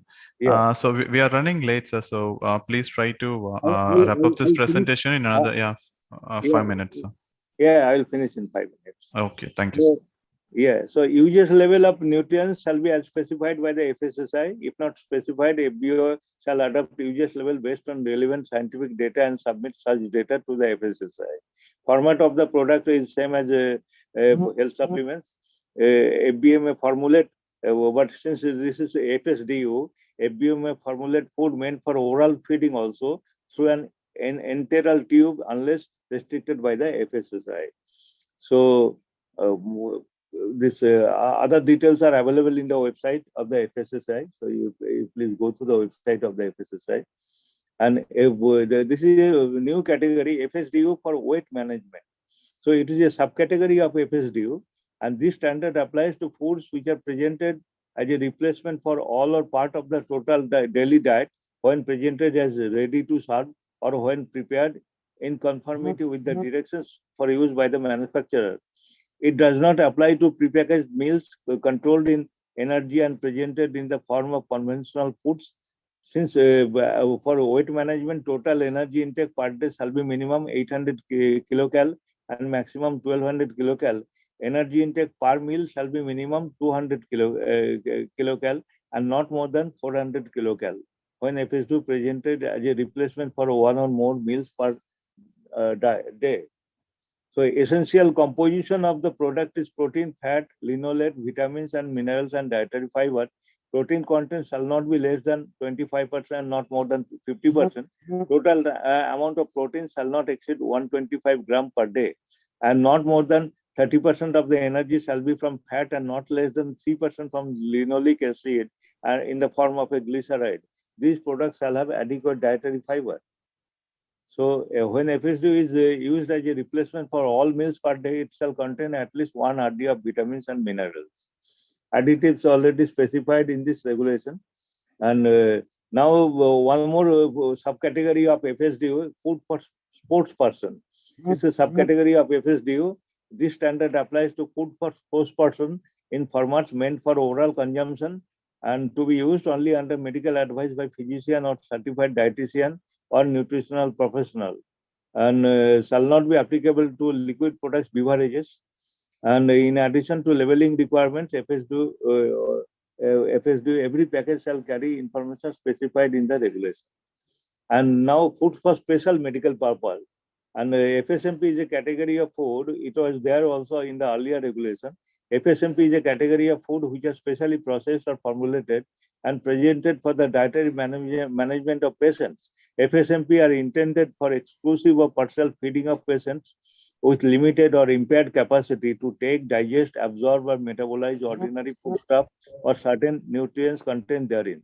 FSMP are also intended for patients who have other specifically determined nutrient requirements which cannot be achieved only by modification of the normal diet or by other FSD or by a combination of the two. So this is a FSMP, and FSMP may be classified into 3 categories also. And nutrients ingredients allowed are carbohydrates, proteins, vitamins, minerals, amino acids, fats, essential fatty acids, fiber containing dietary fiber, botanicals, and their extracts, enzymes, probiotics, prebiotics, and other dietary substances singly or in combination as specified in different schedules. Other details are available in the website of the FSSI. And now FSMP for weight reduction. So we have FSDU for weight management, and this is FSMP for weight reduction. This is also a new subcategory of FSMP. And this standard applies to formula foods for use in very low energy diets intended as total replacement of diet for weight reduction. Products must be used by individual with moderate or severe obesity under medical supervision. It does not apply to prepackaged meals presented in the form of conventional foods. Products must provide a daily energy intake of 450 to 800 kilocalories as sole source of energy. Other details are available in the website. An essential composition are protein, fat, carbohydrate, and dietary fiber. Protein shall not be less than 50 gram, and fats containing 3 gram of linoleic and 0.5 gram of alpha linoleic acid. Carbohydrates content shall not be less than 50 gram of available carbohydrate. Products shall have adequate dietary fiber. Labeling shall be as per FSMP. And now foods intended for special diagnostic purpose. This is also a new subcategory under FSMP, and this standard applies to formula foods used during special diagnostic purpose. And FBO shall have to take prior approval from the FSSAI in accordance with FSS non-specified food and food ingredients regulation 2017. Now we have prebiotic and probiotic food. I think prebiotic and probiotic food already explained by my previous speaker. I need not to elaborate it, and also it is available in the website of the FSSAI. So you can go through the website.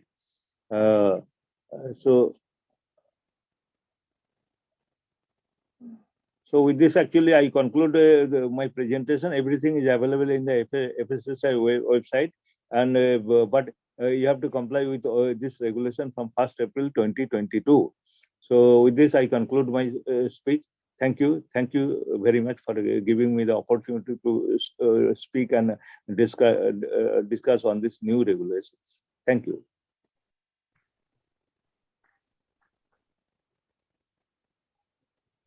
I have one question for sir actually. I Yeah, wanted yeah. to ask. Sir, good afternoon. It was very informative, and I have a query one that is about phytochemicals and minerals. They both are included as per regulation, but if we are complexing mineral and phytochemical, which are already listed, they are considered as the existing one, or they are considered as a new category? No. Actually, this has been mentioned in Schedule 2. Actually, this plant or botanical extracts. Yes, sir. So, for example, we are taking one phytochemical and we are complexing it with some metal, which is already listed. So they are considered as the existing one. They are not the new. Yeah. These are not new, but they have included some new phytochemicals and as well as some new minerals. Yes, That's sir. it. Thank you. And sir, one more thing is, sir, you told that nutraceuticals cannot be claimed for some specific disease prevention or treatment. Yeah. So, that is a mandatory actually in India.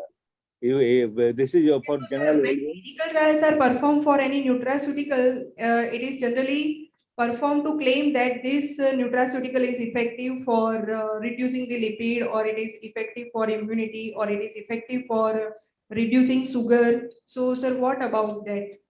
No, we have actually advertising and claims regulation. Yes, so there actually we have permitted some standard claims. So you can have those claims on the product. But if you want some specific claims, actually you have to obtain prior approval from the FSSAI by submitting applications.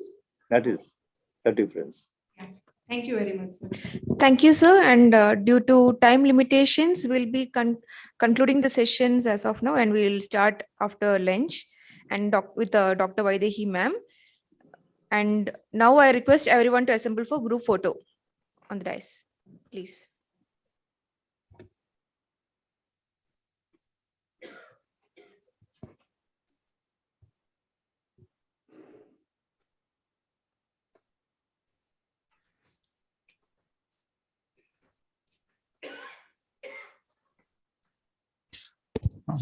Virtual participants, please switch on your cameras. So we'll take a group photo. Ankush ki bolche, switch on your camera for group photo. That a group photo never switch on your camera. Camera on. Group.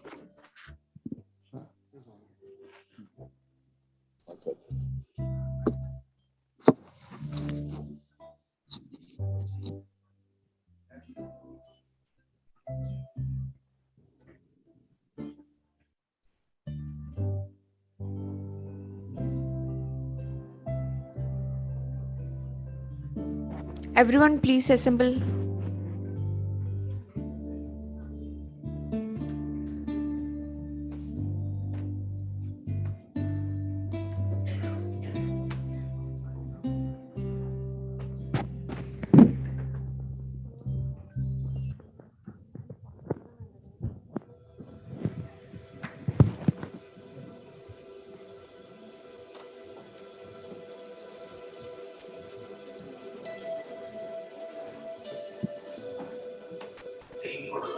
Oh.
Thank you, everyone.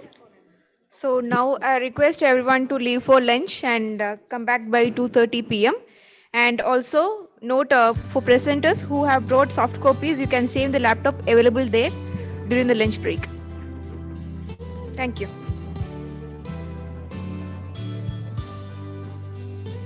Yeah, and so we will proceed with the virtual presentations.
your pen drive and give, then I can.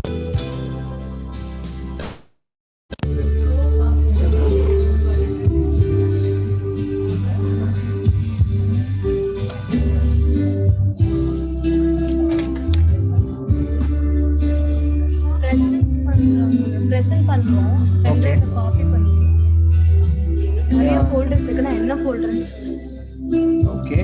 Presentation with charge. Thank you, sir.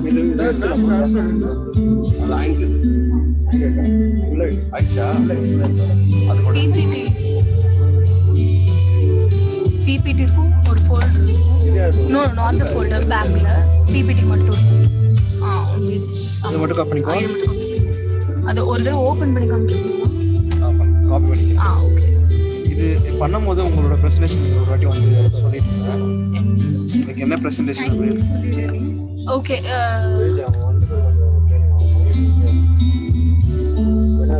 நான் next ஸ்லைடுன்னு சொன்னா இது மட்டும் பண்ணுங்க அவ்வளவுதான் okay நீங்க தானே control பண்ணுவீங்க ஆமா நீங்க தான் இல்ல எங்களுக்கு ஏதாவது கேக்குறேன் okay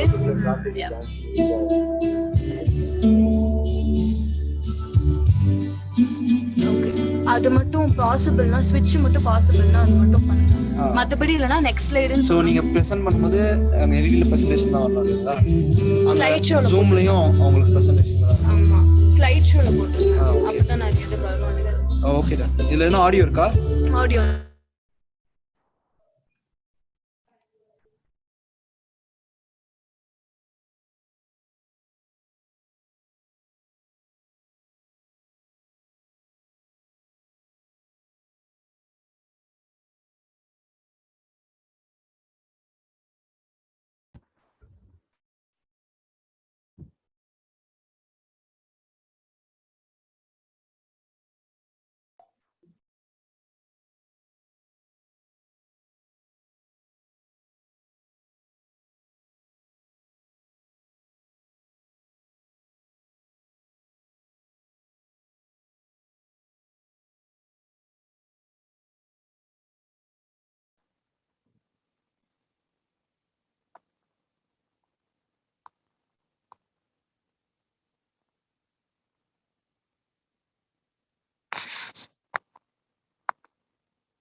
And now I welcome Dr.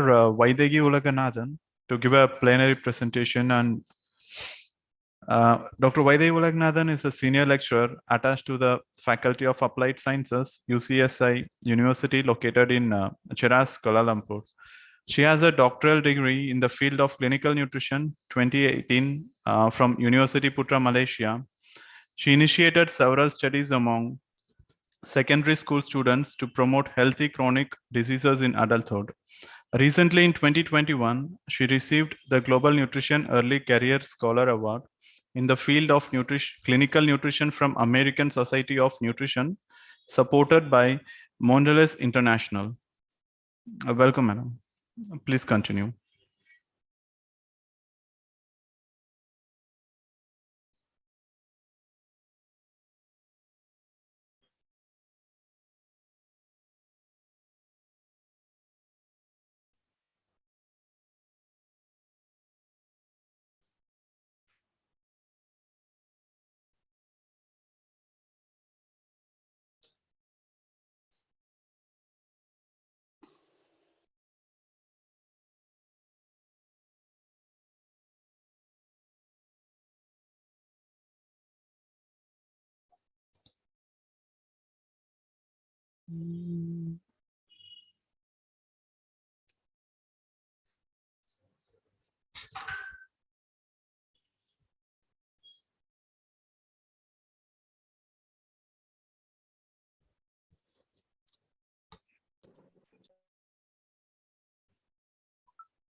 Hello. Okay. Nada para.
Hi. All right. Can you hear me?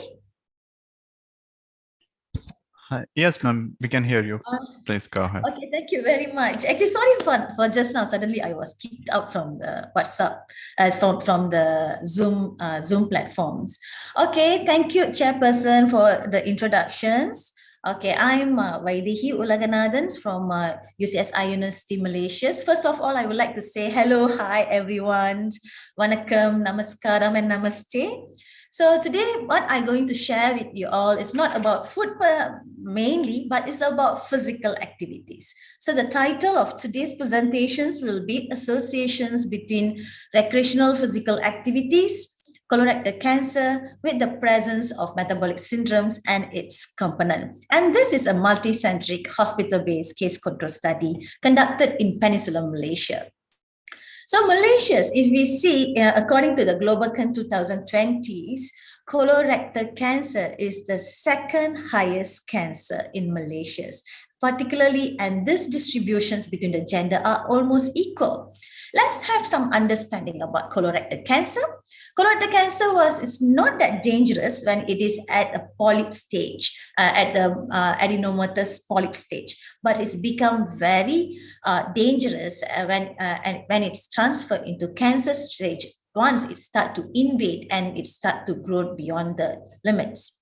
There are many risk factors have been identified and research on that. Various publications are available talking about the risk factors, particularly in terms of age, diet, obesity, smoking, alcohol use, and don't leave it, lack of exercise.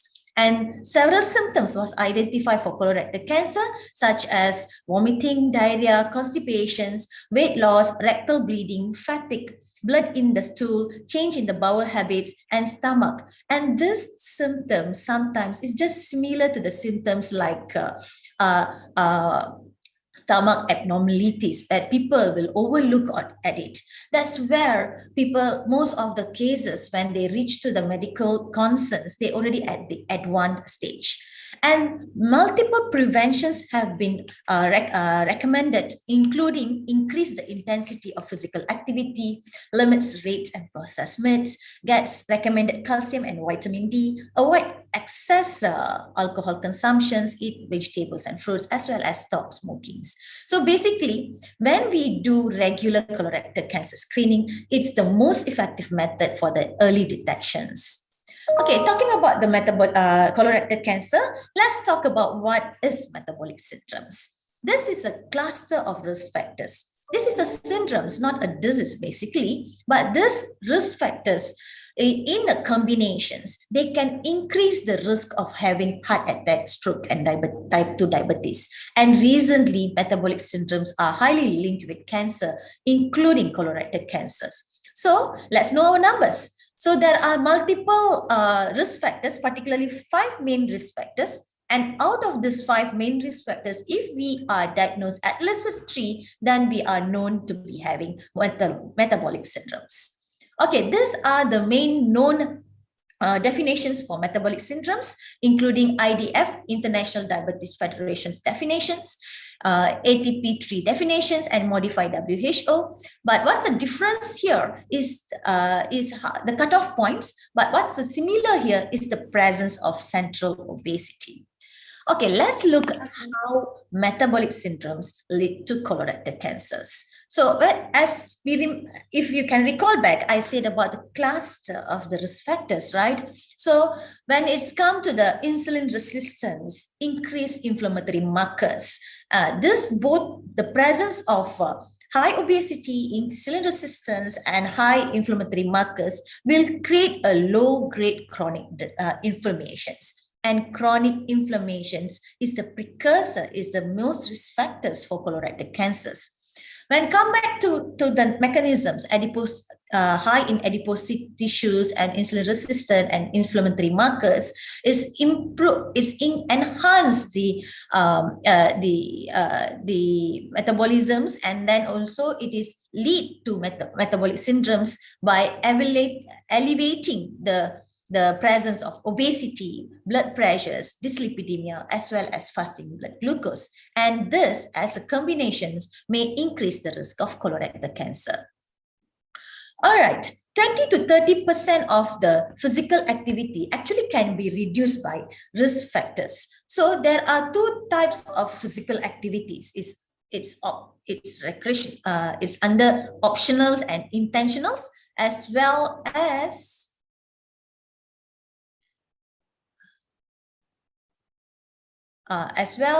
the transportation, domestic, as well and the occupational physical activities.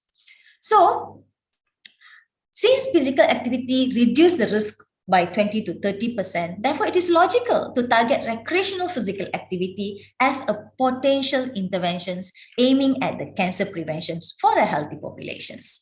The protective role of recreational physical activities, why it's not moving?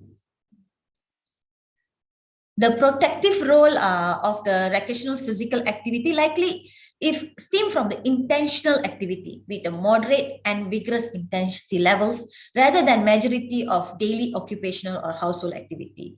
So although transportational activity, household and occupational activity contribute to overall health, but recreational physical activity is the most modifiable type of physical activity and is the main target for the health promotions. Unfortunately, the durations of seeking consultations after the first symptoms and the reason is the reason for the delay in beyond, which is beyond the scope of our studies.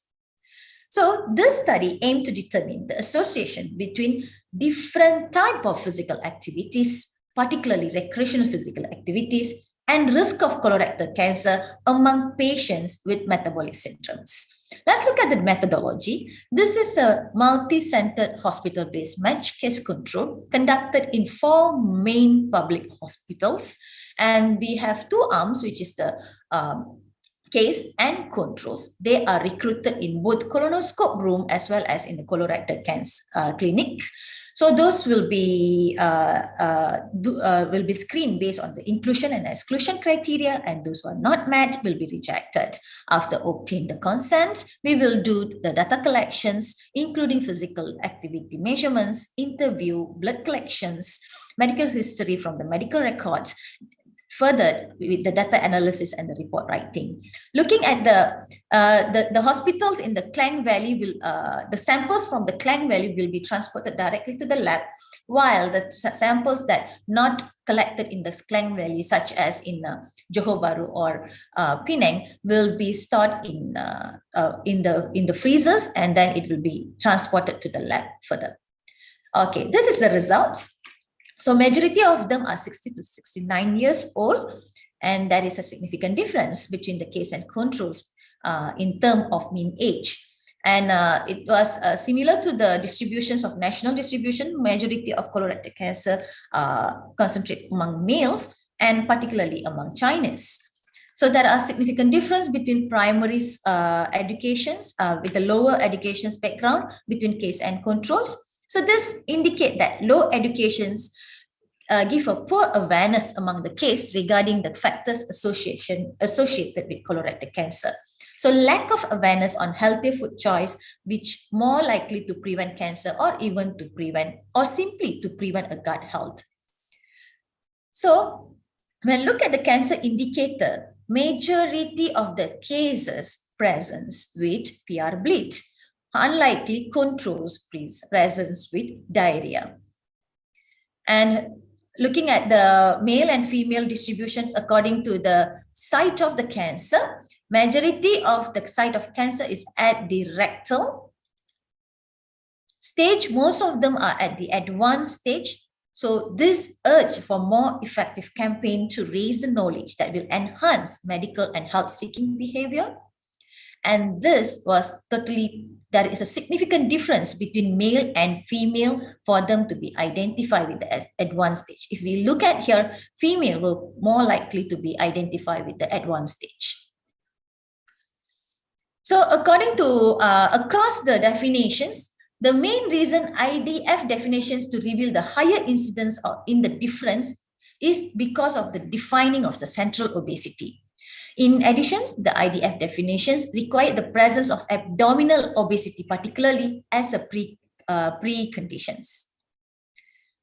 So when we look at this across the definitions, we also found that all the characteristics of the metabolic syndromes definitions were significantly different, particularly in IDF definitions.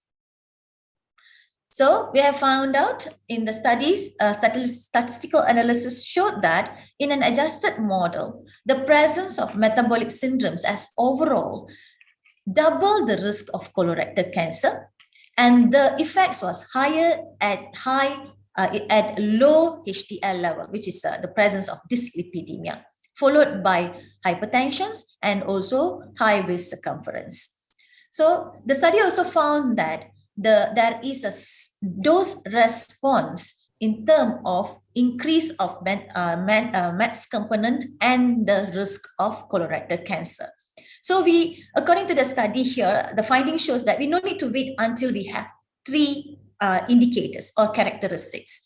Once we have the second characteristic, the risk of colorectal cancer start to increase. And these findings are in line to the previous findings that have been published in recent articles. Okay, our study found that a very strong association between vigorous physical activity and CRC risk, where more cases were engaged with vigorous physical activity. This findings is contradicting with the literature. Almost 60% of the case who diagnosed with type 2 diabetes and hypertension more than 1 year prior to diagnosis of the CRC, they might have changed their lifestyle by exercising vigorously to improve diabetes or hypertension, and reported that they're doing vigorous physical activity more frequently during interview. This may be the reason statistically this study found vigorous activity increased CRC risk. Basically, vigorous physical activity has been suggested as a necessary to reduce CRC risk. Though other studies have concluded that moderate or vigorous intensity physical activity at sufficient durations are likely to reduce risk of colorectal cancers. These findings further commented by several studies, previous studies, where they also found walking alone may be sufficient to reduce CRC risk.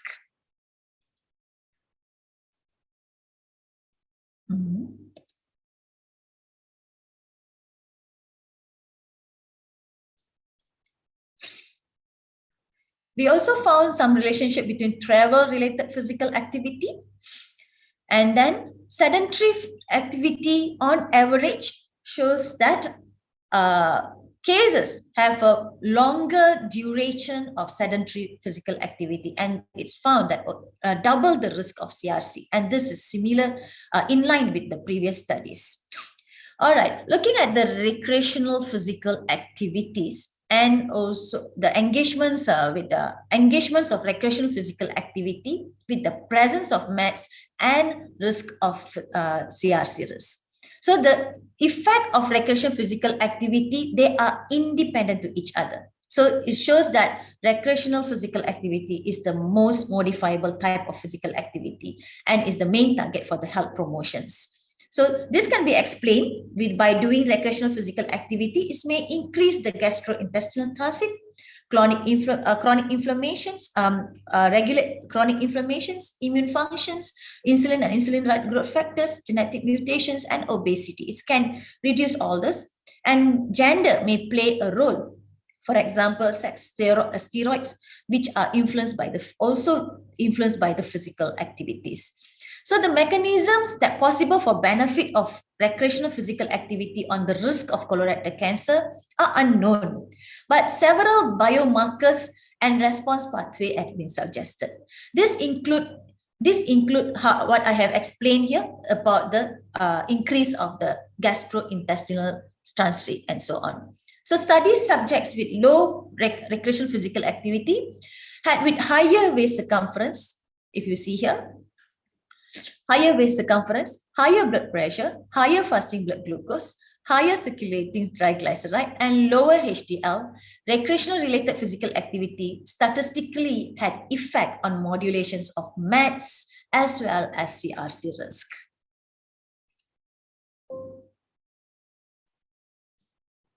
Okay, so finally the implications. The WCRF review recommended that the message that the more physically active people are better. Although no distinctions were made between recreational physical activity and other form of physical activity, but basically it is logical for us to intervene recreational physical activity because we can't control the occupational related physical activity and so on. In addition, the current findings also provide informed public health policies on the role of recreational physical activity as a lifestyle interventions. So for future studies, intensity, frequency, duration, and type of recreational physical activity should be focused on the standardized on the definitions, validations, measurements tools, as well as should be developed based on the cancer specific. So that is also recommended for the future study to develop of an optimal epidemiological tool for assessing physical activity, energy expenditure, physical activity related with the biomarkers. With that, thank you very much.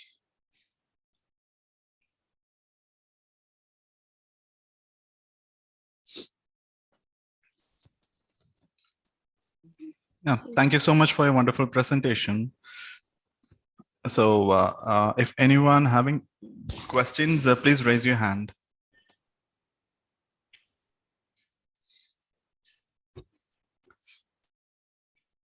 So there will be an option in the Zoom to raise your hand. So if you have any question, let me know. Actually, do you able to see my screen? Yes, ma'am. All right. Okay.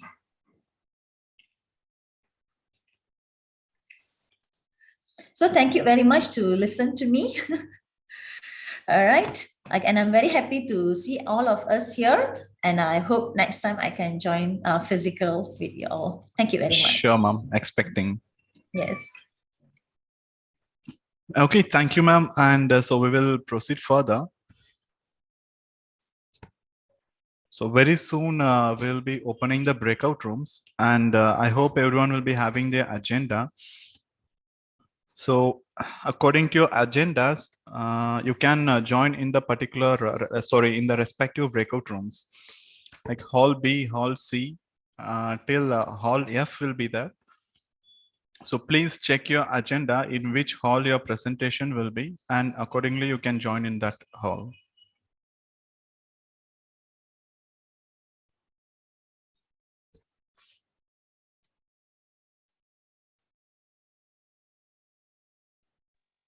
Okay.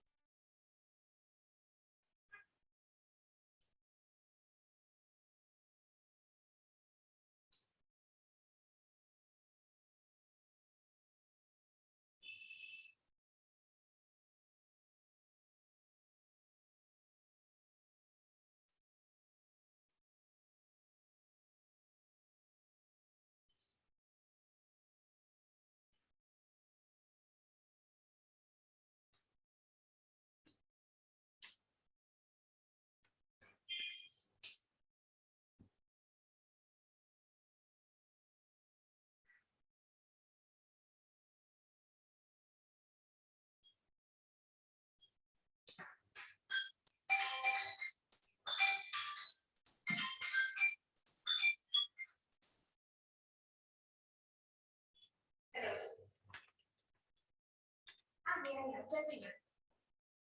Yeah, few minutes, 5 minutes, the breakout rooms will be open. So you can join your room accordingly to your, yeah, 5 minutes. Yeah, thank you.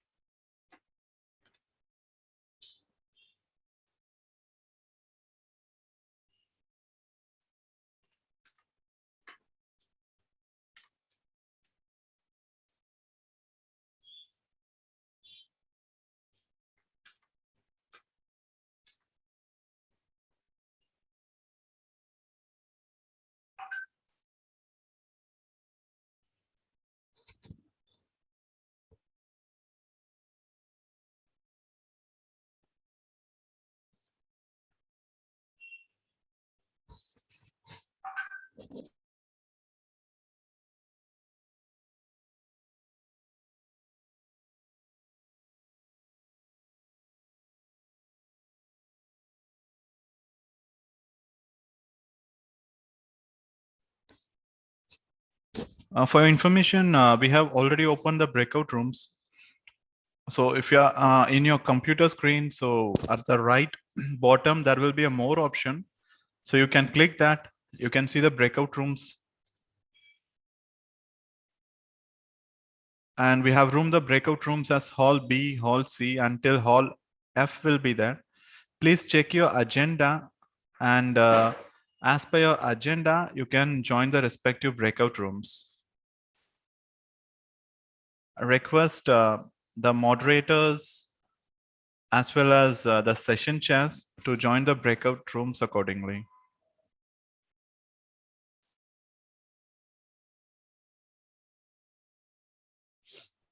So there will be not in there won't be any separate link. So you have to click more option and you can find the breakout rooms.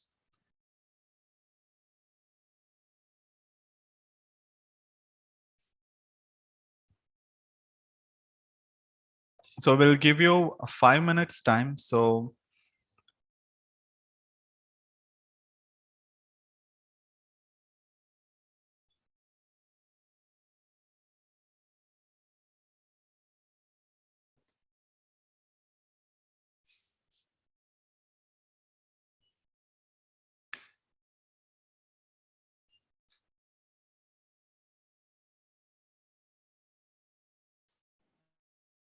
Excuse me, sir. Am I audible?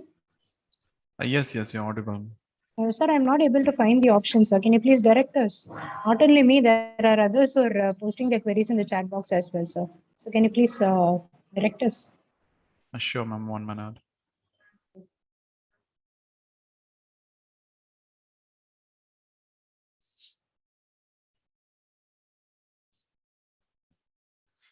Everyone, please use a desktop or a laptop.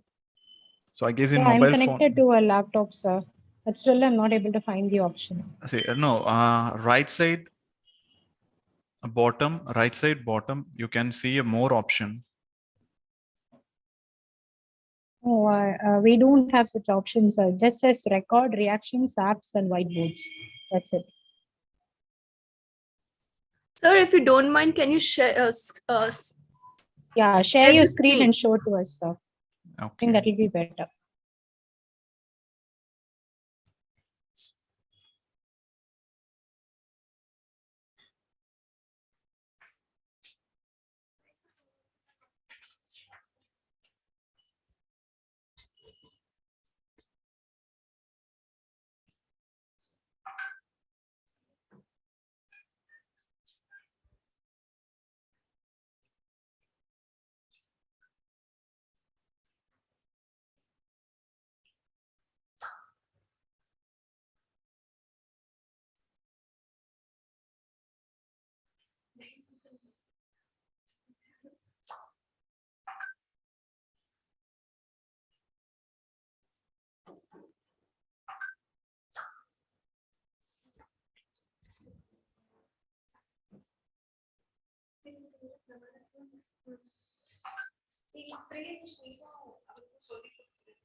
Good afternoon. Sorry for the interruption. Have you created the breakout room?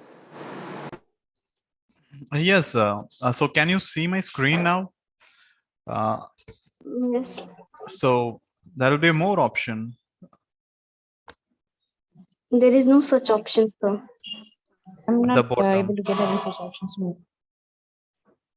Sir, otherwise, can you please post it in the chat box or something if there's a link? Can you click the open all rooms first? Okay, 1 minute. Just click the blue button, open all rooms.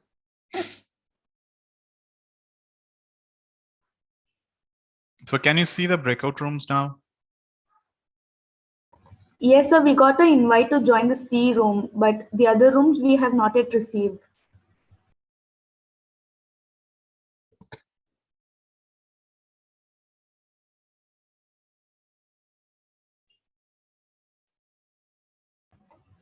Sir, right now on the screen, we are able to access only the breakout room for room C. Sir, I'm able to just join for hall B.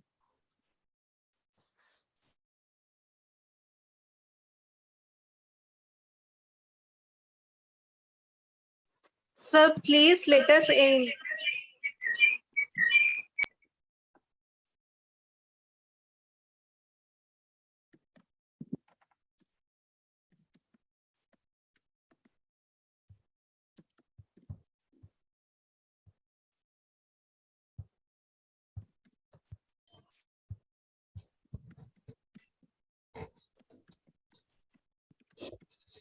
sir. Now we are being invited to the wrong hall, sir, actually.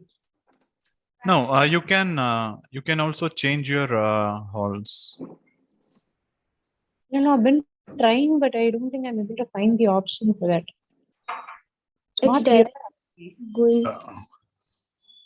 Can somebody please direct us if it's possible? You can share your screen and show this. Okay, 1 minute. Okay.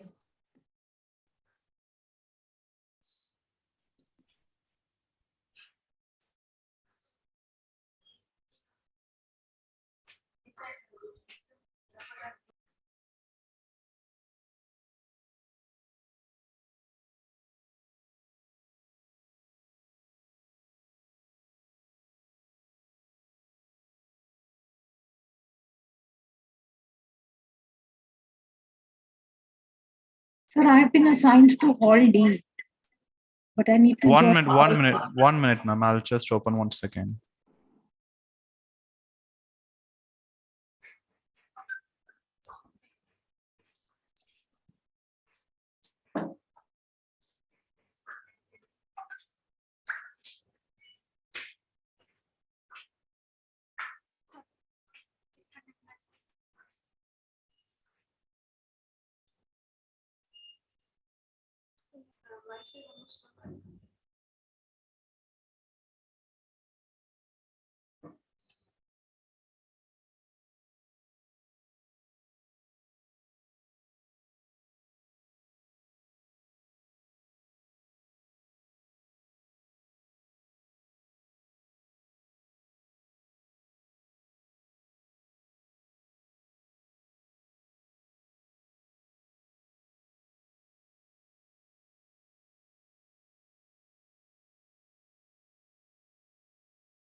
Yes, I have opened the breakout rooms. So now you will get an option. So you can choose the room and you can join yourself. Received, sir. Thank you. Okay. So we'll give 5 minutes. So you can check you can check the agenda, and according to your agenda, you can join your halls. And after 5 minutes, we'll start the session.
The conference agenda, so your presentations will be mentioned. So in Hall B and Hall C, Hall D, Hall E, and Hall F. So please check the conference agenda.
So everyone can ping your hall name in the chat box. So if you are not able to join the particular hall, just ping in the chat box. I'll assign you.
Can I get the slide?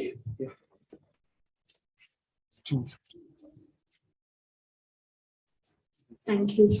So I'll be presenting on the topic formulation standardization of immune boosted drink for the stabilization and strengthening of immune system. Next slide, please. So my presentation outline for today will be introduction, aim and objectives, review of literature, justification of my selected ingredients for the formulated product, steps involved in the formulation of my immune boosted drink, sensory evaluation, diagrammatic representation of the sensory evaluation of my formulated drink, nutritional analysis values, mathematical model, cost analysis, conclusions, trends, future enhancements, concluding with my references. Next slide, please.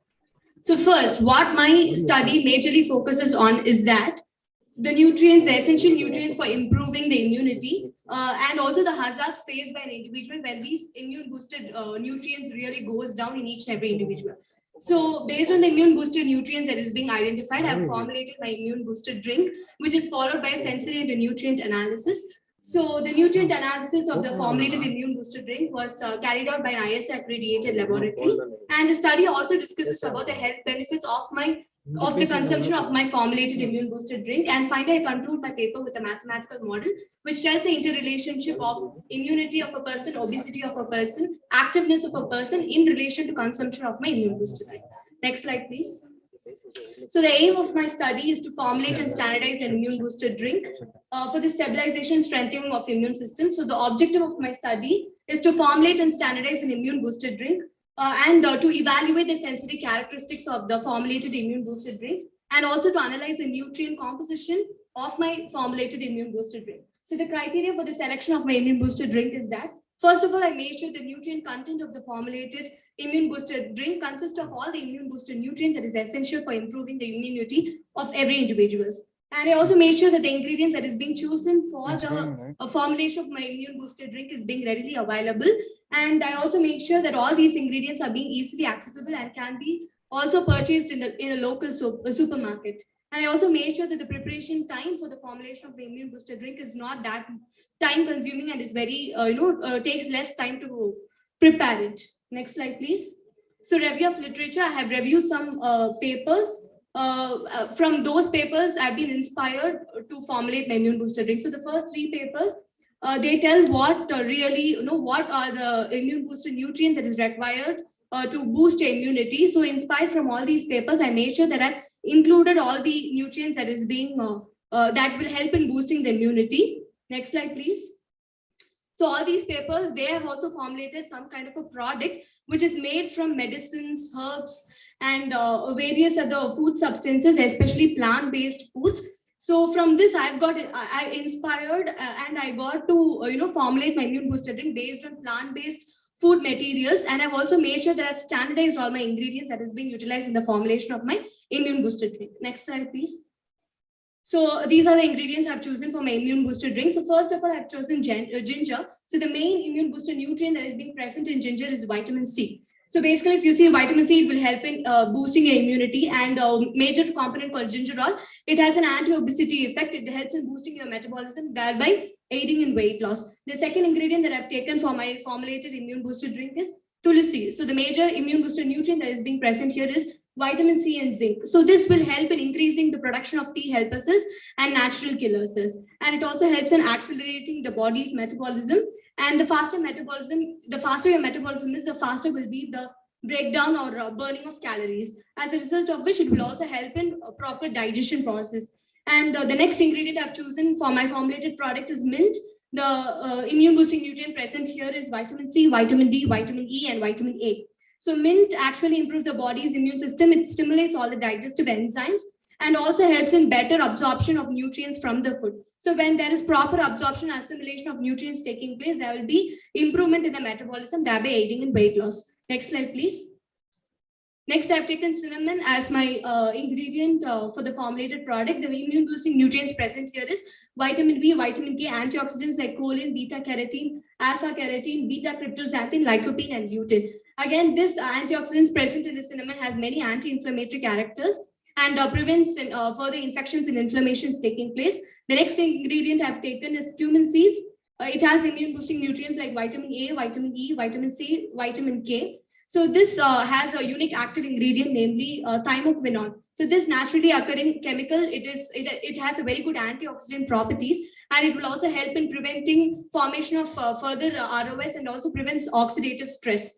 And it also helps in fat reduction and weight loss. The next ingredient I've taken for my formulated product is cucumber. The immune boosting nutrients present here is vitamin A, B, C, and K.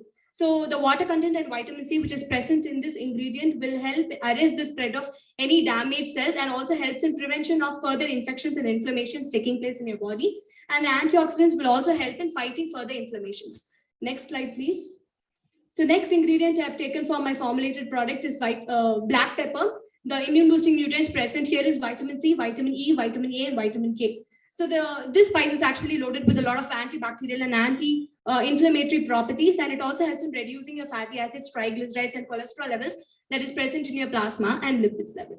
And next ingredient I've taken is turmeric powder. The immune boosting nutrients present here is vitamin C. So again, curcumin is going to be a major ingredient, a major component that is present in the turmeric, which has more of anti-inflammatory effects.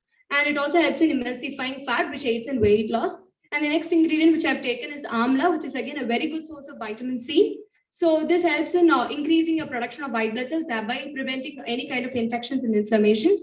Next slide, please. Lemon is the next ingredient that I've chosen for my formulated product, and the major immune boosting nutrient present here is vitamin C. So again, there is more of antioxidants present in lemon, which will help in further, prevention of any formation of reactive oxygen species. And the last ingredient that I've taken for my formulated product is honey, which has immune boosting nutrients like ascorbic acid, pantothenic acid, niacin, riboflavin, along with certain minerals like zinc, manganese, potassium. So again, there is some amount of phytonutrients present in the honey, which will help in boosting immunity. Next slide, please.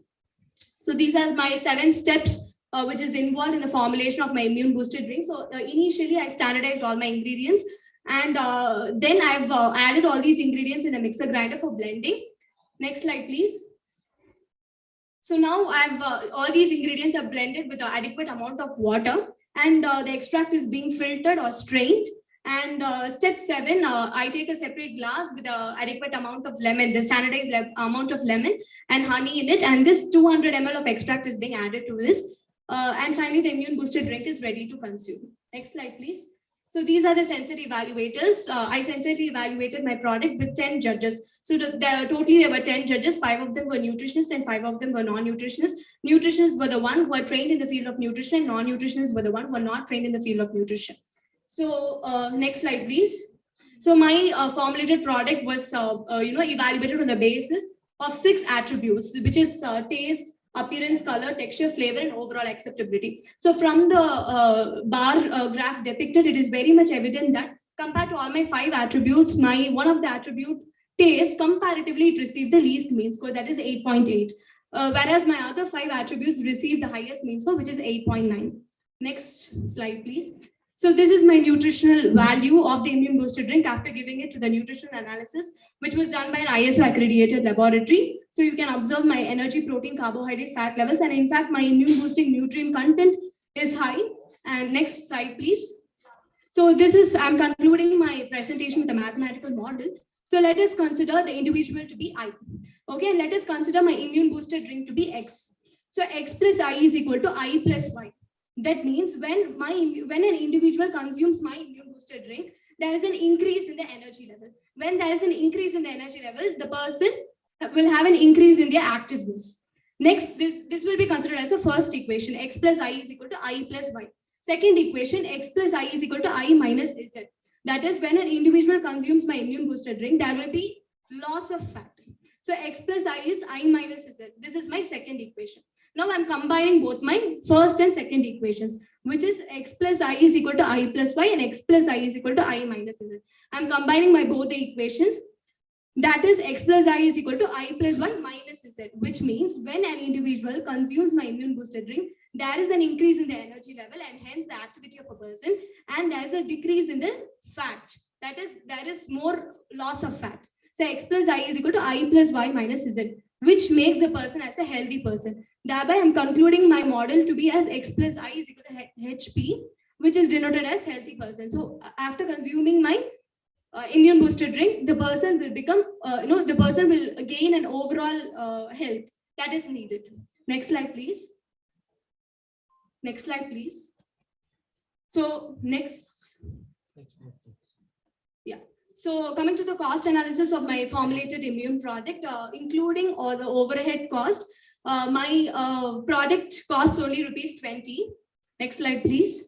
So concluding, I have concluded that by formulating an immune booster drink, based on considering the immune booster nutrients that is essential for boosting the immunity, and this after formulating the immune booster drink, it is being sensorily and nutritionally analyzed by an ISO accredited laboratory. And the main objective of my immune booster drink is to increase immunity and the overall health of the individual.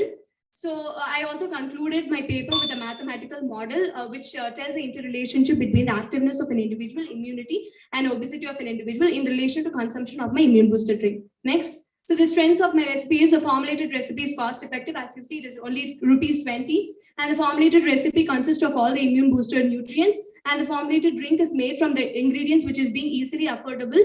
And the preparation time of the formulated drink is very less. And it also acts as a good detoxifier in addition to being a very good immune booster drink.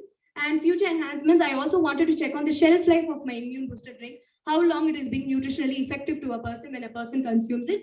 And clinical trials will also be carried out to know its efficacy. And since I have concentrated only on specific immune booster nutrients, in the future I'll be concentrating on all the immune booster nutrients for boosting up the immunity. And there'll also be inclusion of ingredients containing specific nutrients for the development of cognitive development.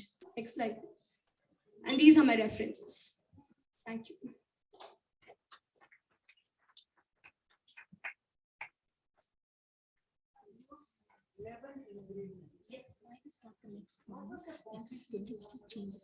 Yes, ma'am. That is mentioned in the picture, ma'am.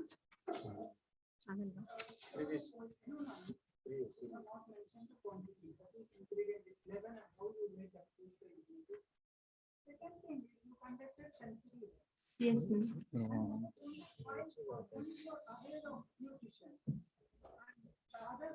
Give them my non-nutrition.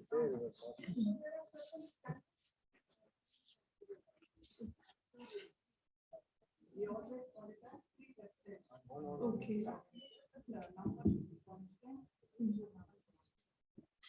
Train personalization.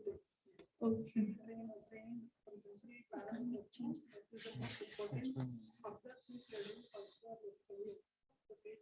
Sure, ma'am. I'll take this into consideration.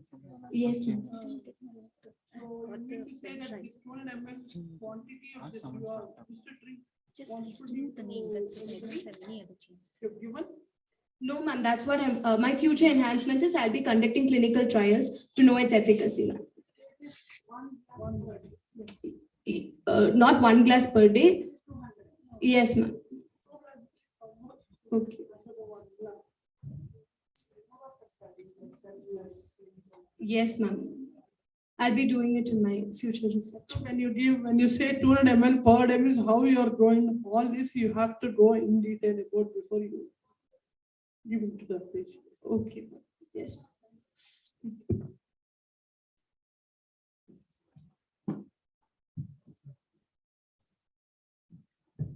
Thank you, Navina.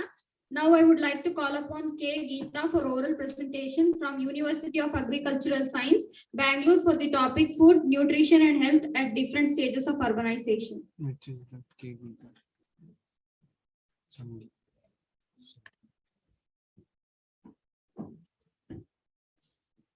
Sure.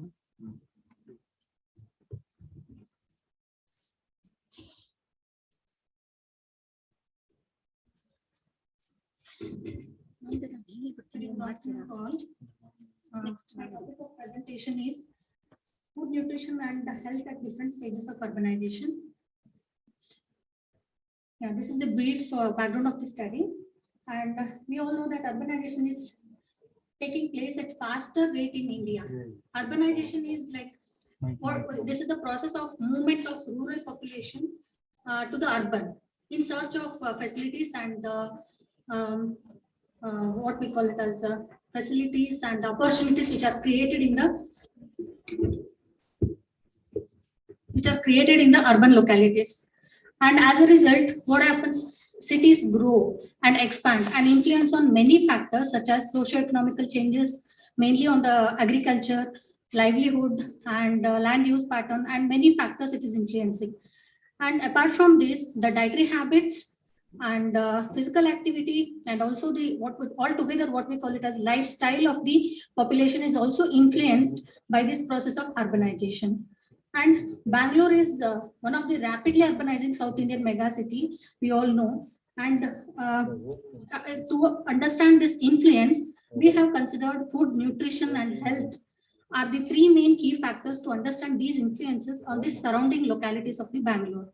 So in this context, Bangalore and its surrounding localities, which are categorized as urban, peri-urban, or also called it as a transition, and rural, which are categorized as different stages of urbanization, were selected with the objective to compare food, nutrition, and health status. Next. Broadly, the methodology involves selection of localities and identification of the households, development of questionnaire and its pre-testing on the households, and incorporating the necessary changes into it, data collection and analysis. In the selection of households, you can see the from the north and south transit of Bangalore, which comprises the rural-urban gradient of the Bangalore. A total of 300 households were selected, 150 from the each transit. Next. And this is the sampling framework of the research, 150 from the each transit, which included 50 from each study areas, what we call from the rural, transition, and urban. Next. And the development of questionnaire and pre-testing involved, where in this process, the questionnaire was developed to collect the information on the following aspects, that is the social demographic, food consumption pattern, anthropometric measurements, and health status. Next. And the information was collected through personal interviews at the households, and the collected data was compiled, pooled, and subjected for statistical analysis and interpretation. These are some of the photographs of data collection at the households. Then these are some of the study localities. Now look into the findings of the study. This is the socio-demographic profile of the households, and majority of the household members, they belong to the age group of 20 to 40 years of age, and they studied up to primary and secondary school. And occupation-wise, the significant difference was observed across the rural-urban gradient. That is, the majority of them were dependent on agriculture in rural, and whereas in transition and urban, majority of them were housewife, along with the individuals working in the private and self-employment. Next, broadly, when the occupation-wise classification is seen, the majority of the households, that is 82% of the households, were dependent on agriculture. But as we move towards transition and urban, the households which are dependent on non-agriculture based occupation were observed. And similarly, in the land holding, majority of the households had the 1.1 to 3 acres of land holding in rural, and the land holding was observed to be decreased as we move towards the transition and urban. Next. And when we see the meal pattern in rural, basically the generalized habit of consuming the two-meal habit, what we say, is generally practiced in rural, which was only prevalent among 33% of the households in rural. And again, this was observed to be decreased in transition and urban, where it is replaced with the three-meal habit. Then food habits, when we see, majority of them were non-vegetarians, and only 18 and 15% were vegetarians in transition and urban areas respectively. When we see the adequacy of food group consumption, the consumption of cereals, oils, and fats and sugars were observed to be significantly more when compared to the recommended servings of food groups. And some of the food groups, like high value food groups, what we say, milk and milk products and the fruits consumption was slightly higher in the urban compared to the rural and transition. However, all these food groups which I have not highlighted, they are below the adequacy, below the recommendation when compared with the RDA. Next. This is the nutrient intake among women across rural-urban interface. Here, I would like to highlight mainly the consumption of intake of fat was significantly more among the urban women, followed by transition and rural. But when we see the among the micronutrients, the calcium intake was more among the rural women, followed by transition and urban. So this mainly due to the consumption of more of finger millet in the rural areas, and which was observed to be decreased as we move towards the urban, as they are replaced with the more and more of breakfast foods in the urban and the transition areas. And consumption of other micronutrients was observed to be in the range of 50 to 60% of adequacy. Next. When we see the dietary diversity score, which is the total number of food groups consumed in a day, and here it is expressed in terms of percentage. The dietary diversity score is slightly high in urban due to the availability and affordability to the different types of the foods in the urban areas, and was slightly less in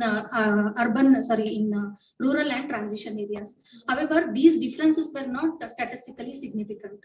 That means that similar kind of number of food groups are consumed across the rural-urban gradient.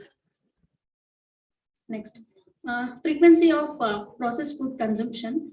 In this, the bakery foods are most popular and they are more frequently consumed along the rural-urban gradient. And again, the frequency of consumption is more in the urban, followed by transition and rural.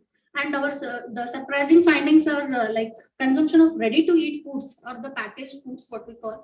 It is more in rural, followed by transition and urban areas. This may be due to like the health consciousness among the urban population. They are decreasing the consumption of these kind of ready-to-eat foods. Next. Then morbidity status in the past 3 months among the respondents. Here, the statistical significance was observed only among the incidence of backache, body ache, gastritis, and the joint pain. And these findings are attributed to many factors such as maybe infectious diseases, their physical activity, occupation, along with the nutritional status.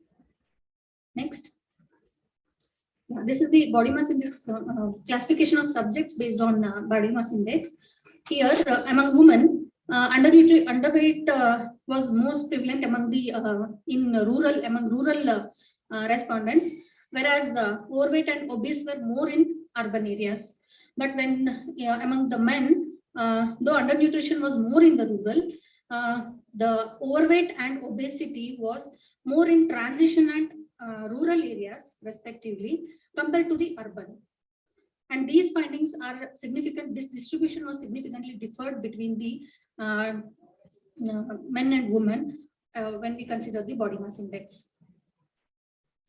And lastly, the incidence of non-communicable diseases. Along the rural-urban gradient, the incidence of diabetes and the hypertension was most commonly prevailing. And when we consider in all together, the incidence of diseases was more in among the men compared to women. However, altogether, irrespective of the gender, if we consider, the prevalence of diseases was not significantly differed across the rural-urban gradient. So, in conclusion, I would like to tell that the food, nutrition, and health status across the rural-urban gradient, it is under the influence of urbanization and need to be addressed due to the and some of the negative impacts are also seen. Though the urbanization has both positive and negative influences on especially on the food, nutrition, and health status, the negative impact is observing and need to be addressed with the proper intervention. Thank you.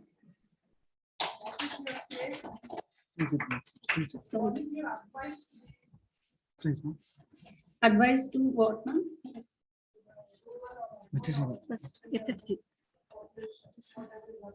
Yeah, whatever the practice was prevailing in the as a traditional practice, what they had, consuming the whole pulses and the consumption of a lot of greens they used to grow and consume. But nowadays, most of them are also moving towards the, especially for the kids, they are practicing the getting of packaged ready-to-eat foods. So they are due to the availability, but they are also like nowadays they are frequently and nearby shops they are available. So that whatever they traditionally what they had the practice of consuming the foods, earlier they used to prepare the sweets and snacks at the household scale and they used to give the kids. But that habit is changing. They are also like women are also like preferring to be buying ready to eat foods and practicing with kids. So the traditional habits what they had is good and not to get influenced by the urbanized lifestyle and the food habits. Yeah, yes. Thank you.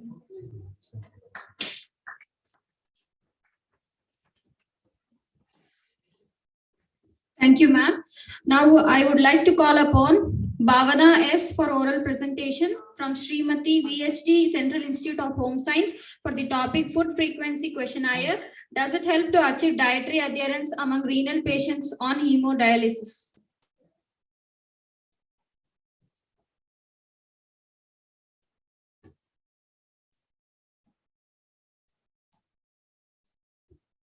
Good afternoon, chairpersons, senior professors and friends. I'm Dr. Bhavana, faculty member of Department of Food and Nutrition, VHT Home Science College, and also a renal nutritionist at St. John's Medical College Hospital, Bangalore. Next slide. No, you need to give it in a better stage.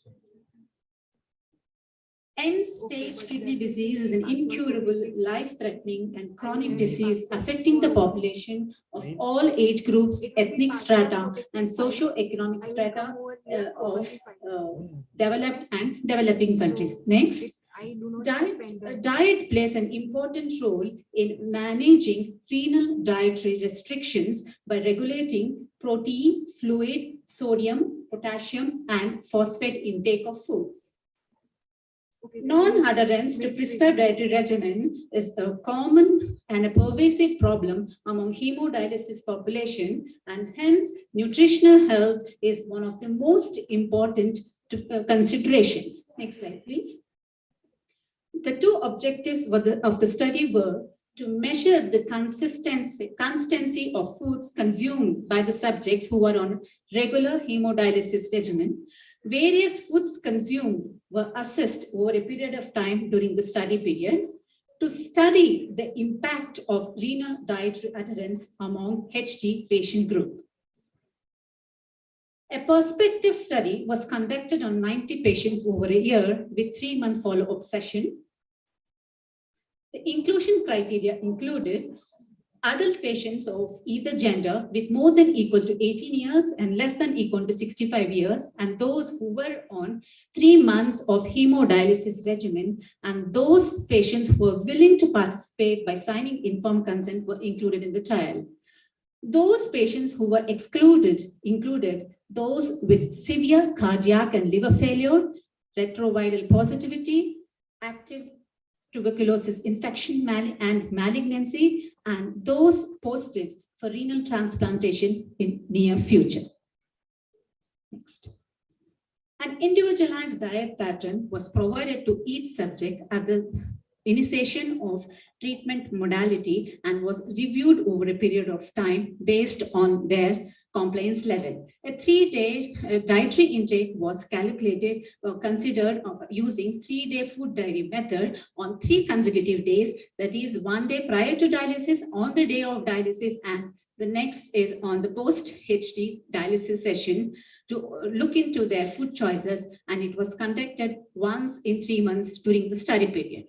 Food frequency questionnaire was used to look into the food consumed by the patients which were either restricted, forbidden, or allowed to suit their treatment modality, and it was assessed every 6 months during the study period. Laboratory investigations were performed every 3 months for the year.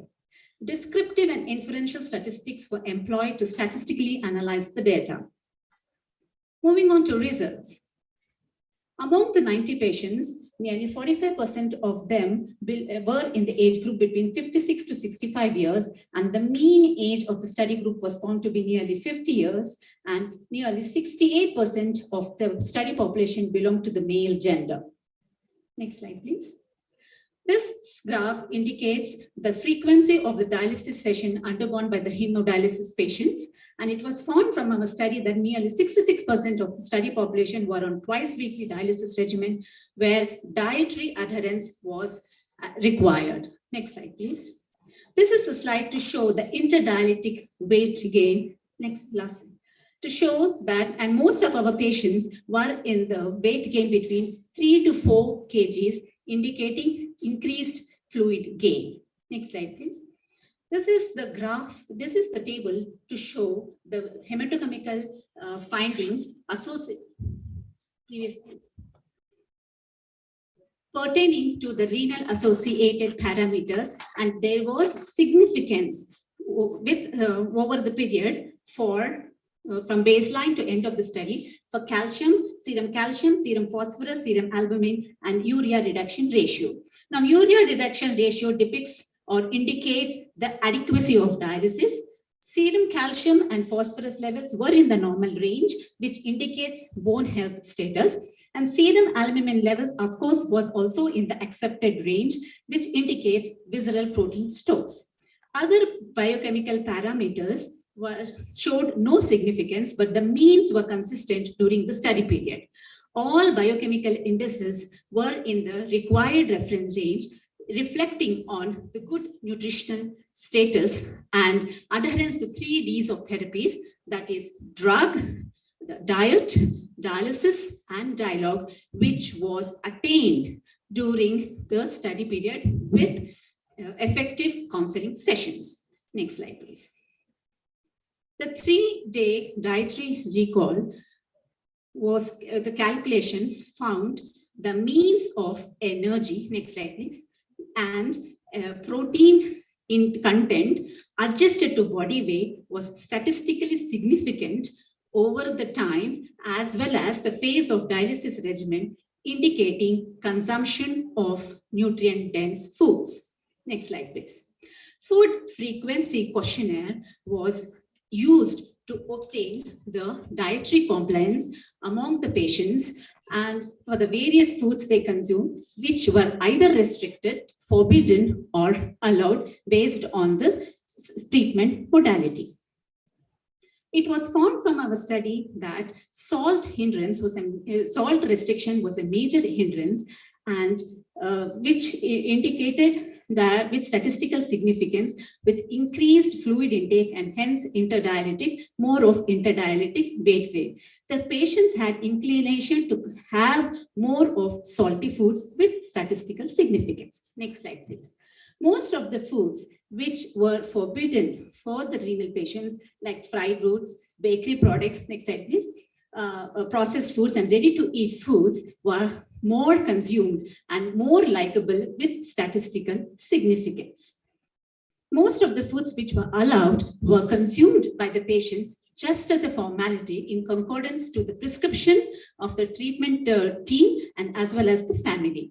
This dietary incompliance or non-compliance can be associated to taste variations to different foods and dietary restrictions. Our findings were in concordance with the study conducted by Chan Y.M. et al., who inferred stating that most of the ESRD patients or the end-stage kidney disease patient group were ready to change their dietary habits to suit the treatment modality, but in due course of time, they would get bored or got easily frustrated to follow the strict dietary and fluid restrictions. Hence, there was non-compliance. Next slide, please. This scattered graph gives us a relationship between the overall knowledge, attitude, and practice with renal, dietary, and fluid regimen. There was correlation for end of the baseline and end of study, knowledge perception with attitude and practice at 0.01 level. Hence, we can obtain or change the practice level with effective periodic dietary counseling session to get them into compliance or to make them to adhere to the strict restrictions of the diet.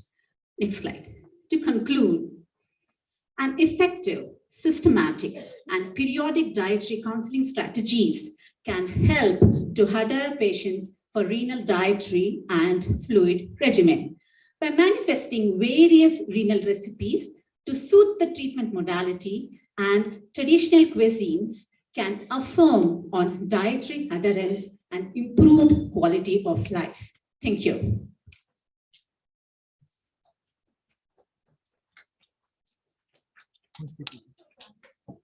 I had taken 100 samples, but 10 of them due to logistic reasons dropped out because it was a one-year trial. So my study patients were stuck on to 90 patients, where we used to do every 3 months follow-up for a year, for a complete year. Yes, they were on regular dialysis regimen. Come after 10 minutes. When is your presentation? Yes. On all the samples, all the 90 samples, bedside sampling, bedside counseling along with the patient attenders was done. Every 3 months, and where the compliance level was low, we used to do it once a month or once in 15 days based on the compliance level of the patient. Mostly it was once a month, ma'am. It was 15 minutes with audiovisual aids. With audiovisual aids, what to use, what not to use, what are the food items to be considered, how to do the renal diets, how to all the demonstration was done. Even the recipe demonstration was also done on the renal samples. Thank you. Thank you all.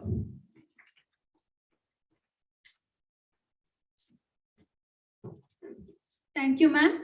Now I would like to call upon Sarah Priscilla S for oral presentation from Srimati Dev Kunwar Nanalal Bhatt Vaishnav College for Women for the topic Risk Assessment of Polycystic Ovarian Syndrome among Adolescent Girls in Chennai.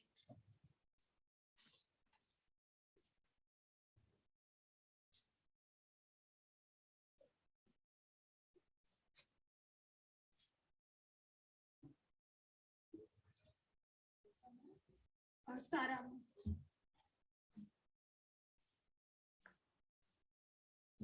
Okay. Now I would like to call upon Vasuki A for oral presentation from Jain Deemed to be University for the topic ethanol salt based aqueous two-phase system for the purification of milk clotting proteases from Rictia tinctoria fruit. Yeah, ma'am. Which name? Vasuki. Vasuki. Yeah. Whichever name.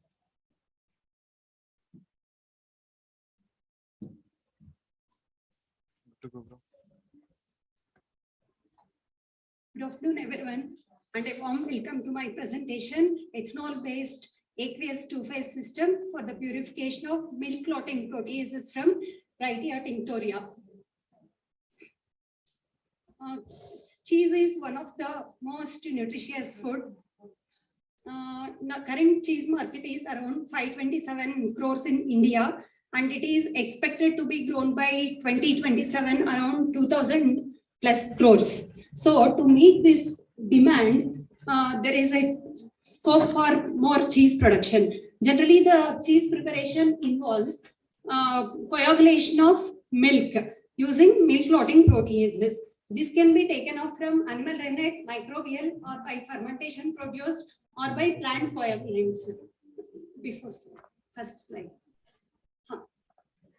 See, because of increase in lacto-vegetarianism, actually there is a lot of demand for cheese, and compared to vegetable coagulants and animal rennet, there are some releases factors when you are going to use with animal rennet. Okay, these vegetable coagulants are mainly from plants. Plants have, if we are taking the coagulants from plants, it is like low cost, and there is stability, high stability at pH, temperature, and most of the Indian population is like vegetarianism, like around 38%. So there is a chance for acceptance towards the vegetarian cheese. So these are the few factors which the research has become turned towards the vegetable coagulants. And coming to the existing plant proteases, Cynara cordunculus is one plant where it reached the scale of commercial production. And next is like kiwi fruit, Morinda citrifolia, noni fruit. All these are coming towards for the higher scale up, like commercial production. So now the choice of interest of my study is Wrightia tinctoria, and this is a medicinal plant. Actually, the latex has been already used in traditional method of cheese preparation in Poli Hills region of Tamil Nadu. From our laboratory, we have purified 3 milk clotting proteases from the stem of Wrightia tinctoria and from fruit also, using 3-phase partitioning as a technique of purification. Next slide. And this is aqueous 2-phase system. Here, measure the principle is like immiscibility of 2 aqueous solutions. Using this technique already, many proteases were purified. That is serine protease from mangophil and lipase from Burkholderia pseudomallii. And coming to the objectives of my study, to study the efficiency of ethanol and salt-based system for concentrating the milk clotting proteases, and to see the efficacy of this protease towards the cheese preparation. Next slide. Coming to the methodology, preparation of crude extract. The fruit material from the authenticated sources was collected, and we have gone for aqueous extraction under cold conditions. Coming to the preparation of ATPS system, we have selected ethanol, dipotassium phosphate, and ethanol and ammonium sulfate systems. Here we have taken the cloud point method of titration for preparing the binodal curve. Here you can see the first test tube, that is the cloud point. And again, the system was prepared without protease. Then the system was prepared along with the protease. That means in the last system, I have taken the crude extract for purification. From the binodal curve, I have selected few concentrations and I have taken it with the crude extract.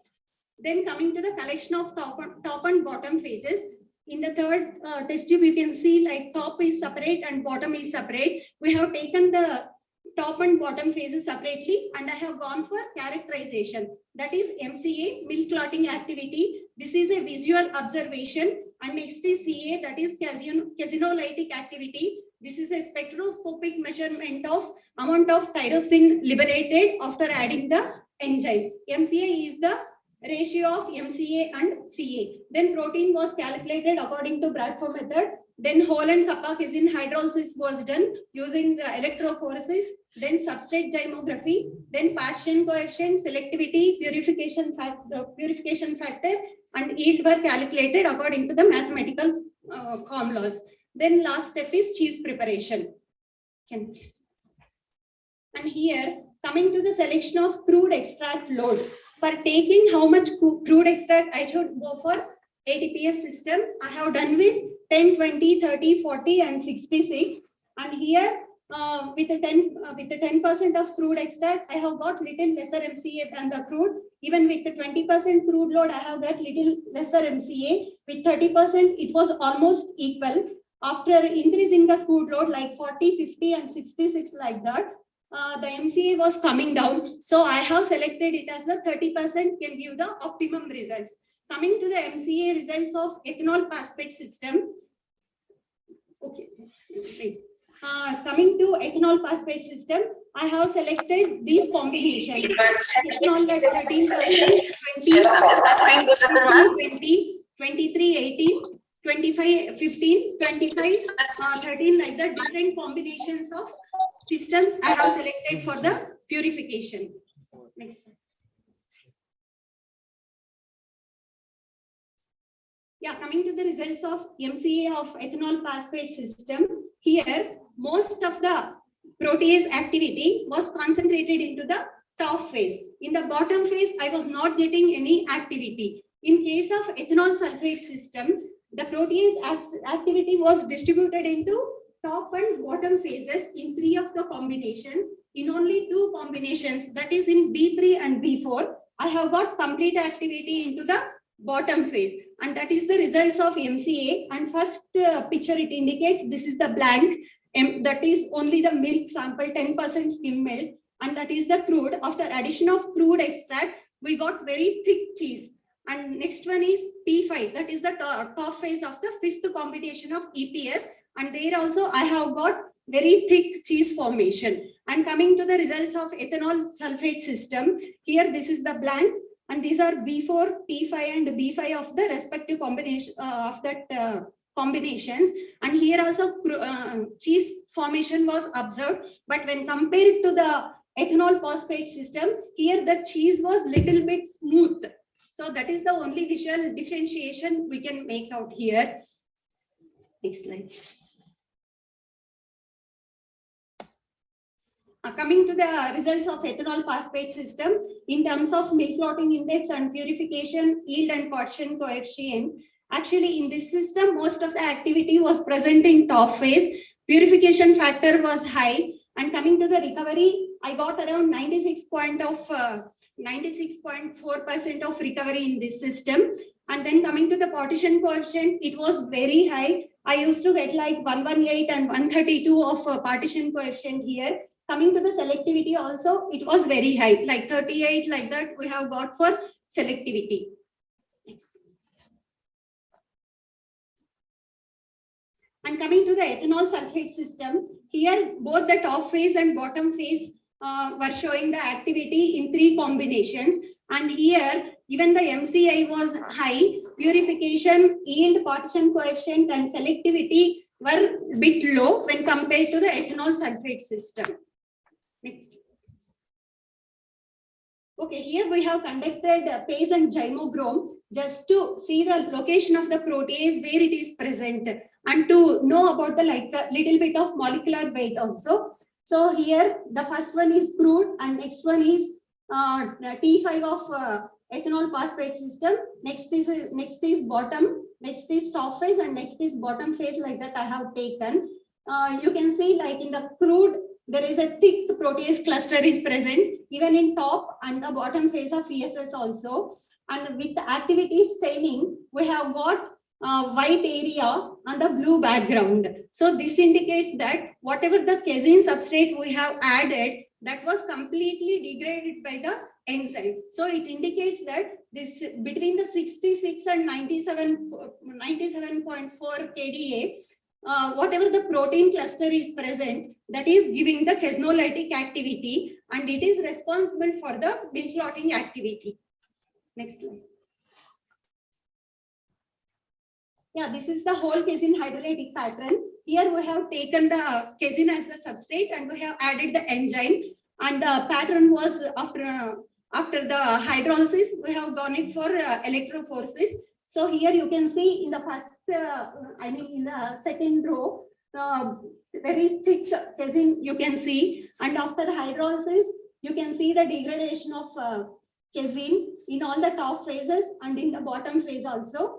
And the last 11th one is Enzeco, and this is the commercially available one called as Synzyme. With that also we have carried out the casein hydrolysis. There we have got around 10 kDa molecular weight fragments, and here we have got 3-4 fragments less than 16 kDa. So it indicates that the hydrolytic pattern was different. The pattern of hydrolysis from Rhytia tinctoria is little bit different from the Enzeco, and this may give it for this may give little bit different sensory characters of cheese. Next slide. And coming to the kappa casein hydrolysis, actually the cheese preparation involves, the first step itself is the hydrolysis of kappa casein. So here also we have carried out with crude and all the top phase and bottom phases, and here Enzeco also carried out. And here the hydrolysis pattern also different with Enzeco. With Enzeco we have got it around 10.3 kDa fragment, but here 2-3 fragments less than 11 kDa was observed. So here also the kappa casein hydrolysis pattern also different from the commercial one. So this will also give us a different sensory characteristics of cheese. So after that, 100 ml milk was taken, and based on partition coefficient and selectivity, I have selected the top phase of the ethanol phosphate system from combination 5, and we have gone for cheese preparation. Here you can see the cheese, and we got a yield of like 12.2 grams per 100 ml.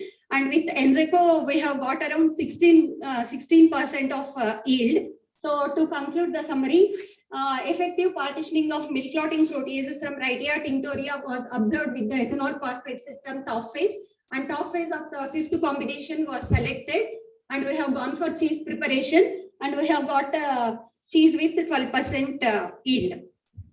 Thank you so much. Ma'am? Fruit right here, ma'am, that is in Canada, they call it as ramphal. Indigo. Yes, ma'am, indigo fruit, which is used in dyes also. They use oleander, this way, ma'am.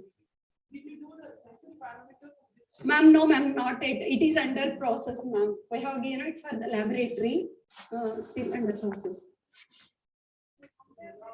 Who is next? Ma'am, color, texture, even taste also, it is very nice, ma'am. Color and texture are comparable. Even our cheese was very white in color and it is creamy, ma'am. This Enjato cheese is little bit texture-wise, little bit rough in texture, but this is very smooth, ma'am. Oh, ma'am, texture profile analysis. Yes, ma'am. Ma'am, it will be very less because if we go for traditional method like so the cost of ethanol is food grade ethanol 42 rupees per liter, ma'am. Even dipotassium phosphate also it is very less. When we compare this with fermentation, in vivo and in vitro techniques, whatever we are doing with the traditional method, it comes very cheap. And actually here I have selected phase partitioning as the purification technique, ma'am. Generally people do it with the conventional chromatography methods. That will be costly. That columns, ion exchange, all those things will be costly, ma'am. Here chemical cost is also low. So economically we can produce. Yes, ma'am. Yes, ma'am.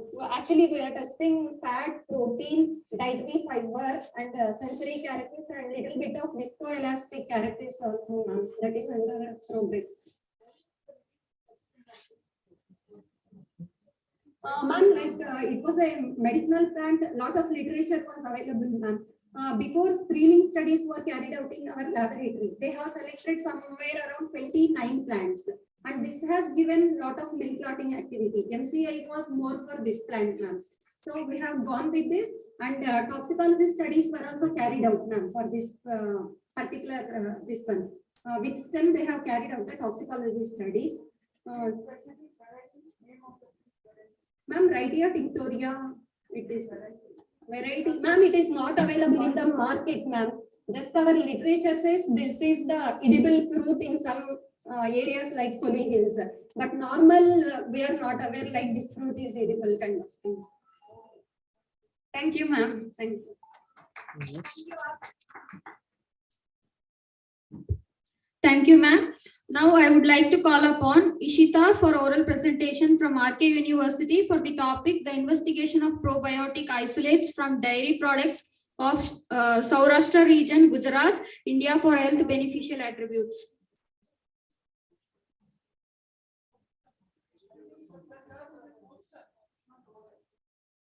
No, ma'am, it's mentioned oral.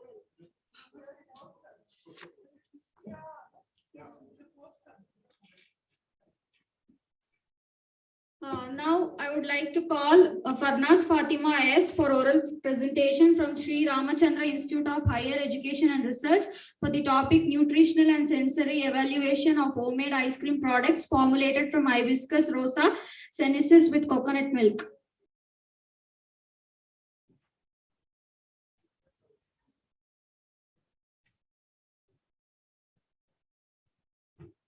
A cool evening to one and all present over here. So my topic deals.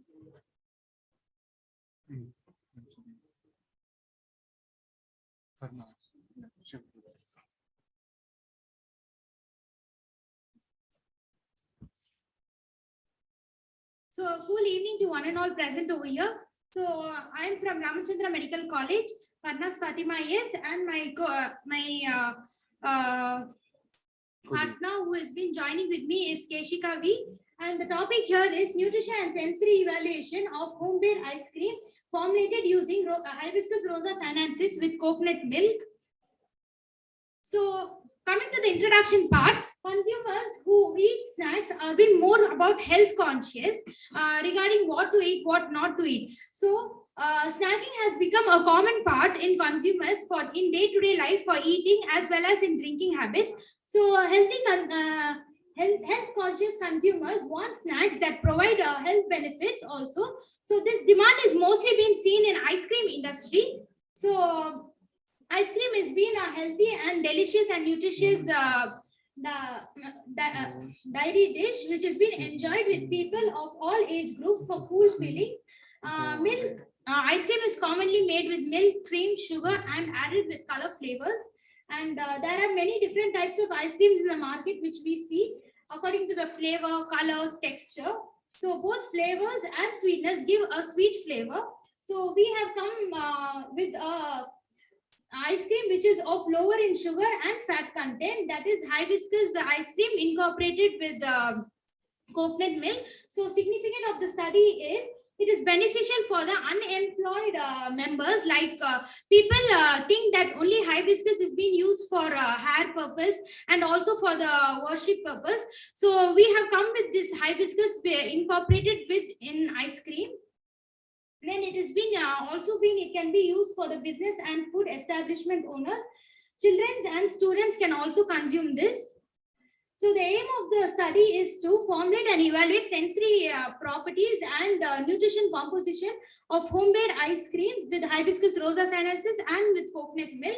And the objective is to develop the product which is of hibiscus and coconut milk ice cream, which has been blended with 4 different types of flowers with suitable fruits.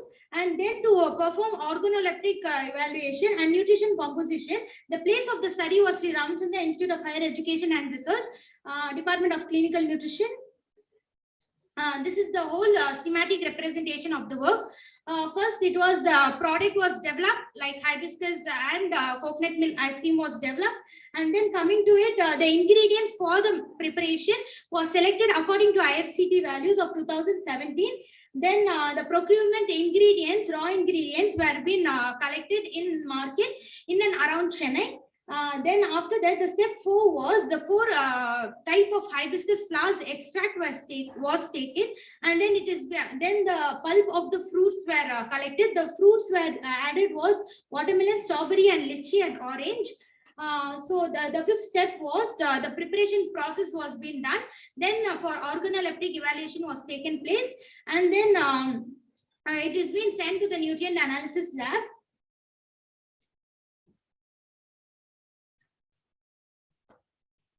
The preparation of the ice cream, first low fat milk was being taken, and then coconut milk, low glycemic index sugar was being added, and then cardamom powder is being added to it. Then skimmed milk powder is added, and the entire mixture has been blended together. So the base of the ice cream is ready.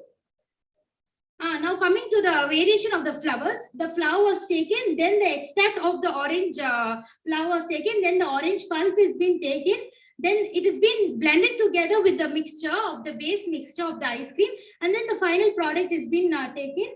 Then coming to the red hibiscus, the same thing, the extract of the hibiscus was being taken, then the watermelon pulp is being added to it. Then it is being blended together with the base of the ice cream, and then the final red hibiscus ice cream was being found. Then coming to the same thing with pink also. So extract of the pink was taken, then the pulp of the strawberry pulp, it has been added.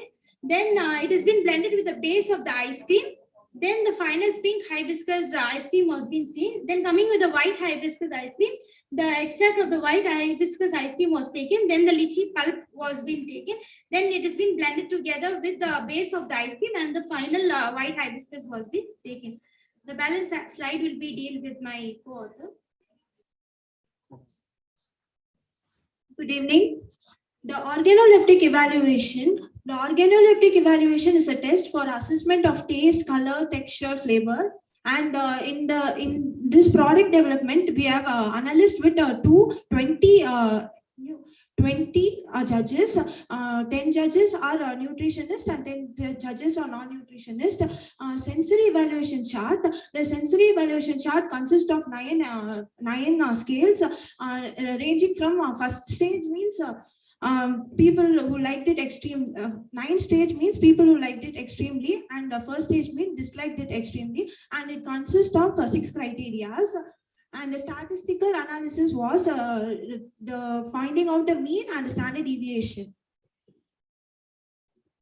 And this is the graphical representation of the sensory evaluation. The taste was good in all the samples. The appearance was good in red and pink hibiscus ice cream. The color was good except in orange hibiscus ice cream. The color was good in all the ice creams. Texture, except red ice cream, every ice cream was good. And flavor, except red ice cream, everything was good. And overall, the product, pink hibiscus ice cream, was acceptable by everyone. And this is a nutrient analysis report. In this report, you can find that energy was more in sample D, that is pink hibiscus ice cream, and protein was high in sample A, that is red hibiscus ice cream, and fat was high in sample C, that is orange hibiscus ice cream. It consists of 7.14 grams. In white hibiscus ice cream, the calcium was high, and in iron and vitamin C, in red hibiscus ice cream, it was high.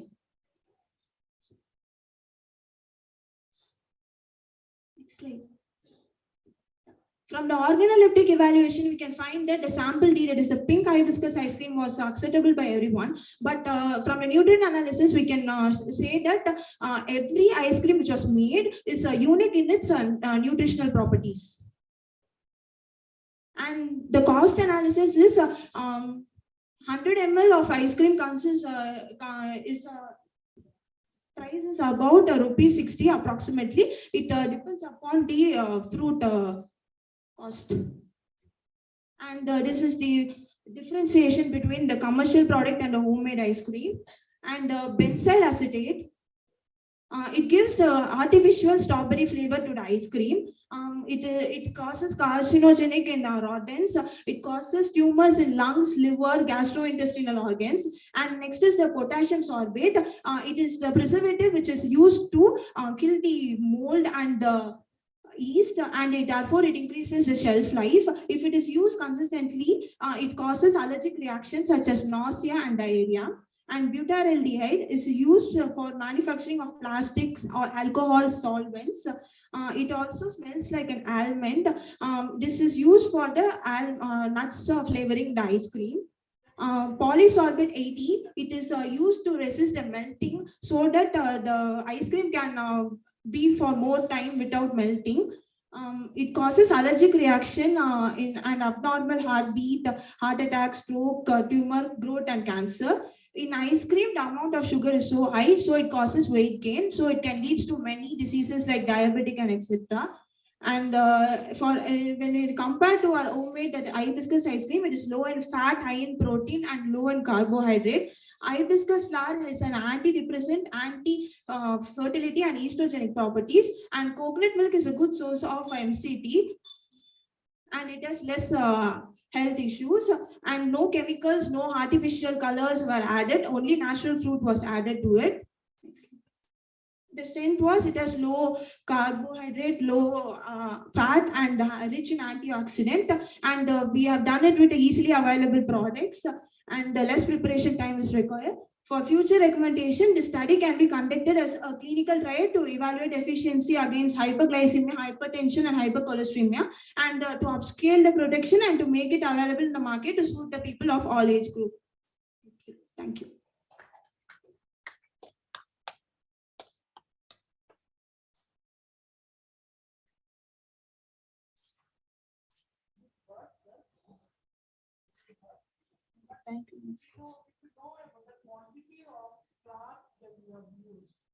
And how did you do the extraction?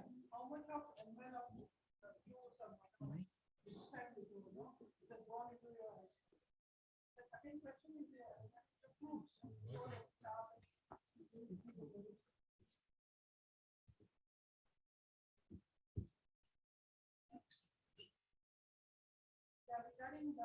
fruits also. You have mentioned fruits and fruits, watermelon. What is the quantity of fruits you have used? How did you use all these things? And when you have spoken about sensory evaluation chart, it's not a sensory evaluation, it's a hedonic scale. It's a 5-point, 9-point, 11-point hedonic scale. You're all nutrition students. You should use those things, isn't it? Yeah, tell me. Please clarify this. Yes, ma'am. Coming to the flour, which how much we have added, 5 numbers of flours has been added. 100 in 100 ml of water, it has been boiled, and then the extract has been taken. How much it has been added in the ice cream? You're asking me. How many flour? What is the quantity of the flours you have taken? 5 flours, is it, for 100 grams of ice cream? 5 flours for 50 ml of ice cream, ma'am. For 50 grams yes, of ma'am. ice cream. So 10 flours in 100 ml of ice cream, ma'am. Okay. So the extract has been taken. How did you do the extraction? Taking 100 ml of water and then keeping it in a low flame.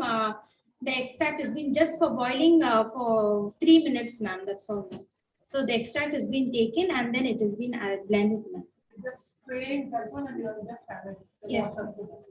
Was it a standard method? Did you follow somebody's standard method? No, ma'am. It's your own method? But you have to see the review of literature, no? Who has done this?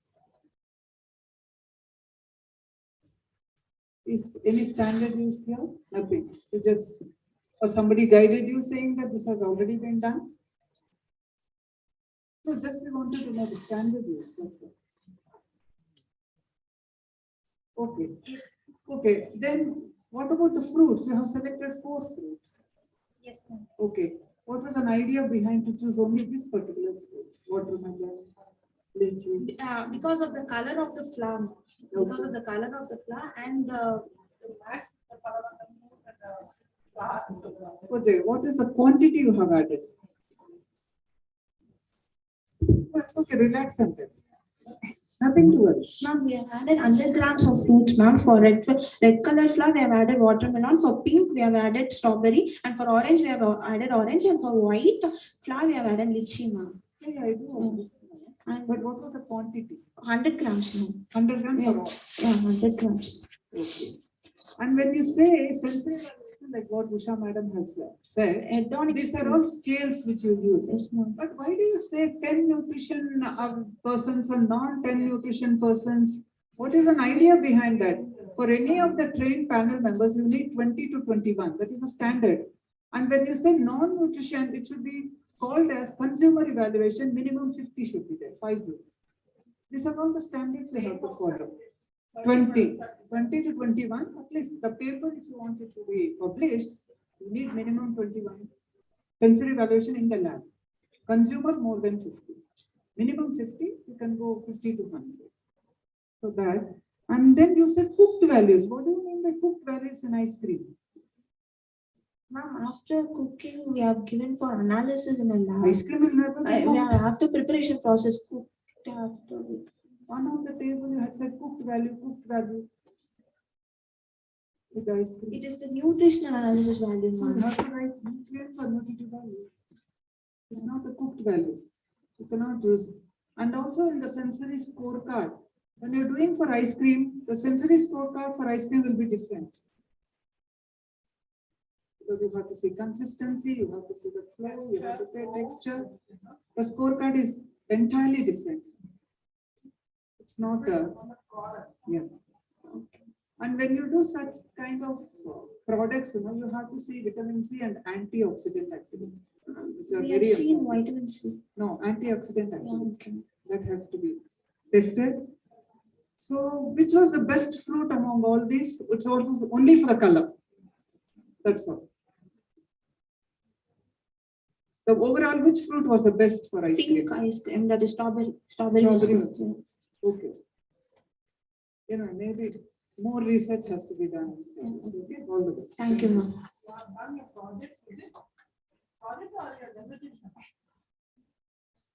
Your PG students, doing your study continues, you're starting a third semester,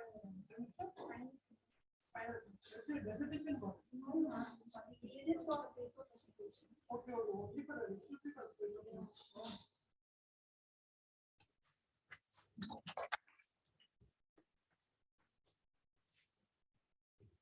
Thank you, Farnas. Now I would like to call upon Nadasha KV for oral presentation from Jain Deemed to be University for the topic effect of selected medicinal plants on the violation pigment production in Chromobacterium violaceum ATCC 12472.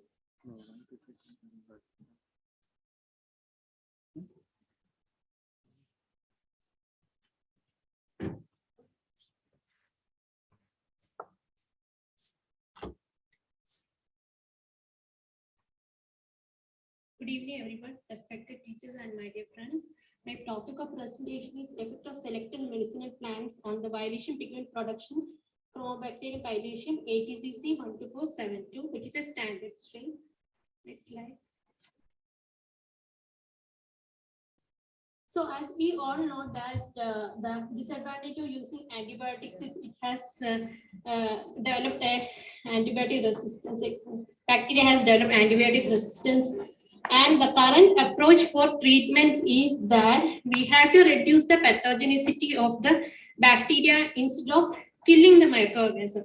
Just reduce the virulence, not the killing. So one of the targets for tackling this problem is the current sensing mechanism, where what you can see is that bacteria, so there are certain bacteria which will release certain chemicals into the environment, and they will communicate with other bacteria, and according to that, bacteria can adjust their gene expression and cell density. Next slide. So this quarant sensing mechanism, which is present in bacteria, which controls lot of phenotypic behaviors like conjugation, antibiotic production, etc., biofilm formation. Then the best method to control the quarant sensing mechanism is there are certain natural products which are available which can control this quarant sensing mechanism. So you can see that plant which is a quarant sensing inhibitor. What happens is there are certain phytoconstituents present in the plant extract which has got the ability to inhibit the quarant sensing mechanism, which can help in the controlling the infection, and thereby the resistant bacterial strains also will not be produced. So it is a proven fact that there is a bacterium known as Chromobacterium violaceum, which produces a violet colored pigment, and this violet colored pigment is controlled by the quarant sensing mechanism. So the Chromobacterium violaceum CV12472, it's a standard organism which is used for this quorum inhibitory studies. Next slide. So these are the review of literature. You can see that in 1970, they have identified the quarant sensing mechanism, and before that, you can see that there are drawback of current treatment. There are a lot of literature available, and then about the quarant sensing mechanism, also what are the how it affects, how it helps in bacteria to develop chronic infection, and plant also as used by many scientists as quarant sensing inhibitors. So based on this, the objective of my study is to investigate the quarant sensing property of the 25 medicinal plants. How I identify is whether they have the ability to produce the violaceum pigment violaceum inhibition.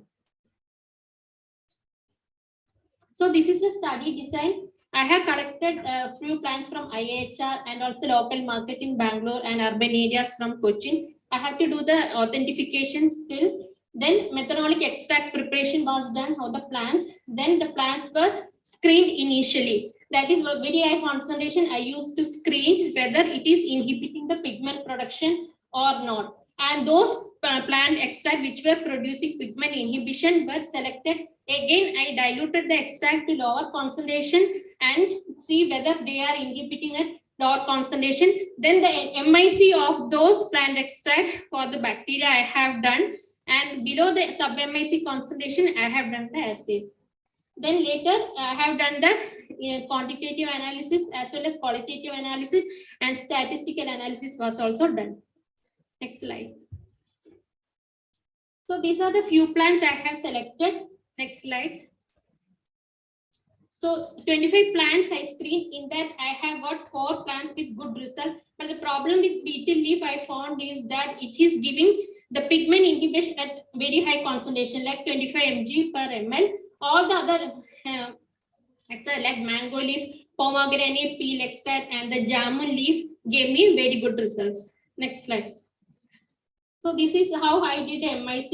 I use a reagent to find which concentration inhibit the growth of bacteria. Below that, I have conducted the assay. Next slide.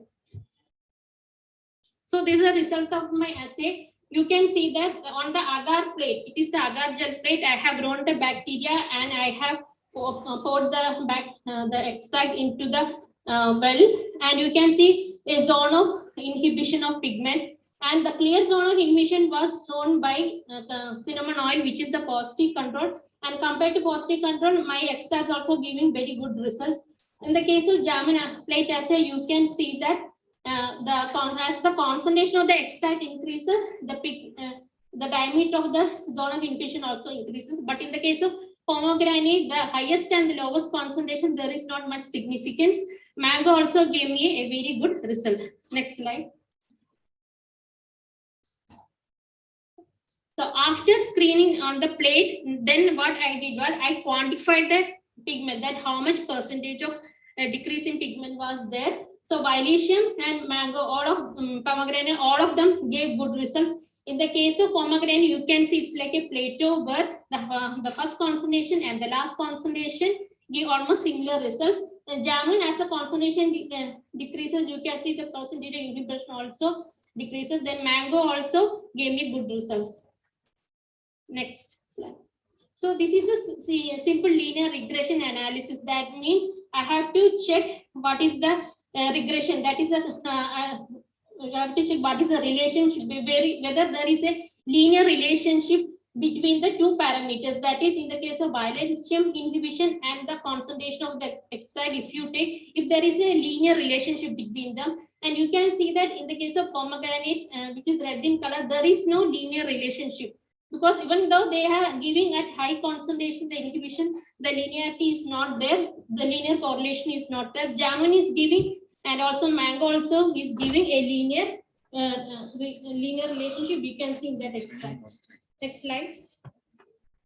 In the case of diameter of the zone of inhibition also, I can see, I could find out that both pomegranate, mango, as well as my jamun, or 3 of them give some kind of a linear correlation between the concentration and the diameter. Next slide. So the outcome of my analysis is that the mango leaf, pomegranate peel, and jamun leaf extract can be considered as a potent quarry inhibitory agent to reduce the pathogenicity of bacteria, so that it can be used to control bacterial infections. Thank you.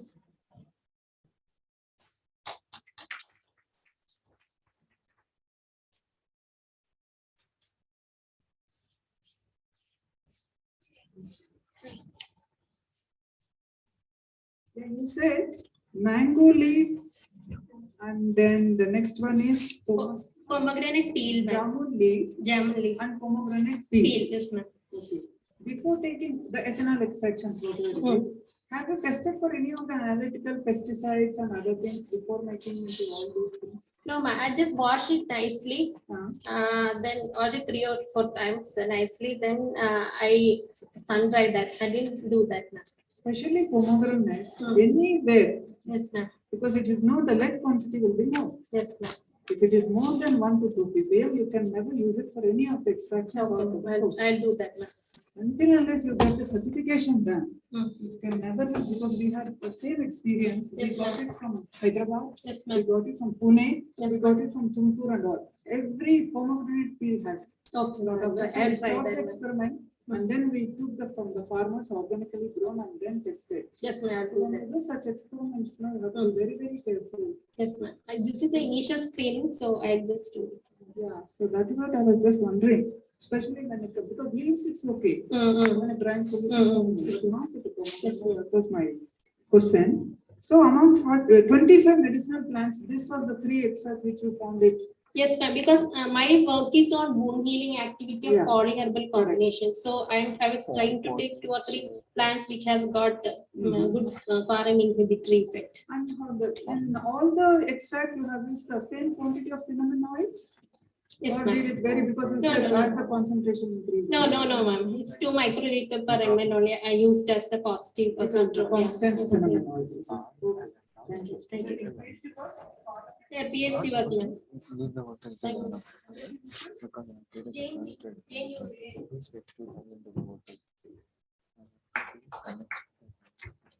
Thank you, ma'am. Now I would like to call Reena Verma for oral presentation from IAS, deemed to be University, Jaipur, for the topic development of non-dairy probiotic drinks from legume milk enriched with prebiotics.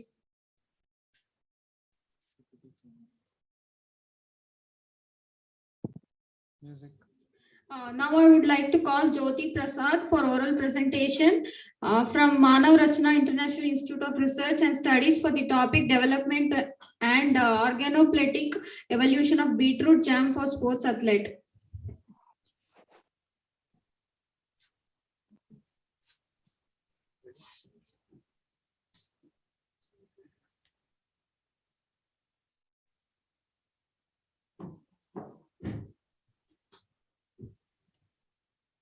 Good afternoon, everyone. Hope you're all doing great and not sleepy after the lunch. So I'm not going to take much of your time. So let me introduce myself. My name is Jyoti Prasad, pursuing Masters in Nutritional Dietetics. And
ಎಲ್ಲ ಗೊತ್ತಲ ಬಿಟ್ಟ ಅಲ್ಲಿ ಇನ್ನೊಂದು ಒಂದೆರಡು ತಾಸು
Hello. Hello. Hello. Hello. Hello. Yes.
PAN number ಏನೋ ಆಯ್ತಲ್ಲ, PAN number ಏನಾಯ್ತು? AJK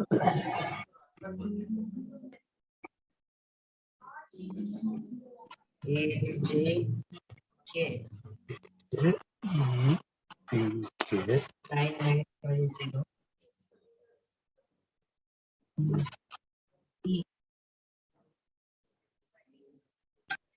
mobile number 79480073271. Email Petipudi.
So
Next, I welcome Jyoti Prasad for presenting the paper titled Development and Organoleptic Evaluation of Beetroot Jam for Sports Athlete.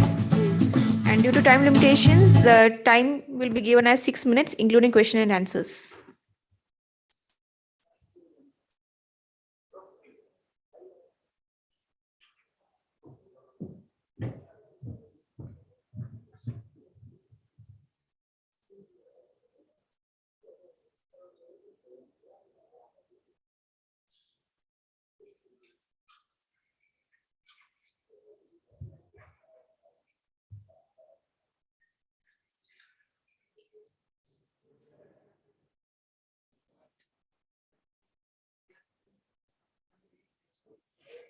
So, good evening, everyone. My topic is development and organoleptic evaluation of a beetroot jam for an athlete. So, moving further into the conclusion, don't you want to know that how much a beetroot can affect an athlete by so many ways? For example, increase in blood flow, vasodilation in the body, and even the strength in the muscle and the contraction in the body. So let me introduce red beetroot. Beta vulgaris rubra has generated an increasing amount of interest in recent years due to its high biological active compound or substance present in it. Due to its red deepish purple color, beetroot is a value-added product in a low-sugar jam. Using beetroot as a way of popularizing the vegetable jam in the market. So, as I've stated, in many of the studies, it's stated that the beetroot supplementation can improve cardiovascular endurance in athletes by increasing the efficiency, which improves the performance at the various distance and increase the time of exhaustion and delay the fatigue in an athlete performance. So, what are the nutrients basically which is going to impact on an athlete performance? So, that nitrate oxide as a act as a vasodilator in a working muscle and allowing increased blood flow and throughout the body. Even the European Food Safety Authority stated that the current acceptability daily intake for nitrate is 3.7 mg per kg per body weight. As you can see in the flow chart, if an athlete intake a beetroot supplementation of a 250 ml of a juice, beetroot juice, that beetroot juice convert into a nitrate, that is NO3, and then further converted into an bacteria and present in the mouth, and that bacteria converted nitrate into a nitrite, that is NO2. Further it converted into an stomach and other body tissues, which given into an conclusion of a nitrate oxide in the body, which helps in so many efficiency, gives the efficiency in the body. For example, relaxes the blood vessels, improve blood flow and oxygen consumption in the body, boost mitochondrial production and respiration, even enhance the glucose uptake in muscles and enhance muscle contraction and relaxation in the body, which came to the end that it's going to affect on the skeleton muscle of a function, which is going to delay the fatigue in athlete, increase the efficiency in the performance, and at last going to affect the economy.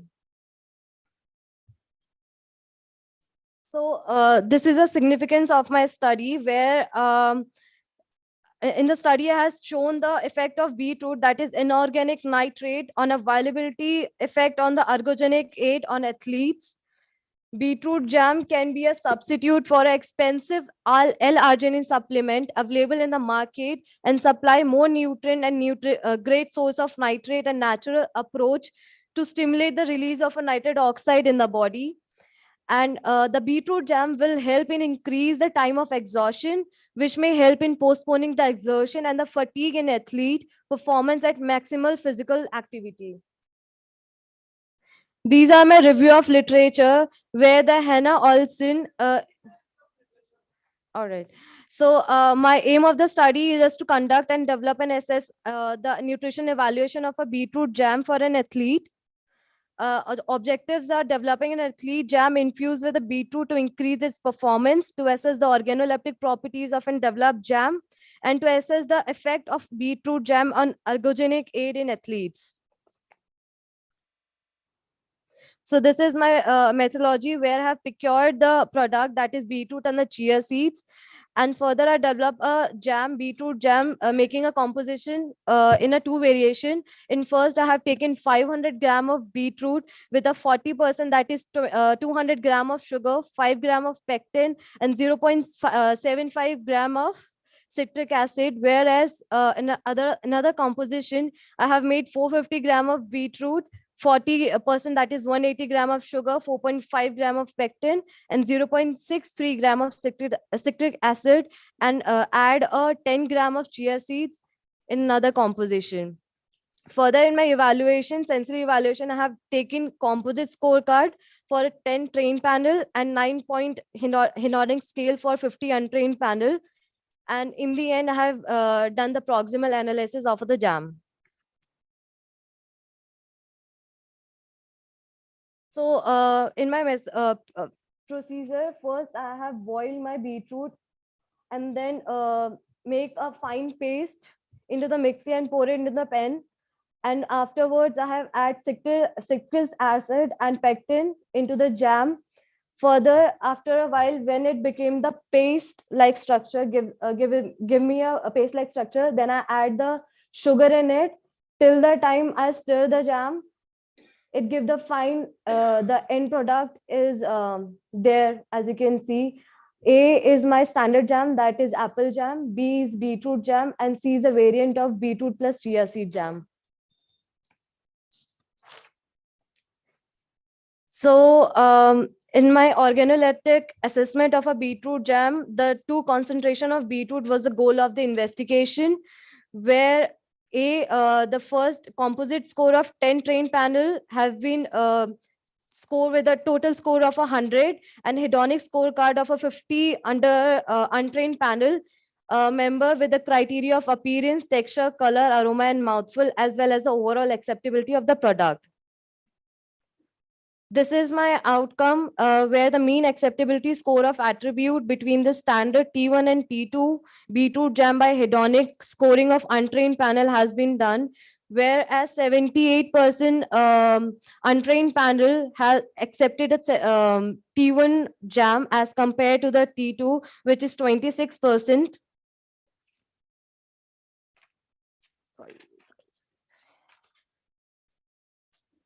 And in my composite scorecard of trained panel, I have done the one-way ANOVA test, and in this I have scored the p-value of less than 0.05%. This is my proximal analysis of the product. As you can see in my nitrate, that is coming 1.39 grams. As per the recommendation, 3.7 mg per kg per body weight has been recommended by the EFSA, whereas my 15 gram, that is 1 tablespoon of jam, giving 0.21 grams, which comes to 210 mg nitrates. It concluded that my jam is going to meet with the recommendation, and it has an effect on athlete performance and increase the efficiency with a greater performance and delay the fatigue.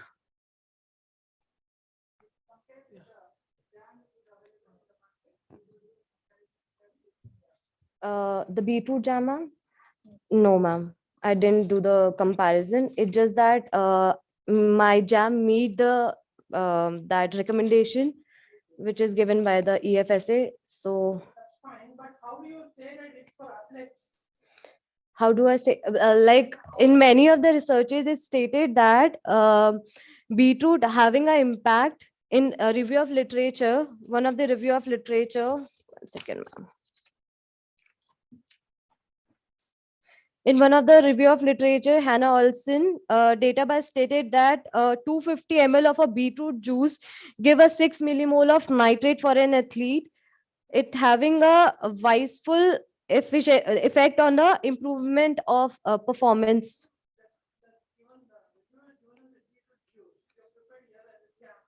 Yes, ma'am.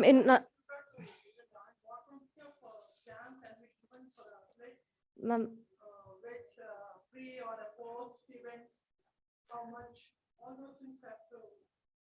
It's for my. You say it's for a sports athlete. Yes, ma'am. Isn't it? Yes, ma'am. Which kind of sports? All that you have to specify. All right. Okay. Thank you. Thank you.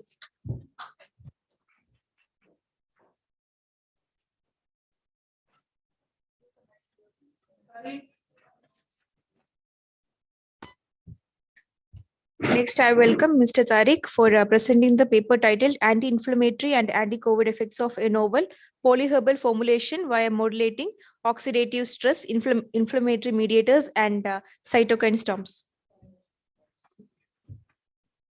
Can you put on the, I gave it already. It's called Immucil PPT.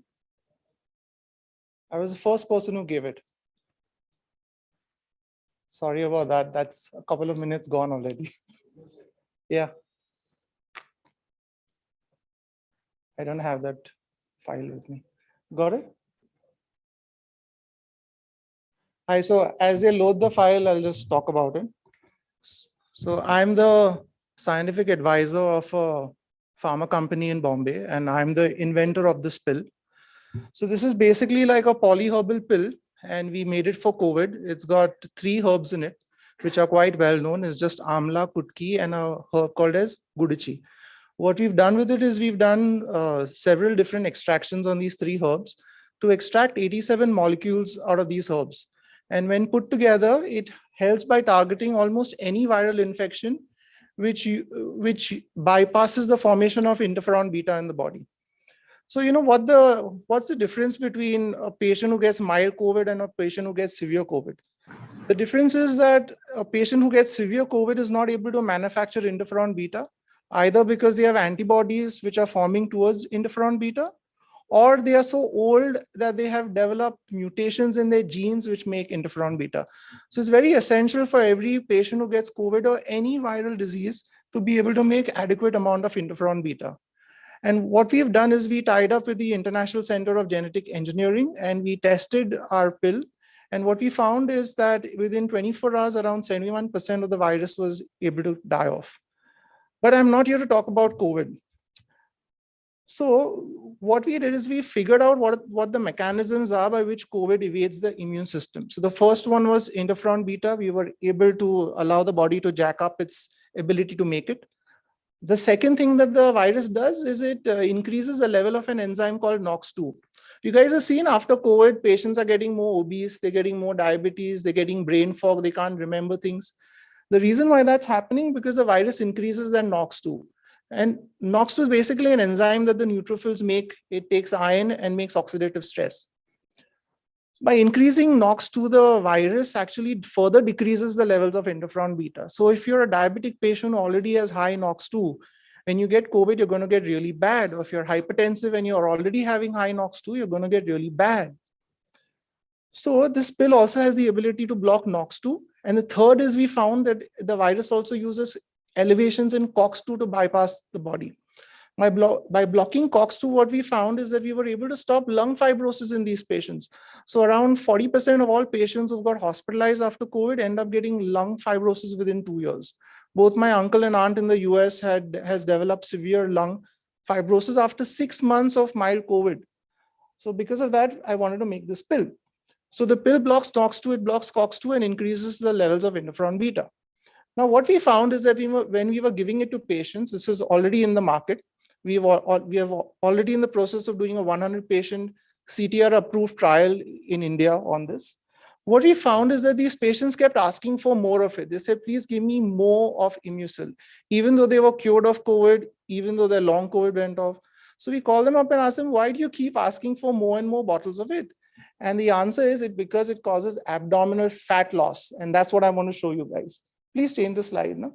So these are the people whom we worked with. We worked with the Department of Biochemistry. We worked with the International Center of Genetic Engineering, with the Indian Institute of Science, and with the Ayush Department of Kerala to actually test this pill out. Please change the slide. So this is how we did it. We characterized all the molecules in our pill using UV, using FTIR, using GMs, MS. And we checked it in these Petri dish trials, which we did on Vero E6 lines. Then we did human cell line studies. We checked it out on rats. And now we have taken it to human trials. But it's already in the market and it's Ayush approved. Next slide. So it inhibits the virus by up to 71%, which is very, very high. We checked its toxicity. It had no toxic effects. And this was the anti-inflammatory effect where it blocked NOX2, COX2. And it also blocks TNF alpha, IL-6, and IL-1. So we said, why not try it on inflammation? So we did a study where we gave a rat indomethacin, and we checked the efficacy of Immucil against indomethacin when you induce spore edema in a rat. And what we found that Immucil had double the effect of indomethacin on decreasing pore edema. So it's a wonderful pill for arthritis as well. Increasing. So this is the antiviral study that came out from the International Center of Genetic Engineering, where it shows that it dramatically decreased the amount of the virus. So what are these Vero E6 cells, for you guys who don't know this? Is that these are cells which have the ability to make interferon beta if stimulated. And what this virus does of COVID, and what most viruses do, whether it's dengue or whether it's COVID or it's an influenza virus, it tries to act like human RNA. So human RNA has a cap on it called the 7-methyl guanosine cap. And this virus has the ability to mimic it. So the intracytosolic sensors which are recognizing the virus, they don't work. But when you introduce a little bit of interferon beta, the sensor starts working and is able to kill off the virus. Next slide. Oh, the slide prior to it, please. Okay, yeah, the next one, sorry. Yeah, so this is the effect of NOx2. If you see the first picture there, that's the control. When you induce bacterial LPS, of course, your neutrophils will make a lot of oxidative stress, which is why that mark has come black. And if you see when you give LPS along with Immucil, it's actually lighter than the control. That means it dramatically decreases oxidative stress in your body, which is why it helps in the treatment of new onset diabetes as well as abdominal fat.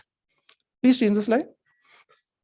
This is the effect of COX-2. I mean, the body uses COX-1 as a housekeeping. So if you have like cells which are dying and all, it increases COX-1 to take them out. But if you have an infection, COX-2 rises up. In patients with kidney disease, diabetes, they have very high levels of COX-2 in the body, which are causing them kidney damage and arterial damage. So by being a COX-2 blocker, it's fantastic. Next slide. So this is again the effect of its antioxidant. This is how we tested it. And if you see on both the slides, if you put LPS, it all lights up green because that's the amount of oxidative stress. When we gave Immucil, there's almost nothing. There's no change between the normal and the cells which are treated. Next one. So how does Immucil help? It helps in the treatment of COVID by decreasing fatigue, fever within a few hours. The patients recover very fast, improves their energy levels, and it decreases abdominal fat. In long COVID patients, is the NOx2, which is high. So around 50% of all patients who had COVID, even mild COVID, have some amount of long COVID, which is there. Either they have loss of memory, they have sleeping disorders, they become prone to diabetes, and they all start gaining weight. Weight gain is one of the side effects of COVID. So this is a slide about why long COVID occurs. I'm not going to get into that. Change that. Okay, so now we've seen that lots of doctors are giving patients diclofenac for COVID, right? Diclofenac, I know, has become the best-selling drug in India with vitamin D. But diclofenac is bad if you have COVID. Why? Because it blocks both COX-1 and COX-2. You need to be very specific when you're dealing with a viral infection. Only block COX-2. If you block COX-1, you're going to actually make the virus grow and spread in your body. Next thing is rise of vitamin D. Okay, everybody is giving vitamin D for COVID. One of the side effects of vitamin D if you're obese is it increases the levels of ACE2 expression, which is you're going to allow the virus to bind even more strongly to your cells and spread in your body. The next side effect of using vitamin D is if you're a patient who has kidney disease and you give them vitamin D lowers the level of an agent called as clotho in the body. By lowering clotho, your lungs get oxidatively stressed and you start having renal failure. So hence vitamin D is actually contraindicated in patients with renal disease. What about vitamin C? If you give it in high dose, further increases oxidative stress and causes you more damage. So that's why none of these three are a good approach. Change the slide, please. So this is a doctor friend of mine. He was my first patient who took it. And that's the change in his abdominal fat. That's not just gas. That actually was a change in his abdominal fat, and he became non-diabetic. How fast did this happen? Within 3 weeks. So this is how fast the abdominal weight loss is happening in all our patients. Next one. This is a patient where we checked its COX-2 activity. They had a fracture which wasn't healing. They had chronic inflammation of the foot. This is within just 10 days of giving Immucil. So from a rat study on paw edema, we've actually taken it to the human patient. So that's all. I actually came to this conference in the hopes that we would find some partners who could help us sell this in India. We already sell it through Dermats because we are actually a dermatological company, but we wanted to tie up with other companies who could launch it, especially with nutritionists who could really require this in their practice because it really cuts that abdominal fat off like anything. You can also take this as a lifestyle pill because it's going to keep you healthy. It won't make you diabetic and dramatically decreases fatigue. We have taken it one step further where we've actually developed a test now for oxidative stress. We just take the patient's urine sample and test it for oxidative stress. And then when we give the pill, we can clearly see that it's lowering that level. Sure. You have any questions? I'm sorry. I'm trying to do it as fast as possible. Thank you. Yes, yes. As I said, we are already in a 100 patient trial. We have recruited currently 95 patients. It's just on COVID. So the first trial was just done on COVID. That's coming to a conclusion now where we found it works really well. The next trial will be on patients who have developed new onset diabetes after COVID. So we are doing that as well. And then the next one is on just oxidative stress, which we are also doing. Each trial, it is. So it's already being sold in the Indian market. We launched it just around 2 weeks ago. We are currently exporting it to other countries of the world, and we are hoping to cover the entire globe with it. Sure. Any questions on this? Anything else? Nothing? Thank you. Yeah. Sure. Yeah, I can hear you. Sure. No problem.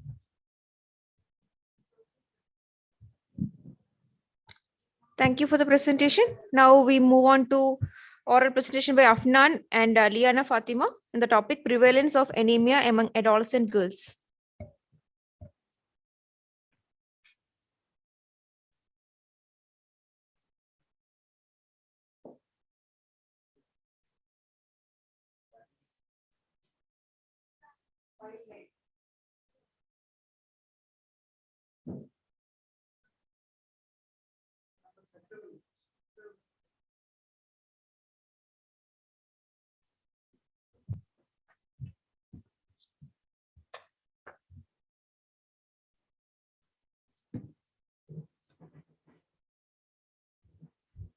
Good evening all. I'm Afnan and my co-representative is Liana Fatima. We are from MS College, Mumbai, and we are doing our graduation in Nutrition Science and Dietetics. We had carried out a project in last December focusing on the prevalence of anemia among adolescent girls. And that was a fieldwork type of survey conducted among tribal girls in Vaikada Panchayat in Kerala. So we would like to present our findings in this paper. The presentation was divided into 2 sections. The first section will be delivered by myself, and the second part will be delivered by Ms. Liana Fatima. So with these introductory remarks, let me begin my presentation. The title of our presentation is Prevalence of Anemia Among Adolescent Girls. According to WHO, adolescent age group is defined as a lifespan between 10 to 19 years of age. Nutrition needs of the girls during this period is generally ignored and leading to poor health and stunted growth. One of the major consequences of the physiological changes that occur during this period is anemia. So what is this anemia? Anemia is a reduction in the number of red blood cells or the hemoglobin concentration within them is lower than the normal. According to WHO, India is one of the highest countries in the world with a higher prevalence of anemia. So it is a serious health challenge in India. The adolescent period, especially the adolescent girls, are more vulnerable to this anemia. It's because of the reason that increased demand at the period of their growth, loss of iron during menstruation, and inadequate dietary intake. And the group which is more vulnerable to this anemia is adolescent girls living in rural areas. It's because of the reason that literacy is very low among rural areas. And 95% of the people often fail to understand the common prevalence of anemia and take steps to combat it and to take dietary modifications to prevent it. So if the disease continues means it have many consequences in the future. If an adolescent girl becomes pregnant means it will affect the fetus mortality and morbidity and also the perinatal risk. And it also causes increase in the low birth weight babies. And this will all cause increase in the maternal mortality and infant mortality rate. So from this, we can say that adolescent age is an opportunity to correct all the nutrition status of children. So if we properly intervene in this period means we can prevent the future consequences. So next, the objectives of our study. The objectives of the study were to assess the prevalence and the severity of anemia among adolescent girls in rural areas. Next, to study the association of anemia with respect to the age of the participants and their socioeconomic status. To know socio-demographic factors associated with anemia. Next, to assess knowledge, attitude, and practices regarding anemia and its prevention. To assess the HIV status of adolescent girls.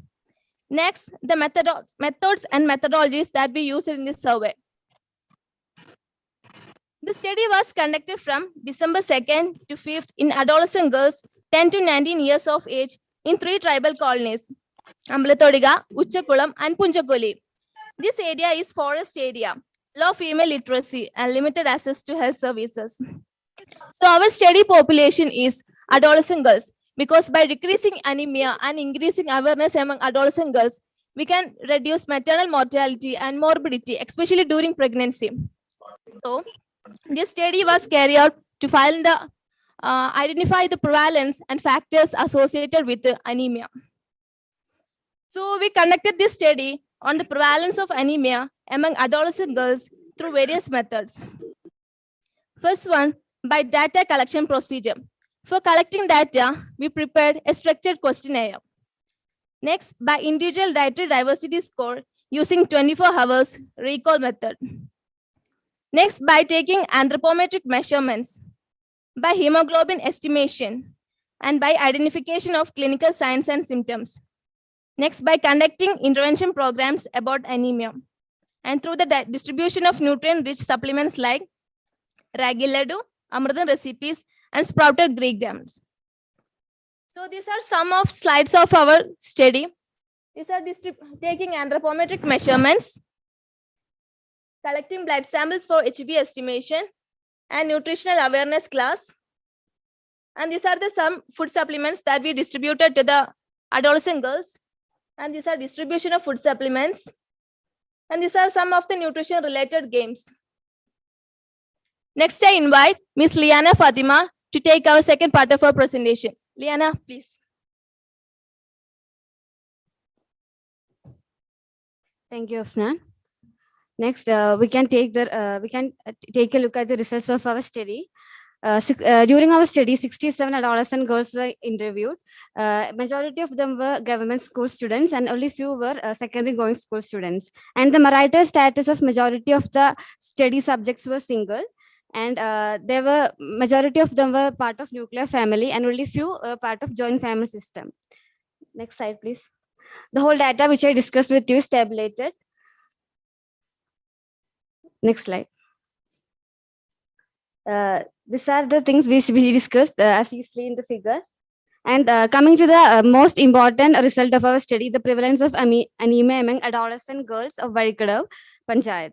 The prevalence of anemia among adolescent girls out of 6 was 19, of which 18.8% were mildly anemic and 37.5% were moderately anemic. And we didn't report any case of severe anemia. This have we discussed. And we also took the anthropometric measurements. The method we used, as you can see in the table, the age of onset of menarche for 6% of the study subjects was greater than or equal to 14, and for 94% of the study subjects, it was less than 14. The duration of menstruation for 7.7% of the study subjects was greater than or equal to 5 days, and for 92.3%, it was less than or equal to 5 days. And the regularity of menstrual cycle for 61.5% of study subjects was regular, and for 38.5%, it was irregular. And none of the study subjects were taking any type of were not taking any deworm medicine, and 10.4% of the study subjects were having food intolerance, but majority, that is 89.6%, were not having any type of food intolerance, and 44.77% of the study subjects were having difficulties in digestion, but 55.22% were not having any difficulties in digestion.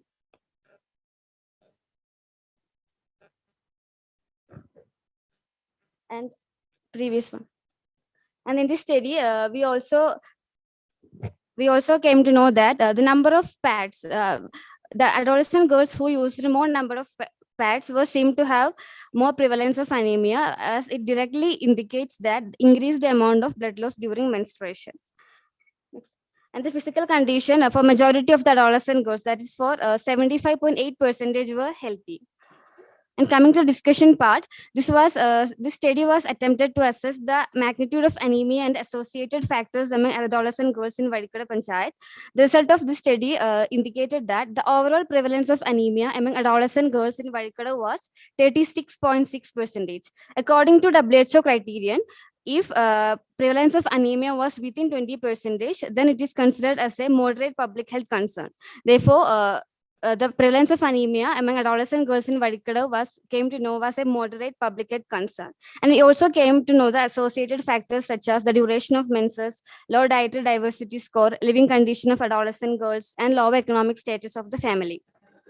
And the odds of anemia were higher among adolescent girls who had menstrual bleeding more than 5 days compared to that who had menstrual cycle less than 5 days. And coming to the conclusion part of our presentation, we all know that adolescent girls are at higher risk for anemia and malnutrition. And very often in developing countries like India, girls get married and pregnant even before the growth period is over, which doubles the risk for anemia. The nutritional anemia in adolescent girls attributes to high maternal mortality rate, high incidence of low birth babies, high prenatal mortality rate, and high consequence of fertility rates. And as I said earlier, in this study, we were able to find that the prevalence of anemia in adolescent girls in Vadikada Panchayat was a moderate public health concern. As a future line of work, it can be extended under different topics like nutrition education, diet diversification, and also under different types of anemia like sickle cell anemia, nutritional anemia, and deficiency anemia. Thank you.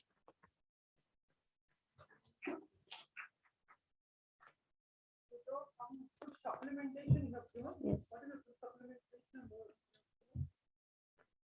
It's sprouted green gram and ragi laddu.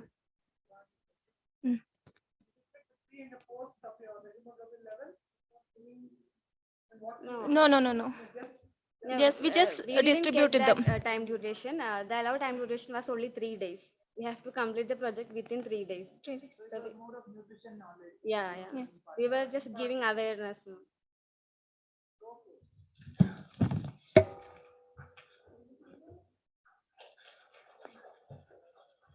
Thank you for the presentation. Now I welcome Vamika Arun for presenting the paper titled Pattern of Coffee and Tea Consumption and the Factors Associated with It, a Cross-Sectional Study.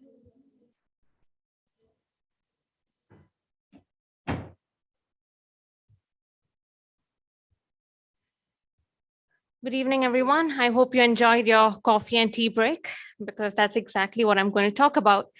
So my paper that I'm showing you today is based on the pattern of coffee and tea consumption and the factors associated with it. And this particular paper was done in my university, Gulf Medical University. So starting with just to give you an idea of what really sparked interest in the study is that as medical students, our best buddies while we study is coffee, such a popular beverage. And it's also one of the most popular beverages in the United Arab Emirates. That's where I come from, and that's where my university is. So we probably gathered that this is probably a good idea for research, also because very few researchers were done on this field in the country. So going ahead with, okay, so we're already at introduction, but just to give you an idea of the objectives. So the objective was very simple, to understand the pattern of coffee and tea consumption. And second of all, to assess the factors that determine its consumption. So introduction is actually coming from basically the history. The history is the most interesting part about learning the effects of coffee and tea consumption. So strangely enough, one day, a goat herder, Clady, he found that his goats were quite elated and excited at night. They were quite sleepless. And that's when he realized that they had actually eaten up some coffee shrubs during the day. So people started learning about the effects of coffee, the kind of effect it can have. And regarding tea also, it was a very accidental finding. A Chinese emperor named Shennong, around 3000 BC, by mistake, had these leaves that fell into his cup of hot water. And finally, it was very fragrant and quite refreshing. And then we finally had tea come into the picture.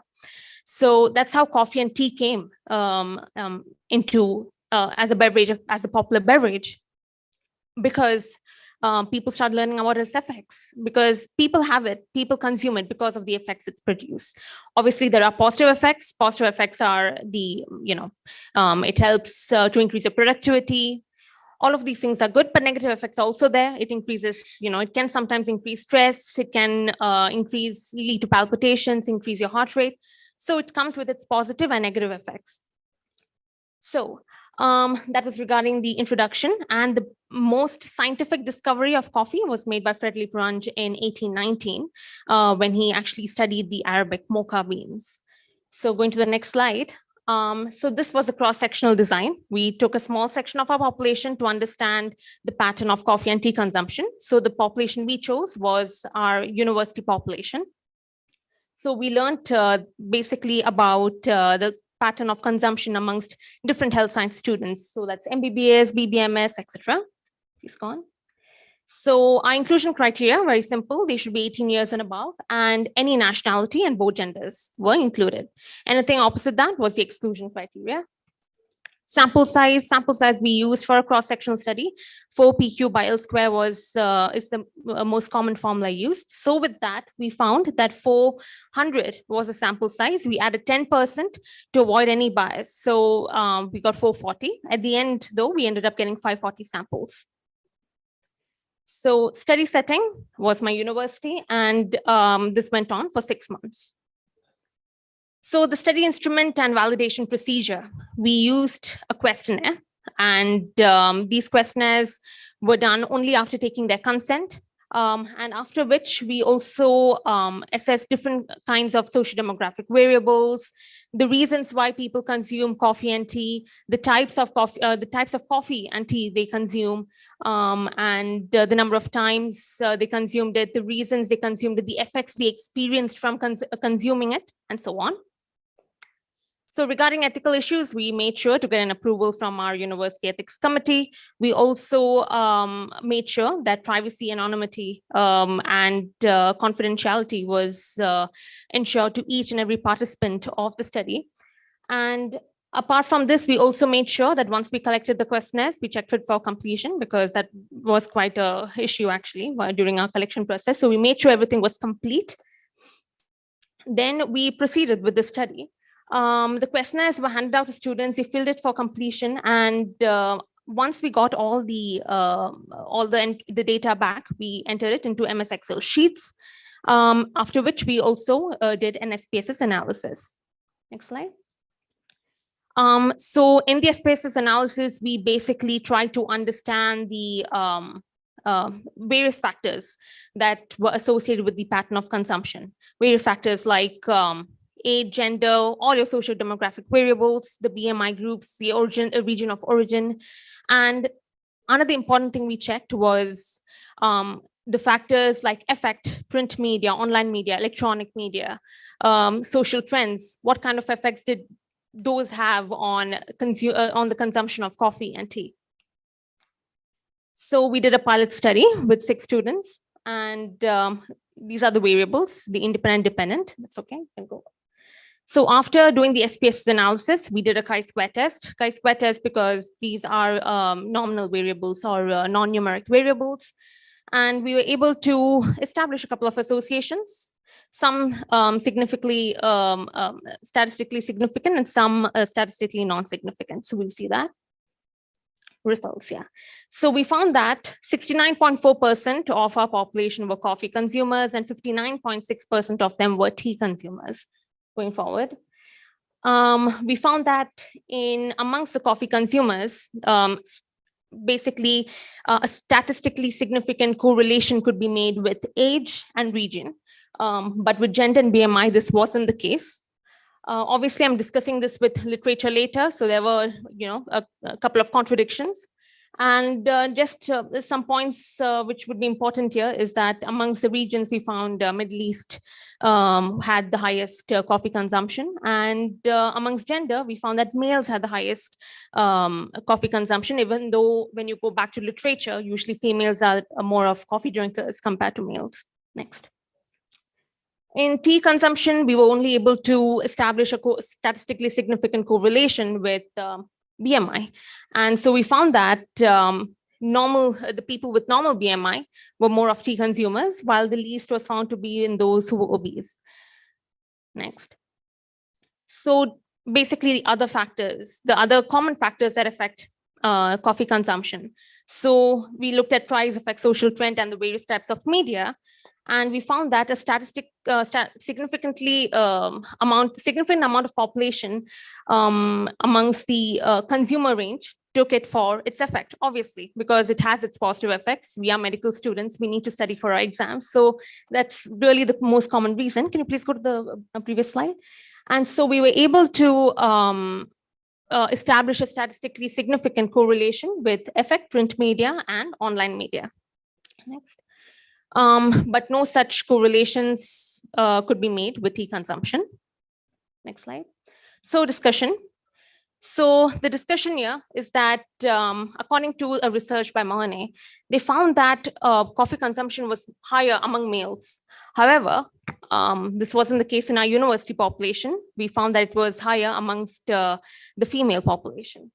Then the Worst Corning showed that consumption of coffee increased with age, while in our case, actually, if I had shown you the results previously, but since we're out of time, those who were in the more younger population were having more coffee.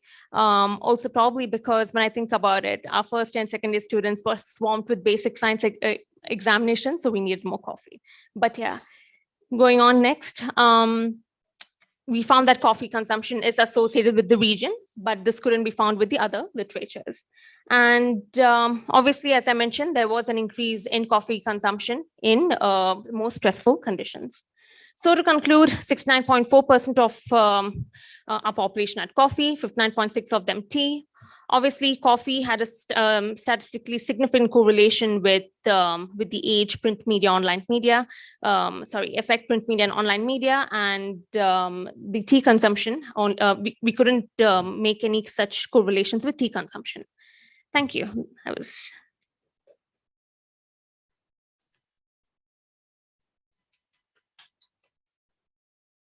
Thank you.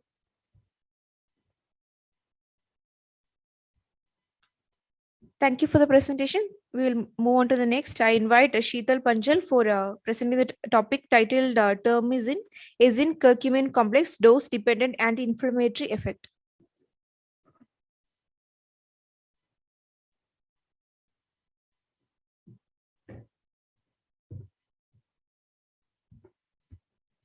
Good evening, all of you. This is the last presentation of the day. I hope you all will listen it with the same interest as the first lecture of the day. Here the study which I am presenting, that is the Termizin, which is a zinc and curcumin complex for the treatment of stress-induced leaky gut syndrome. So this study is performed at Nirma University, and this is the collaborative research with the Probiotic Smart LLC company, which is a USA-based company for nutraceuticals. So this is a joint project. Next. So first of all, what is leaky gut? So here you can see, this is the normal gut. And in leaky gut, the junctions between the epithelial cells, they are weakened. And as a result, the virus or bacterial as well as bacterial toxins, they can easily leak from the gut and they can enter into the systemic circulation and can lead to various kind of inflammation, immune reactions or autoimmune activity, as well as some neoplastic reactions. So actually here the red color indicates that in this area there is a highest problem of leaky gut, and the blue, that is the lowest one. Next. And in India, there is around 11% rate of leaky gut. And here, Go to next. So now prevalence of leaky gut in various disease conditions. So leaky gut, that is actually basically it can be due to lifestyle, it can be stress induced, or it can be due to many other disease conditions like metabolic disorders like hyperlipidemia. It can be due to diabetes. It can be due to liver disease. It can also be because of various CNS conditions like autism.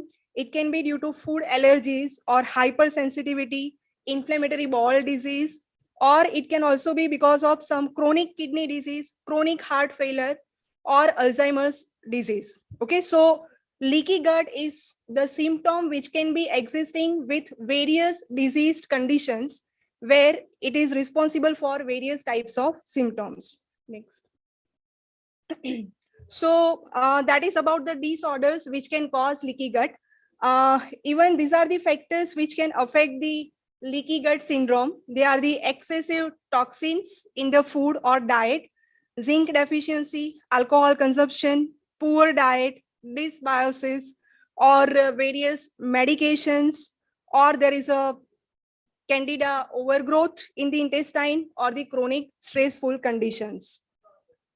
So the signs and symptoms which are prevalent in leaky gut syndrome, they are basically pain in multiple joints. Many a time there is a pain, but we are not able to understand what is the reason for joint pain without any another kind of disease. So then inflammatory bowel disease, mood issues, or chronic fatigue and tiredness, or some inflammatory skin conditions or irritation kind issues can also be observed. And the parameters which can indicate leaky gut, they are mainly immunoglobulin A, immunoglobulin G level, stool test can be performed, or vitamin and mineral test can be performed, or LPS, that is the lipopolysaccharides, which are the bacterial products which can be increased into blood, or the lactulose or mannitol, which are the high molecular weight substances which are normally not crossing the gut barrier, but due to leaky gut, they can also penetrate to blood circulation. And occludin and zonulin, they are the proteins which are responsible for maintaining the gut. So there is a generation of antibody against the protein, and that is also one of the marker for leaky gut. Links. So this is the review of literature which indicate that curcumin that is derived from curcuma longa, right? Haldi, which is everywhere in kitchen in India, right? From that curcumin is derived, and curcumin after COVID, it is very popular. Otherwise, it is as such very much beneficial for health. But one drawback with curcumin is its bioavailability. And because of its poor bioavailability, there is always need to consume more amount of curcumin to have its effect. So curcumin requiring higher dose actually. So if we talk about leaky gut, so in leaky gut, there are various chemical mediators are involved, and there is an increase in reactive oxygen species, as well as there is a toll-like receptors are involved, which are modified due to lipopolysaccharides. There is also involvement of NF-kappa B or various interleukins or TNF alpha-like factors. They are increased due to the leaky gut syndromes, and they are worsening the condition. So now about the termizine. So termizine, that is a zinc and curcumin complex. So zinc is as such beneficial in leaky gut, and curcumin is also beneficial, but curcumin has poor bioavailability, and so it is showing lesser effect. We are not able to get its full beneficial effect. So to improve the effect, it is complexed with zinc, because of which the dose can be reduced and the efficacy can be improved. Okay, so in morning somebody asked that what is nutraceutical and why nutraceutical should be there.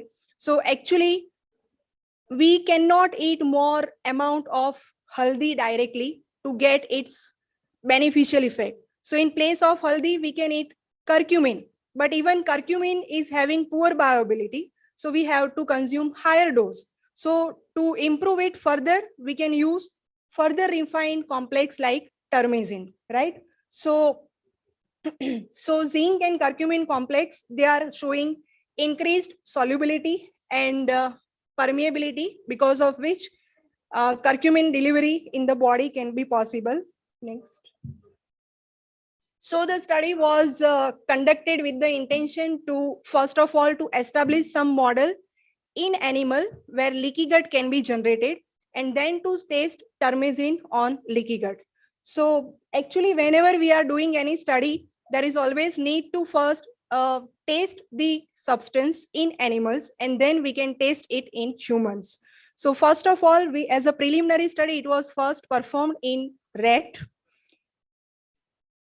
So like human studies, there is also need to take ethics committee approval for study in animals. So the protocol was approved by animal ethics committee. And then first of all, there is a need to establish the dose, that in which amount termazine should be given to the subject. Okay, we always tell our student that every drug is poison and every poison is drug if they are used in appropriate amount. So whatever taste substance is there, it should be in appropriate amount, whether it is a food or it is a drug. So first phase was to establish the dose, that which dose should be sufficient. So for that, we have induced, as the basic concept was curcumin or haldi, it is popular as an anti-inflammatory agent. And because of this anti-inflammatory effect, it is also helpful for leaky gut. So first we try to establish the dose of termazine using the inflammation model in animal. So here in animal, in one of the paw, we induced inflammation agent, carrageenan. And so the inflammation was there. And then termazine was administered to the animal at different dose level, like 25 milligram per kg, 50 milligram per kg, and 100 milligram per kg. And we evaluated the dose dependent effect of termazine. Go to the next slide. And here we can see at different time intervals, we have evaluated the effect of different doses of termazine. And here we found that even at the minimum dose of 25 milligram, it is as effective as curcumin, which is effective at 440 milligram dose. So for the further study, we have taken here 25 milligram per kg dose of termazine to conduct the leaky gut study. Then we also need to have proper animal model where we can generate gut permeability. So there are, as I discussed, there are different ways how the gut permeability can be induced. So here we have used heat stress model. So even higher temperature can also generate the gut permeability. Even in humans, in AC also, gut permeability can be increased if there is a stressful condition, right? But in animals, we generated the leaky gut by use of heat stress. So we have maintained the animal at different temperature for 24-hour model and 3-day model. And from that we found that the 24-hour model for heat stress was more effective rather than 3-day model. And so we used 24-hour model. The model was developed and evaluated by the use of FITC dextran as well as LPS evaluation. LPS, that is the lipopolysaccharide, which is leaked from the gut due to heat stress and it entered into the systemic circulation. So that is evaluated, as well as FITC dextran, that is also permitting only when there is a leaky gut. So by evaluating these two substances in blood circulation, we established that now the model is proper. It is validated for studying the leaky gut syndrome and effect of termazine in leaky gut. Next.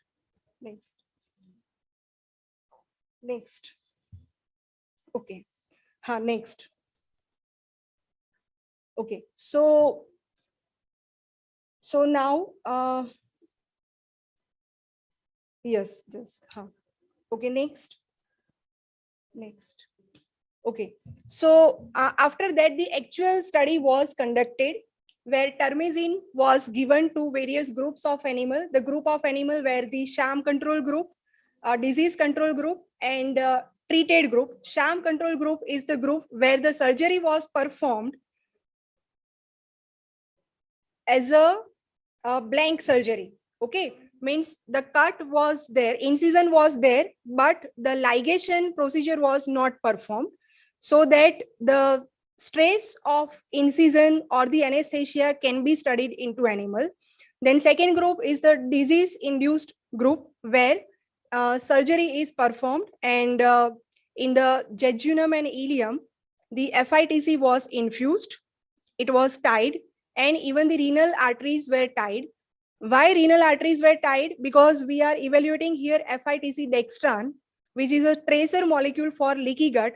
So if it is excreted through renal system, then it will not be available into blood for detection. So surgery was performed in all the animals for testing the termizine effect. So when we tested the So when we tested the effect of drug, then here we can see there is a first one, that is the sham control group, then disease control group, and disease control plus termizine treated animals. So here we can see the intestinal permeability, which was evaluated by the FITC dextran. It was found that with the termizine, the permeability for FITC dextran was reduced. In second graph, we can see the endotoxin, the lipopolysaccharide, which is the bacterial toxin which is released into blood circulation due to leaky gut, that is also reduced by the treatment with the termizine. Whenever there is an increased endotoxin level, LPS level into blood circulation, it can also damage liver, it can also cause damage to brain or the CNS function. It can also cause damage into various blood vessels. So here we try to evaluate the leaky gut effect or by various aspects. So here we also evaluated the liver profile to check effect of termizine on the liver protection by reducing the heat stress. So as a part of the same, we have evaluated here effect on SGPT, SGOT, ALP, and bilirubin level. And all these liver parameters, they are indicating that in disease control animals, the parameters were raised, while by the treatment of termizine, these parameters level were reduced. Next. Then as due to leaky gut and endotoxin levels, there is an increase in inflammation in the body. So we evaluated various inflammatory parameters to evaluate effect of termizine. So TNF alpha, interleukin beta, colony stimulating factor, they were evaluated.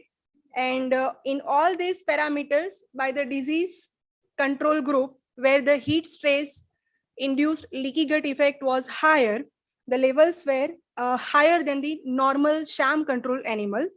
And the treatment with termizine, it reduced the level of inflammatory mediators. Even interleukin 10 was also reduced with termizine treatment. And cortisol, that is also one marker for stress. But however, cortisol that is working over here by some different mechanism, because it is playing a role for release of adrenaline and fight or flight kind of response it is giving. And so initially, whenever there is a generation of stress, there may be increase into cortisol level, but it can be sustained even after the treatment to fight against the leaky gut. So the same kind of observation we have after the treatment with termizine. Next slide. Then obviously, whenever there is a heat stress, it can increase the oxidative stress as well as nitrosative stress level. And so in various tissues like brain, aorta, jejunum, ileum, and liver homogenates, we have evaluated various oxidative and nitrosative stress parameters like malondialdehyde level or superoxide dismutase, which is one of the antioxidant. Then reduced glutathione was also evaluated which is acting as antioxidant. So this MDA level, SOD level, then reduced glutathione level, they were also restored by the treatment with termizine into leaky gut syndrome. Then catalase activity, that is also the marker for antioxidant activity. It was also improved by termizine. And these are the hematology parameters which were evaluated to check effect of stress into the animals. However, there were no much more difference was observed with the CBC parameters. And these are the histopathological evaluation. Here we can clearly see that this is the sham control group, which is working as a normal group. This is the disease control group, and last one is the termizine group, in which here we can see there is a disruption of the intestinal membrane, which was treated by the termizine. Similarly, this is into ileum. We can say the architecture of ileum was improved by the termizine treatment. So at the conclusion, we can say termizine giving a good effect on the heat stress induced leaky gut by decreasing the oxidative and nitrosative stress, by improving the inflammation, as well as by maintaining the intestinal barrier properly. So termizine is a good agent which can be explored further for the leaky gut syndrome in various metabolic disorders, lifestyle disorder, and stress related conditions. So here I am completing the presentation. Thank you.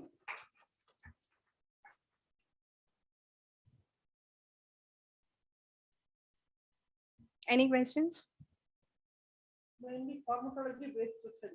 Yeah, actually throughout the day I listened many of the nutrition and food based study, and actually one major difference which I got is actually whenever we are consuming food, we are taking it just as a plant material and we are consuming, but when we are evaluating it, we are evaluating it based on its content.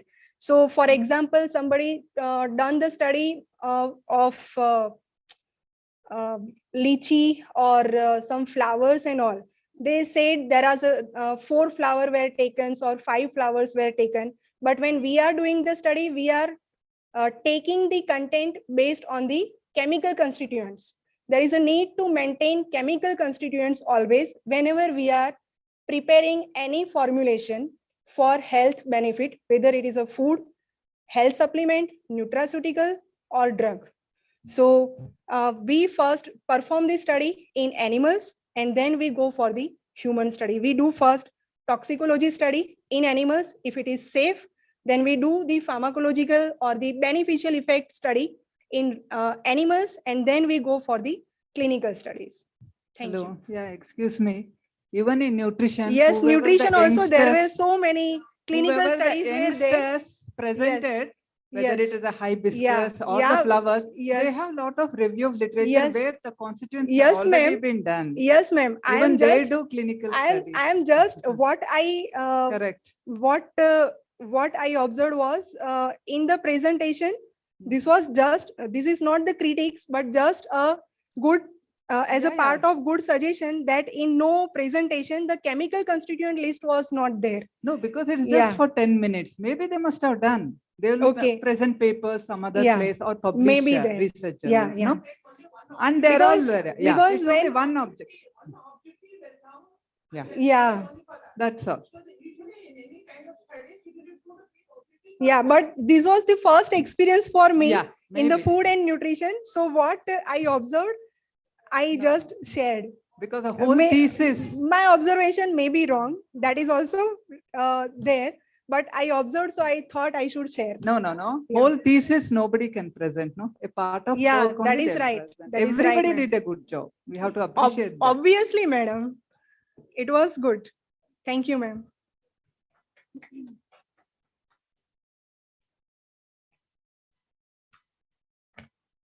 Thank you, ma'am.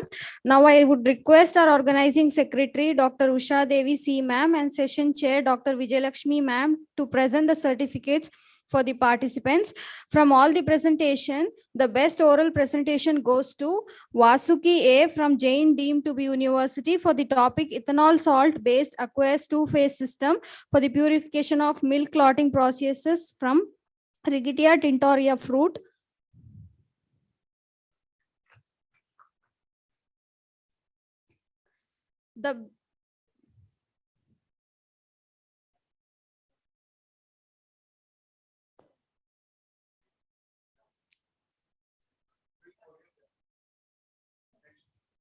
The best poster presentation goes to Ishita from RK University for the topic the investigation of probiotic isolates from dairy products of Saurashtra region, Gujarat, India for health beneficial attributes.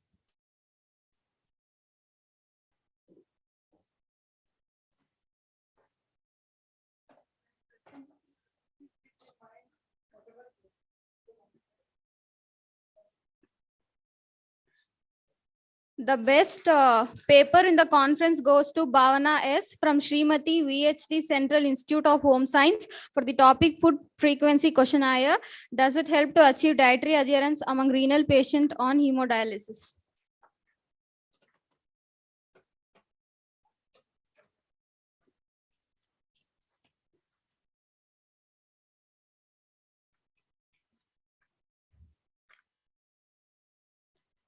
Thank you, ma'am. The presenters, all the presenters would get the certificates outside. Please do collect from outside. Now I would like to tell vote of thanks. Hope everyone had your refreshments. It's been a pleasure being with all you today. Thank you all for all your presence. I wish you all, I hope all will join the conference on tomorrow virtually with the same enthusiasm and energy. I wish to see you all again in our upcoming conference, 5th International Conference on Food and Nutrition, Kuala Lumpur, Malaysia on November 9th and 10th, 2022.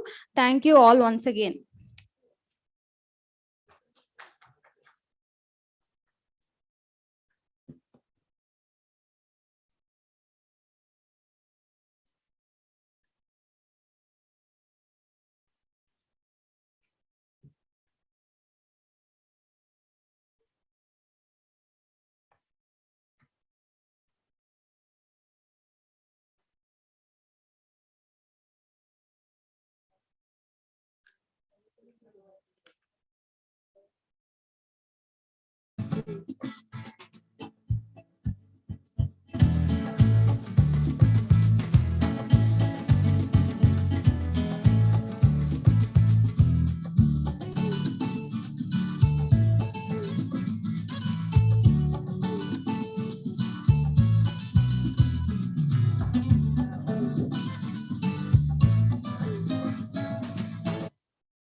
Hello. Yeah, they just wanted us to tell on what basis each one was given the best presenter or the oral. See, the aim or the theme for today is International Conference on Clinical Nutrition and Dietary Lifestyle. I think we found Bhavana's study because it was on renal patients in St. John's. Completely clinical study. For 1 year she conducted with all the parameters, and nutrition education was given not just by brochures or any type. She had done an audio presentation with each patient. So that we found is very apt for the conference. Yeah. Then the second one, we thought the cheese. Lot of biotechnology and nutrition were involved in that, because we need different kinds of cheese, because all of us, especially the youngsters, are very crazy about the pasta and the pizzas and all. So let us have some nutritionally good value-added cheese so that it can be incorporated. So that was our idea to select her, whoever it is, I don't remember the name. And the third one was the posters. In the posters, all the four posters were very good, but we wanted to give again the probiotic which was related with the health. Okay, because when we see the count 10 to the power of 8, 10 to the power of 9, where she had taken the milk, the buttermilk, as well as the curds, both from the homemade cow's milk as well as the one which are available in the market. And she estimated all the varieties. So we thought that will really gain a lot of importance because you know that nowadays it has to come, a lot of foods have to come to the market with probiotic and prebiotic. So that was our idea, myself and Dr. Usha. So that's how we selected. But otherwise, everybody's was nice. In fact, the pharmacology was very nice. Just take one pill and no need of cooking, and all the infections will go away. It was very good. But we always talk about food. No, not at all. Never. See, it was never a negative comment on anybody because everybody presentation was so good. And I'm so totally very happy with that ice cream. I don't know whoever presented.